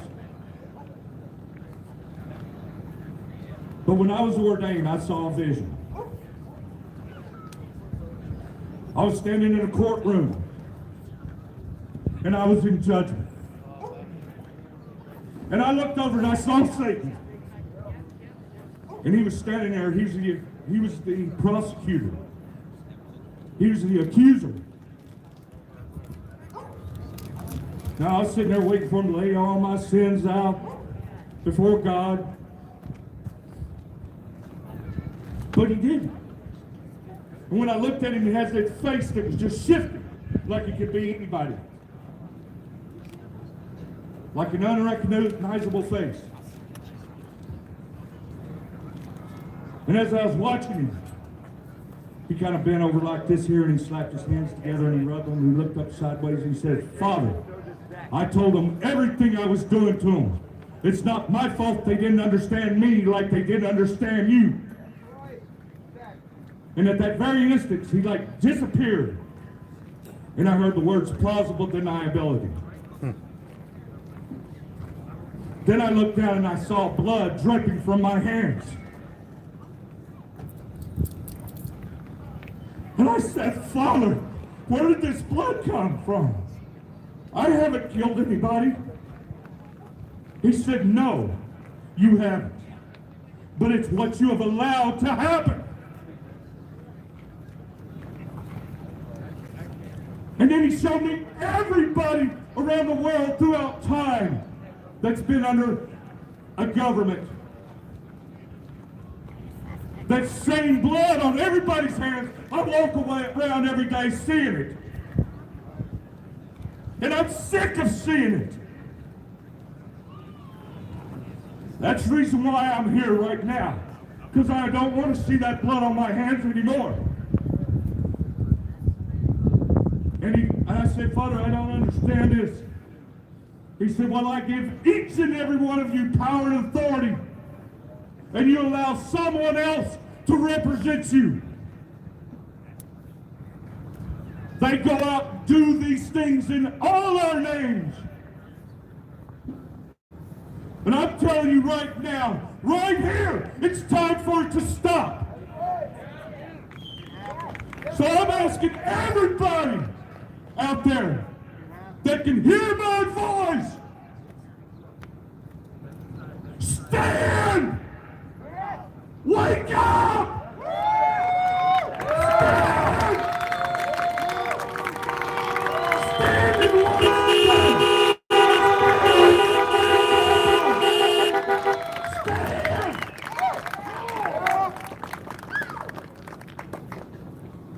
Now I'm going to end this with the Lord's Prayer. Our Father, who art in heaven, hallowed be thy name.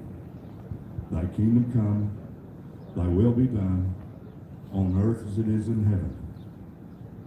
Use our daily bread, and forgive us of our trespasses, as we forgive those who trespass against us. Lead us not into temptation, but deliver us from evil. For thine is the kingdom, the power, and the glory forever. In Jesus Christ's name I pray. Amen.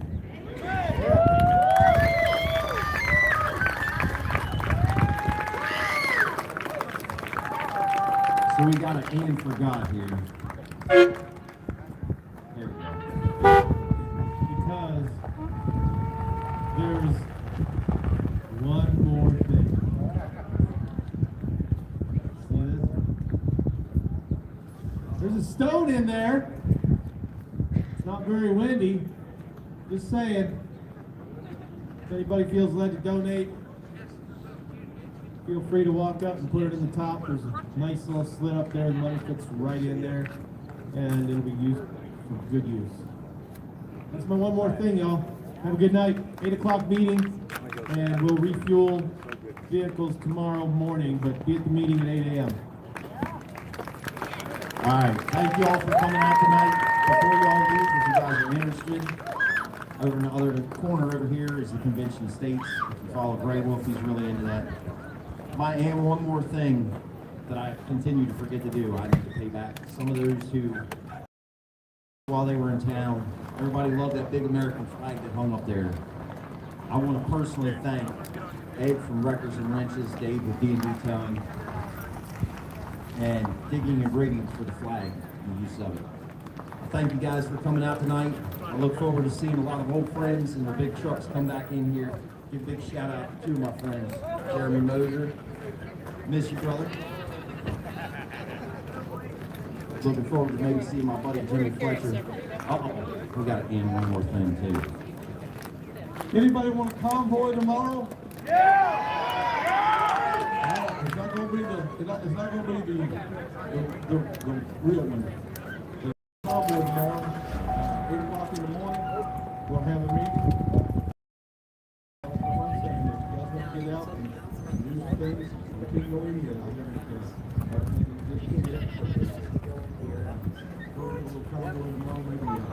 Yep.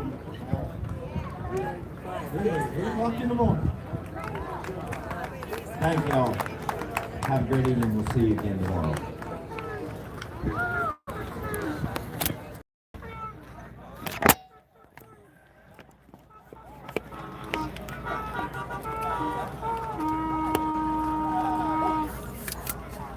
Stop. All right, guys. Well, I'm glad I was able to get around and see those that I saw. It's 8 o'clock. Bedtime, past my dinner time. I've done neither at this point, and I need to. I'm going to have all kinds of people moving around me here, so I'm going to have to be very careful with my movements. Make sure I don't run over anybody, of course. And I need to go visit the John again.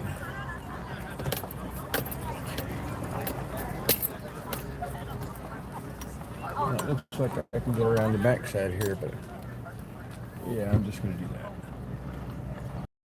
So, pretty good rally. Like there's some Johns right there. So that's where I'm going. Pretty good rally. I enjoyed it. I hope all of you enjoyed as much as I was able to show and or y'all got to see. Actually, those Johns don't look like they're usable. Oh, yeah, maybe they are. Well, I'm going to try one anyway real quick. So, and then I'm going to have to head back home.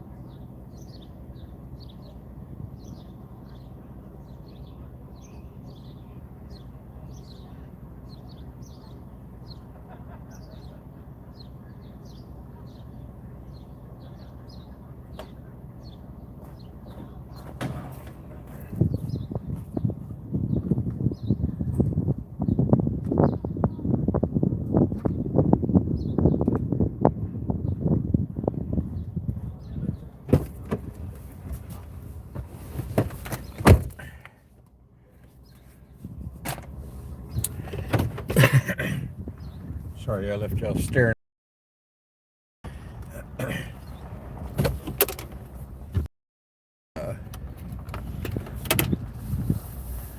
Yeah, so we get down the highway. I think I can go through here. Yeah, I've got a four-wheel drive. Why not?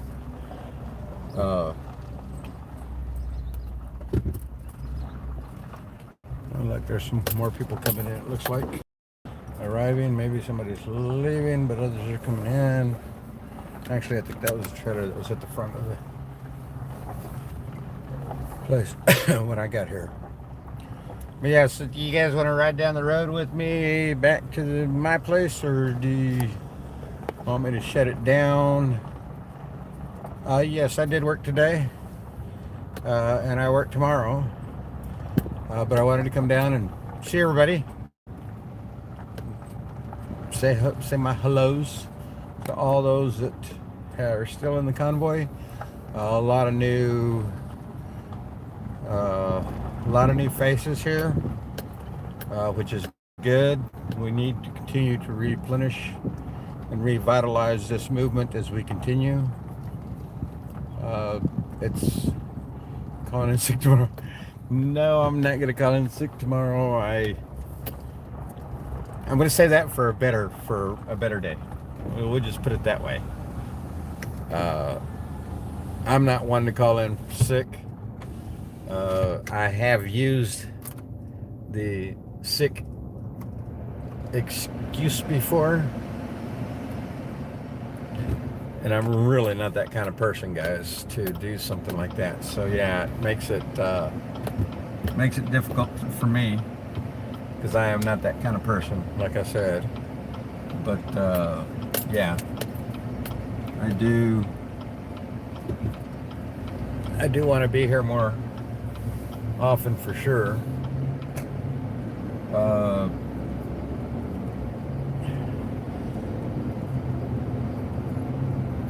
mean,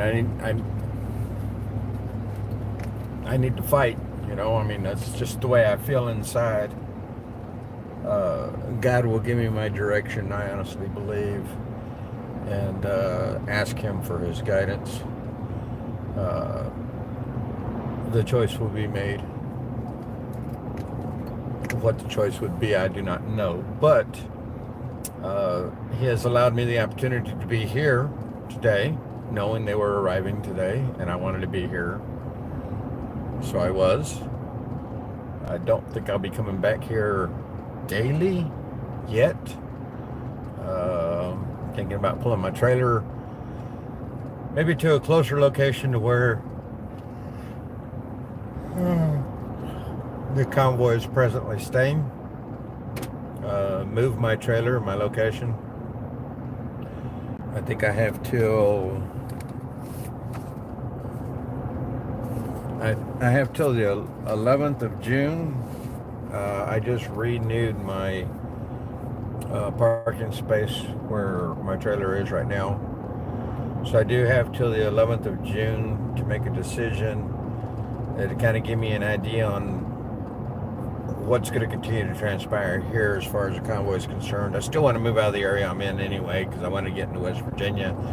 And once I get into West Virginia, then I'll be able to do a P.O. box and do all the things that you guys have requested of me, and to some extent, yes, Summer Dreams, I am. Yeah, so it's 8 o'clock. I get up at 4 in the morning for work. I haven't eaten dinner. I came straight over here from work. I'm still in my work clothes, work boots. I told you guys earlier I'm in my work shirt. This has probably been covered earlier, but any word on how long they're there?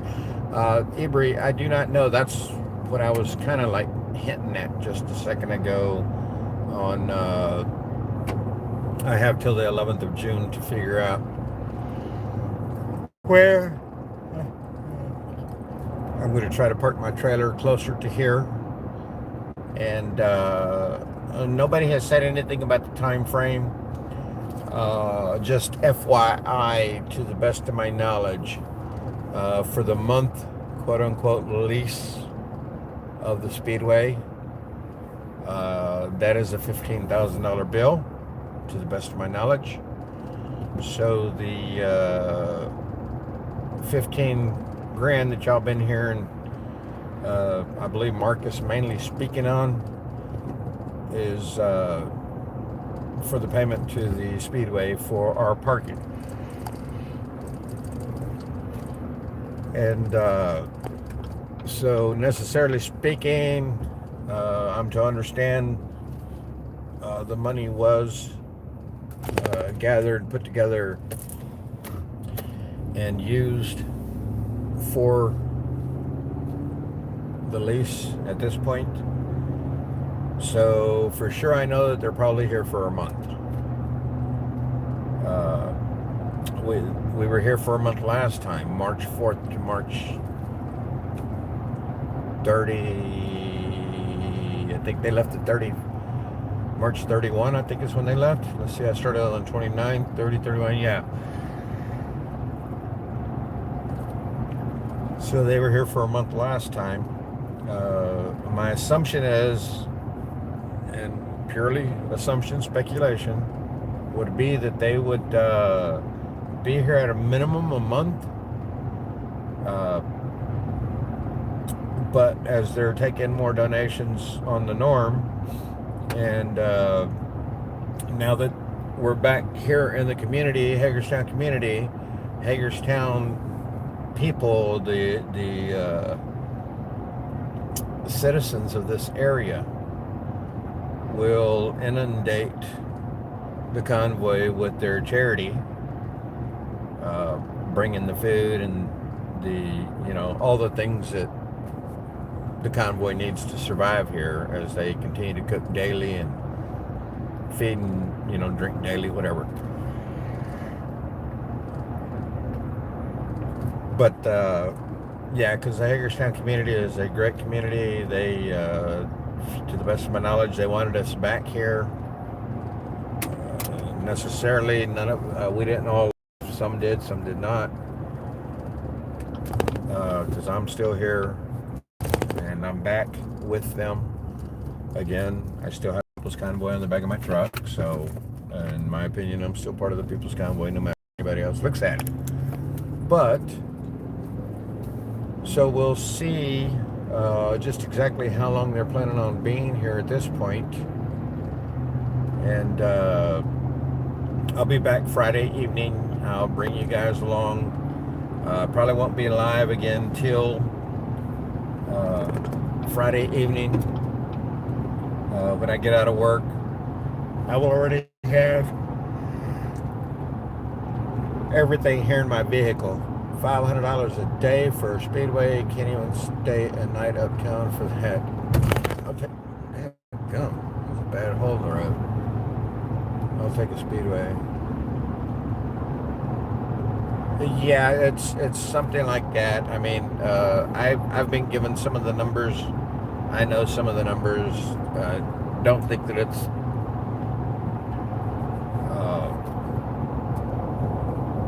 that important, other than the fact that I'm trying to be here. So a lot of the numbers I choose not to speak on, because it's really none of my business. We do need the charity support so that we continue to do what we're doing, such as myself with the live stream, driving up here all the time. I get a gas card from work. I can't use that for this. I have to pay out of my own pocket, but I will be here, and I will be making loops with the convoy. I'm sure that they would assist me with my fuel if I chose. I choose not to take that money from the People's Convoy now. I did before, for the simple fact I had no income coming in. So yeah, I have income coming in now, so I'm not looking to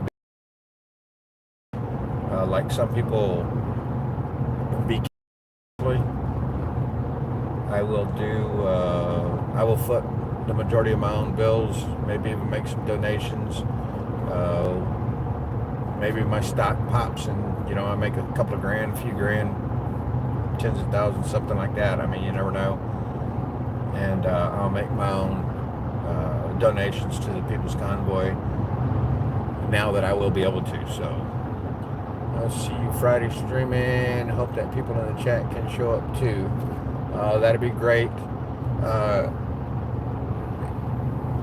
Gary, can you please, I think you have both my email addresses. Can you please post them so that people can have access to them in the event that anybody wants to send me an email or anything like that? I have two different emails. Both of them's FrankieBobby65. One's at Gmail, one's at Yahoo.com on both. So if somebody can pop that up there real quick, and take it if you need it, don't if you don't. Exactly, Ibri. That's the way I feel. That's the way I've always been in life. Hey, Mud Shark. It's Mud Shark, right? Yeah, Mud Shark. I'm driving, so it kind of sprang up real quick, Mud Shark. But hey, how you doing? Good to see you. Thank you for being here. I think I'm speeding a little bit right at the moment. No, not really. Okay, I'm good. But yeah, so if I do, or when I do start coming out again Friday evenings, so you guys know, I'll be doing as much streaming as I can all weekend, Friday night, Saturday, Sunday, as much as possible. Also, I'm sure I'll be getting together with. We'll have to see how all this plays out now with what all being on here now. Like I said, there are a lot of new faces here, and I was very blessed to be able to meet and see a lot of my friends from previously, from the last time we were here, and I enjoyed it. I enjoyed it. A lot of you used the term yesterday or a couple of days ago whenever I was talking about this. Said we're coming home. I actually felt like I was.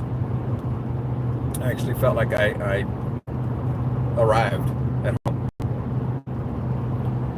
It was nice to see the people that I did. It was nice to be able to meet Squirrel, Freedom Squirrel. So thank you, Gary Reed. So yeah, Freedom Squirrel, and then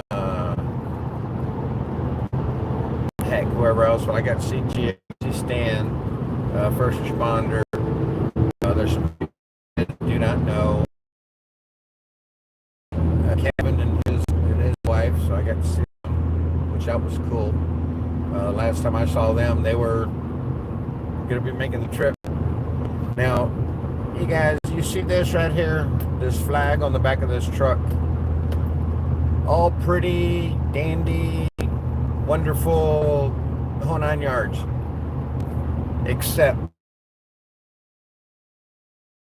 the star should be on the left side of that flag as it's draped down in the fashion that it is.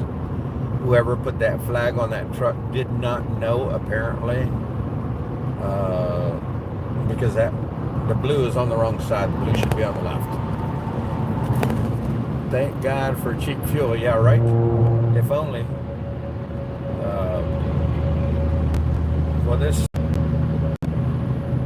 is going to cost me about a quarter of a tank of gas. So, you know, it is what it is. Fortunately, I don't have a lot of other bills that I can't afford to, I'm not going to say waste my money, because I don't think it's being wasteful. Use my money in a better manner. I think that it's a great thing that I use my money for, helping to support the convoy in every way that I can. Pray and wish that a lot of you that have been in my live streams that have talked about coming down and meeting and seeing, saying hi, help and pray that you people will be able to manage to make it here and to see the camaraderie that takes place here at the convoy. It's something different, people. I mean, if you haven't experienced it, if you have not been here, you haven't experienced it, in my opinion. I don't know what else you may have been involved in, but the camaraderie here is second to none. I mean, there's really no way to explain it. I mean, it's just so hard to explain how we all feel. And what's crazy is not just me, it's not just one other individual, two other individuals, it's all of us. And we all feel the same thing, like we're like we've known each other all of our lives and now we got best friends, you know, kind of thing. And Trucker G was talking about it. I know that you guys probably couldn't hear the majority or a lot of it unless you were watching on the stream. But Trucker G was talking about, excuse me, you can tell it's my bedtime because I'm starting to yawn. Trucker G was talking about how he doesn't have a lot of friends. He's never had a lot of friends. You know, he's maybe had one or two good friends during that particular time in his life, but he didn't have a lot of friends, or doesn't have a lot of friends as an individual. I'm the same type of person. I don't have a lot of friends as an individual, but these people make me feel like we're friends, you know, and I don't know that it was just because I'm associating with them. I think it's a lot of it has to do with the like-mindedness that we all experience amongst each other, because a lot of us are like-minded, at least in our thought processes and the way we feel about our freedoms and the way they need to leave our children alone. I still stand behind that wholeheartedly. Leave my children alone.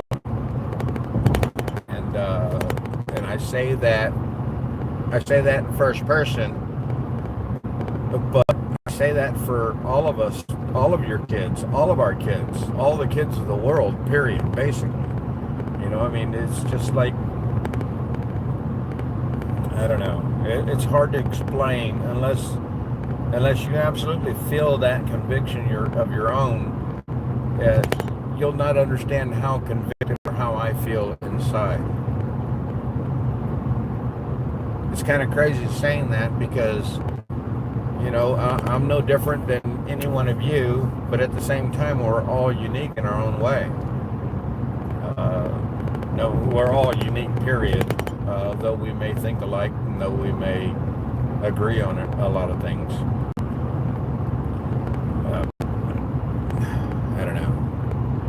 It is, Brenda, it is. It's very much like a family, and it was the whole time I was there. Like I told everybody, it ended up being, let's see, it would have been would have been 24, 23, 22, 21. So I was there for 21 days. Skipped, so we'll say 17 days. For 17 days, I felt like I was at home, like I was comfortable being around the people that I was around. Crazy.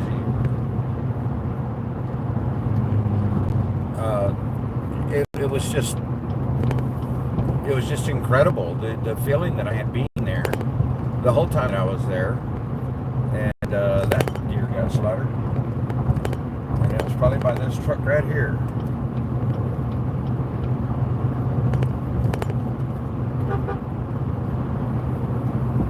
That dude there may have gotten that deer, because apparently a deer tried to cross the road and didn't make it. But I mean, it's crazy. You have at least 40 at the moment. Oh wait, 44, 41. Three just, they were, don't say Daddy Bree. It's funny, but don't say that. It's spelled with one O, not two, just so you know. But yeah, you heard the call. You heard the call from the speakers. If you can't show up, and I'm a couch potato myself, but couch potatoes, get off the couch. Come out, show your support. Every vehicle counts, everybody counts, individual body counts. Everything counts. The more you have, the more people pay attention. I mean, it's kind of like it goes without saying, in my opinion. That's why I've chosen to have my truck a part of this convoy from day one, because every individual counts, every vehicle counts, every person counts, and we can use all the help that we can get as a movement. If it wasn't for the movement, God only knows where we might be today in this country, especially with the psychosis that seems to be everywhere in this world, especially in this country. I haven't watched them. I've seen the videos that people have put out. Get it, girl. I've seen the videos, or the TikToks, whatever the heck. Liberals of TikTok, I think, is the name of that one particular TikTok place. And I watched a couple of those videos, and I just got to the point to where I can't even stomach it. I don't even want to have anything to do with it, much less have to listen to some whiny, sniveling little 20-year-old telling me that I'm wrong. 56 years old, I'm not wrong. And if I am wrong, it only pertains to me. It shouldn't pertain to you. You believe the way you believe, I'll believe the way I want to believe. And if you think that my belief is incorrect, the same way I believe your belief might be incorrect, well, so be it. I am not here to satisfy anyone except for God. And I have done, I think, a very good job with my children, which at one point that was my responsibility. I still feel like it's my responsibility to be there for my grandchildren. And that's why I'm here doing what I do, is for my kids and their kids, my grandchildren. That won't change. We're always protectors of our children as adults, as for me as a man, as well as women for their children, I'm sure. I can't speak for women because I'm not one. I just know that women are pretty mama bearish whenever it comes to their children, so we'll just put it at that. Maybe not all moms, but I would have to say the majority. Maybe not all dads, but I would have to say the majority as well. So, I'll continue this fight as long as this fight is being fought. And I'm going to be a part of it. Whether somebody thinks I shouldn't be or not. So that cop there just watched me fly by it. But I'm not necessarily speeding. I think they were just looking at my flags. I'm 9 over, so yeah. But he was definitely staring me down. Hey, Uncle Deuce made it in the house. Check it out, people. Uncle Deuce is here. Oh no, it rebooted. It showed me at 1 hour, and I know I was at 4 hours. When did it reboot? Did I buffer, guys? Apparently I buffered. Yeah, Doodle, they were all looking for you earlier, asking for you. Glad to see that you can make it out. You can make it here. Man, look at the traffic on the other side. Thank goodness I'm not on that side because I need to get home. I think I'm only about, let's see, where am I at here? I think I'm in West by God, Virginia right now. Yeah, exit 8. So I need to go down to 1. And then, yeah, so I'm only about 20 miles from the house now. 15 minutes, give or take, something like that. 15, 20 minutes. So, yeah, but my brother hasn't called me back, for those of you that heard that story. My brother still hasn't called me back. Well, we don't speak, like, every day, so it's kind of expected, but I know that he'll call. He always does. Or I call him. And hopefully we'll be able to continue our conversation that we started earlier this week. When was it? No, that was the end of last week, right? That was like on Friday.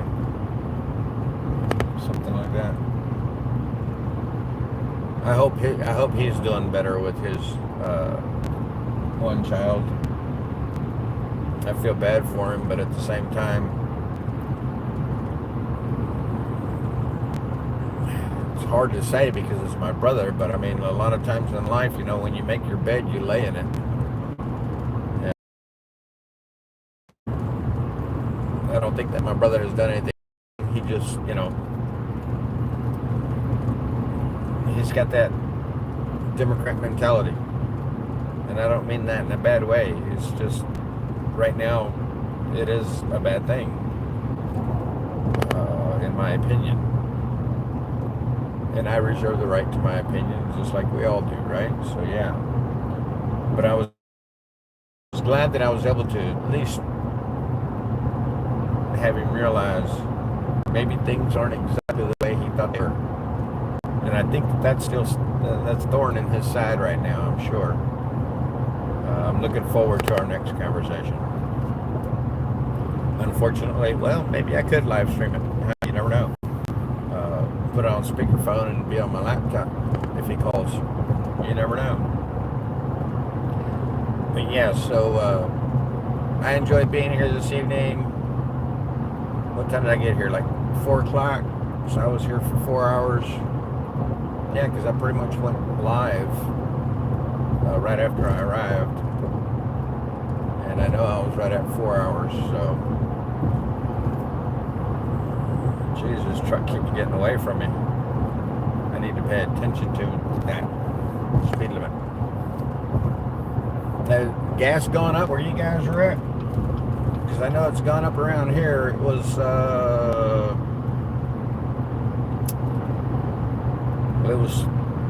$3.89. Went up $4.09. Went up to $4.19. No, went up to $4.29. Dropped back down to $4.09. Went back up to $4.19. Came back to $4.09, and now it's at $4.29 again. So, gas in Maryland, I was just driving, well, actually, I was driving this back street to get over here to Hagerstown on 15. And I saw gas there, $4.69 a gallon. I said, are you kidding? Ouch. Oh, man, that hurt. I felt that. It was $4.19. Look at that traffic. Oh, my goodness. Oh, they're making them get off the freeway. Oh, that really reeks.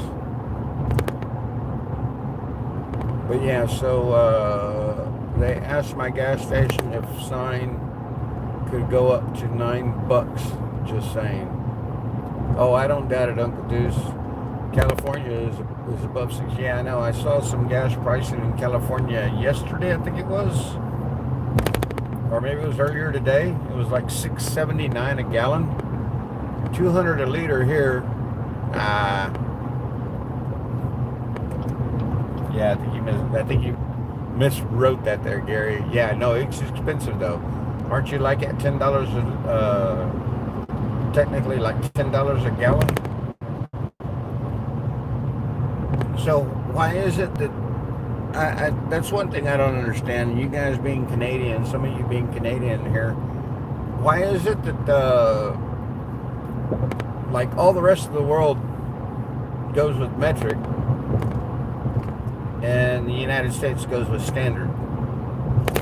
Can anybody answer that question? I've never understood it myself.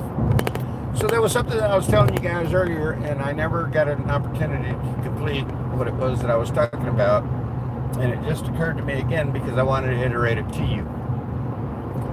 So we talk about how the schools are being taken over by all this anarchy, in my opinion. This BS indoctrination that they're trying to do to the children. I want to say this outright. It's not something that they're trying to introduce to the children. It's been being introduced for years during my time. One of the most profound things, and I use the word profound, $10 a gallon, yeah, going up next week. Wow. I use the term profound because it would make you guys listen, maybe. But I remember when I was a kid in school, I was a senior, or not a senior, but I was in high school. And one of the things that I do was keeping up with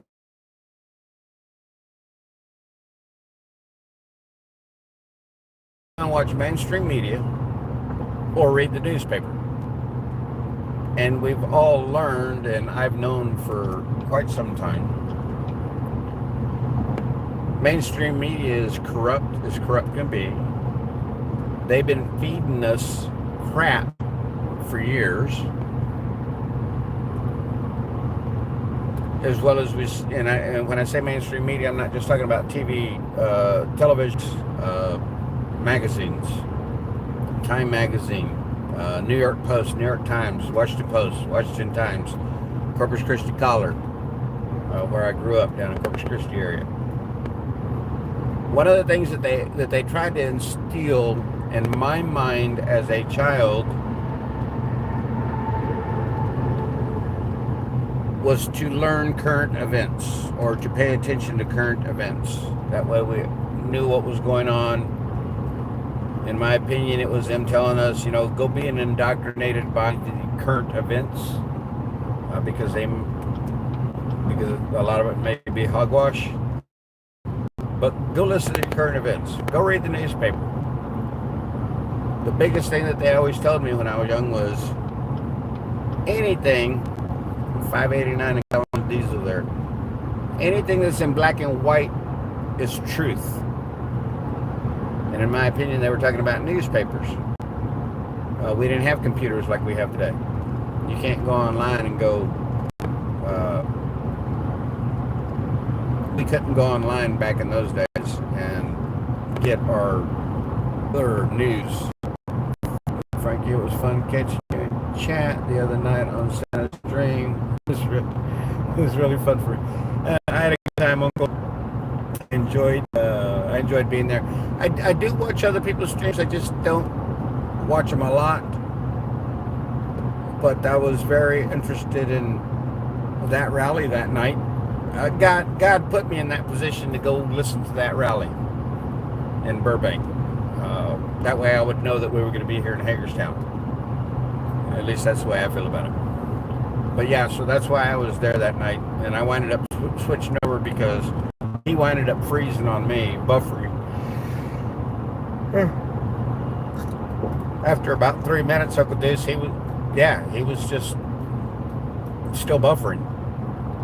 So I don't remember who I switched over to, but I switched over to another live. That was over there a little bit. And that's how I got the information. Because if you remember correctly, I think it was when Santa was speaking was when it started buffering. But nevertheless, I enjoyed being over there and seeing you guys over there. I saw a few of you over there. I did say hi. Some of you did not respond, but that's fine. I understand. You probably didn't see it when it came through, or I spelled it incorrectly, one or the other. But yeah, so I feel like when I was in school, and the teachers, I mean, it was like it came from all different directions. People were telling me, kids like me, kids my age, kids in my school, that if it's in black and white, if it's printed in black and white, it must be true. Or when it's printed in black and white, it is true. Well, I've used the terms now as an adult. Well, it's written right there in black and white, so it must be true, right? I mean, that's what I've said since they tried to pound it in my head that current events and things written in black and white were true. I've always used it as a jest because I don't believe that. And good reason not to believe that, because a lot of it is crap. You would understand, as a carpenter, every gas price hike costs me money. Oh, I could. I hear you. One of the fortunate things working for this company that I'm now working for, they pay for my gas, so very fortunate in that way, because it would be very difficult to try to survive driving an hour to work and an hour from work, 2 hours a day, basically, burning. I burn roughly a little bit more than a quarter of a tank, which in this truck is probably 6 gallons. So I burn like 6 gallons a day just to go and come home from work. And translate that, that's a $25 bill pretty much, or more at some point. That's a $25 bill. So you do that 5 days a week. Now you're talking $125, and yeah, so gas can get very costly very quickly whenever you're driving around like I do. And I knew that that's what I was going to be doing when I got here, driving around this much. It was part of the plan in my head, was that I would be dealing with travel. And I don't mind it because I like to drive anyway.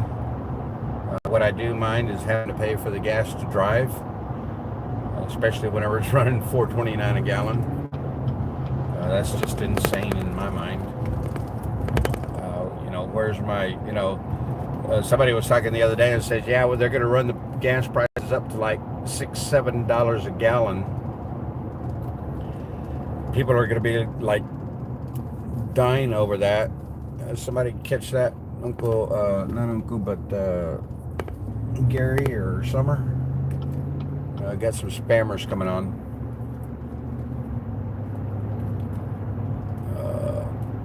No, not necessarily Brenda. I forget what I was saying. I saw that spam run through my chat and caught me off guard.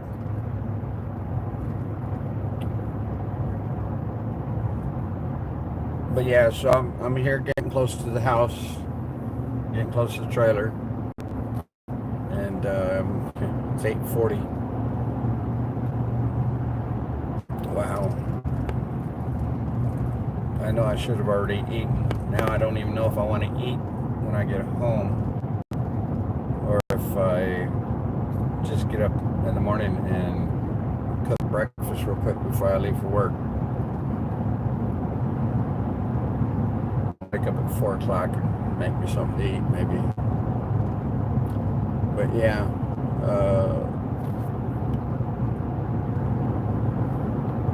message deleted. Thank you, Gary, for taking care of that.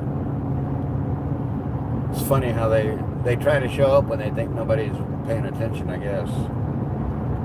I was talking to a trucker, semi, $1,200 to fill in Saskatchewan. Yeah, they were talking about that. I think it was Uncle Santa. I think it was Santa was talking about it. Somebody had said, or maybe it was Trucker G. Somebody was talking about $1,800 to fill up every time he needed to fill up. I can only imagine what kind of fuel tank she's got for $1,800 worth of fuel, but still, that's just insane. The prices that the price of fuel. Oh, I was talking about the gas. So they're going to take our gas prices up to $6-7 a gallon. That way, whenever they drop it back down to $4, which we're suffering with right now, when they drop it back down to $4, we're going to feel relief. And we're going to think, thank you. Well, in all actuality and reality, back in the bummer era, I remember gas getting pretty expensive. Well, actually, it was during Bush. I remember gas getting very expensive. We were paying right at $1 a gallon at the time. And gas went up. First it went up to like $2.75. It was insane whenever it jumped. And then it was in the threes. That made it up to $4, or right at $4. And I think $4 was the highest I saw it get, other than in Maryland, because Maryland's always been more expensive. And lo and behold, they dropped it back down to $2 a gallon, and we were all feeling relief. And we were grateful to have $2 a gallon gas. We were grateful to have the $2 a gallon gas because it got us away from the $4. Well, people are saying that they're doing it again to us. And they use the term conditioning. They're conditioning us to be prepared to pay $4 a gallon for fuel by taking us up to $6-7 a gallon for fuel. Because I know you people in California, how would y'all feel if y'all were paying $4 a gallon right now as opposed to almost $7? It would be a great big relief, right? Well, it's called conditioning because that's what they're doing to us now. I listen to my music that I listen to. And Tom McDonald has been coming on a lot.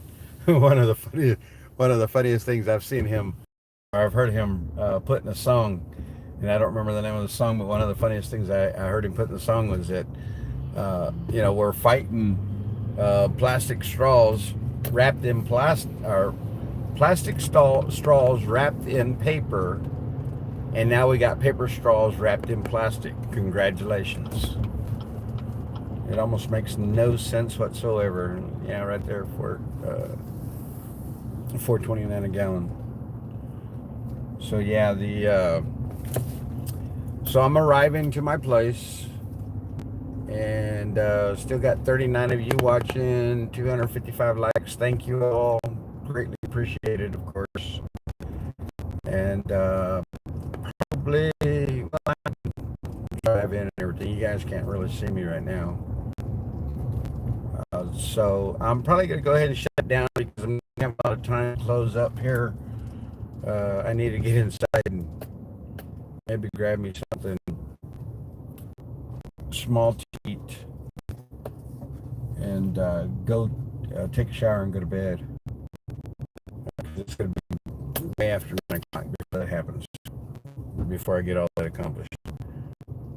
And I have to get up pretty early in the morning. Y'all see, the conditioning. Yep. That's what they do. It's exactly what they do. There's no doubt about it. See the flags back there whenever I tap my brake? Watch. Both lit up. Y'all can't see, but the level is there. Yeah, and they are there. They condition us to accept these things. We don't accept them willingly or wantingly. We accept them because we have no choice. And I think that we should have more choice in what it is that's going on in our lives because we're supposed to be free Americans. So, yeah. All right, Mud Sharks, thank you. You have a good evening. All of you have a fantastic evening, the rest of your night, what you want to call it. And we'll see you guys, if not sooner, for sure, Friday evening. Probably might even hook you guys up on my drive out there so y'all can see why it's such a slow drive for me to get over there. The roads that I have to travel and whatnot. But yeah, so y'all have a good evening, good night, and let's see if I can put some light on in this joint. There we go, just a little bit anyway. So yeah, y'all have a good evening, good night. Be safe, be careful. Again, always pay attention to your surroundings. Hey, Jeannie, always pay attention to your surroundings. Never try to get caught off guard. And y'all take care. Love you all. Thank you all for being here. And we'll see you guys for sure Friday at some point. So, good night, everyone. Take care. I'm going to try to... Oh, I can't do that. What the heck? For real? Have I chatted on live stream before? Because I'm not even seeing a way to put a...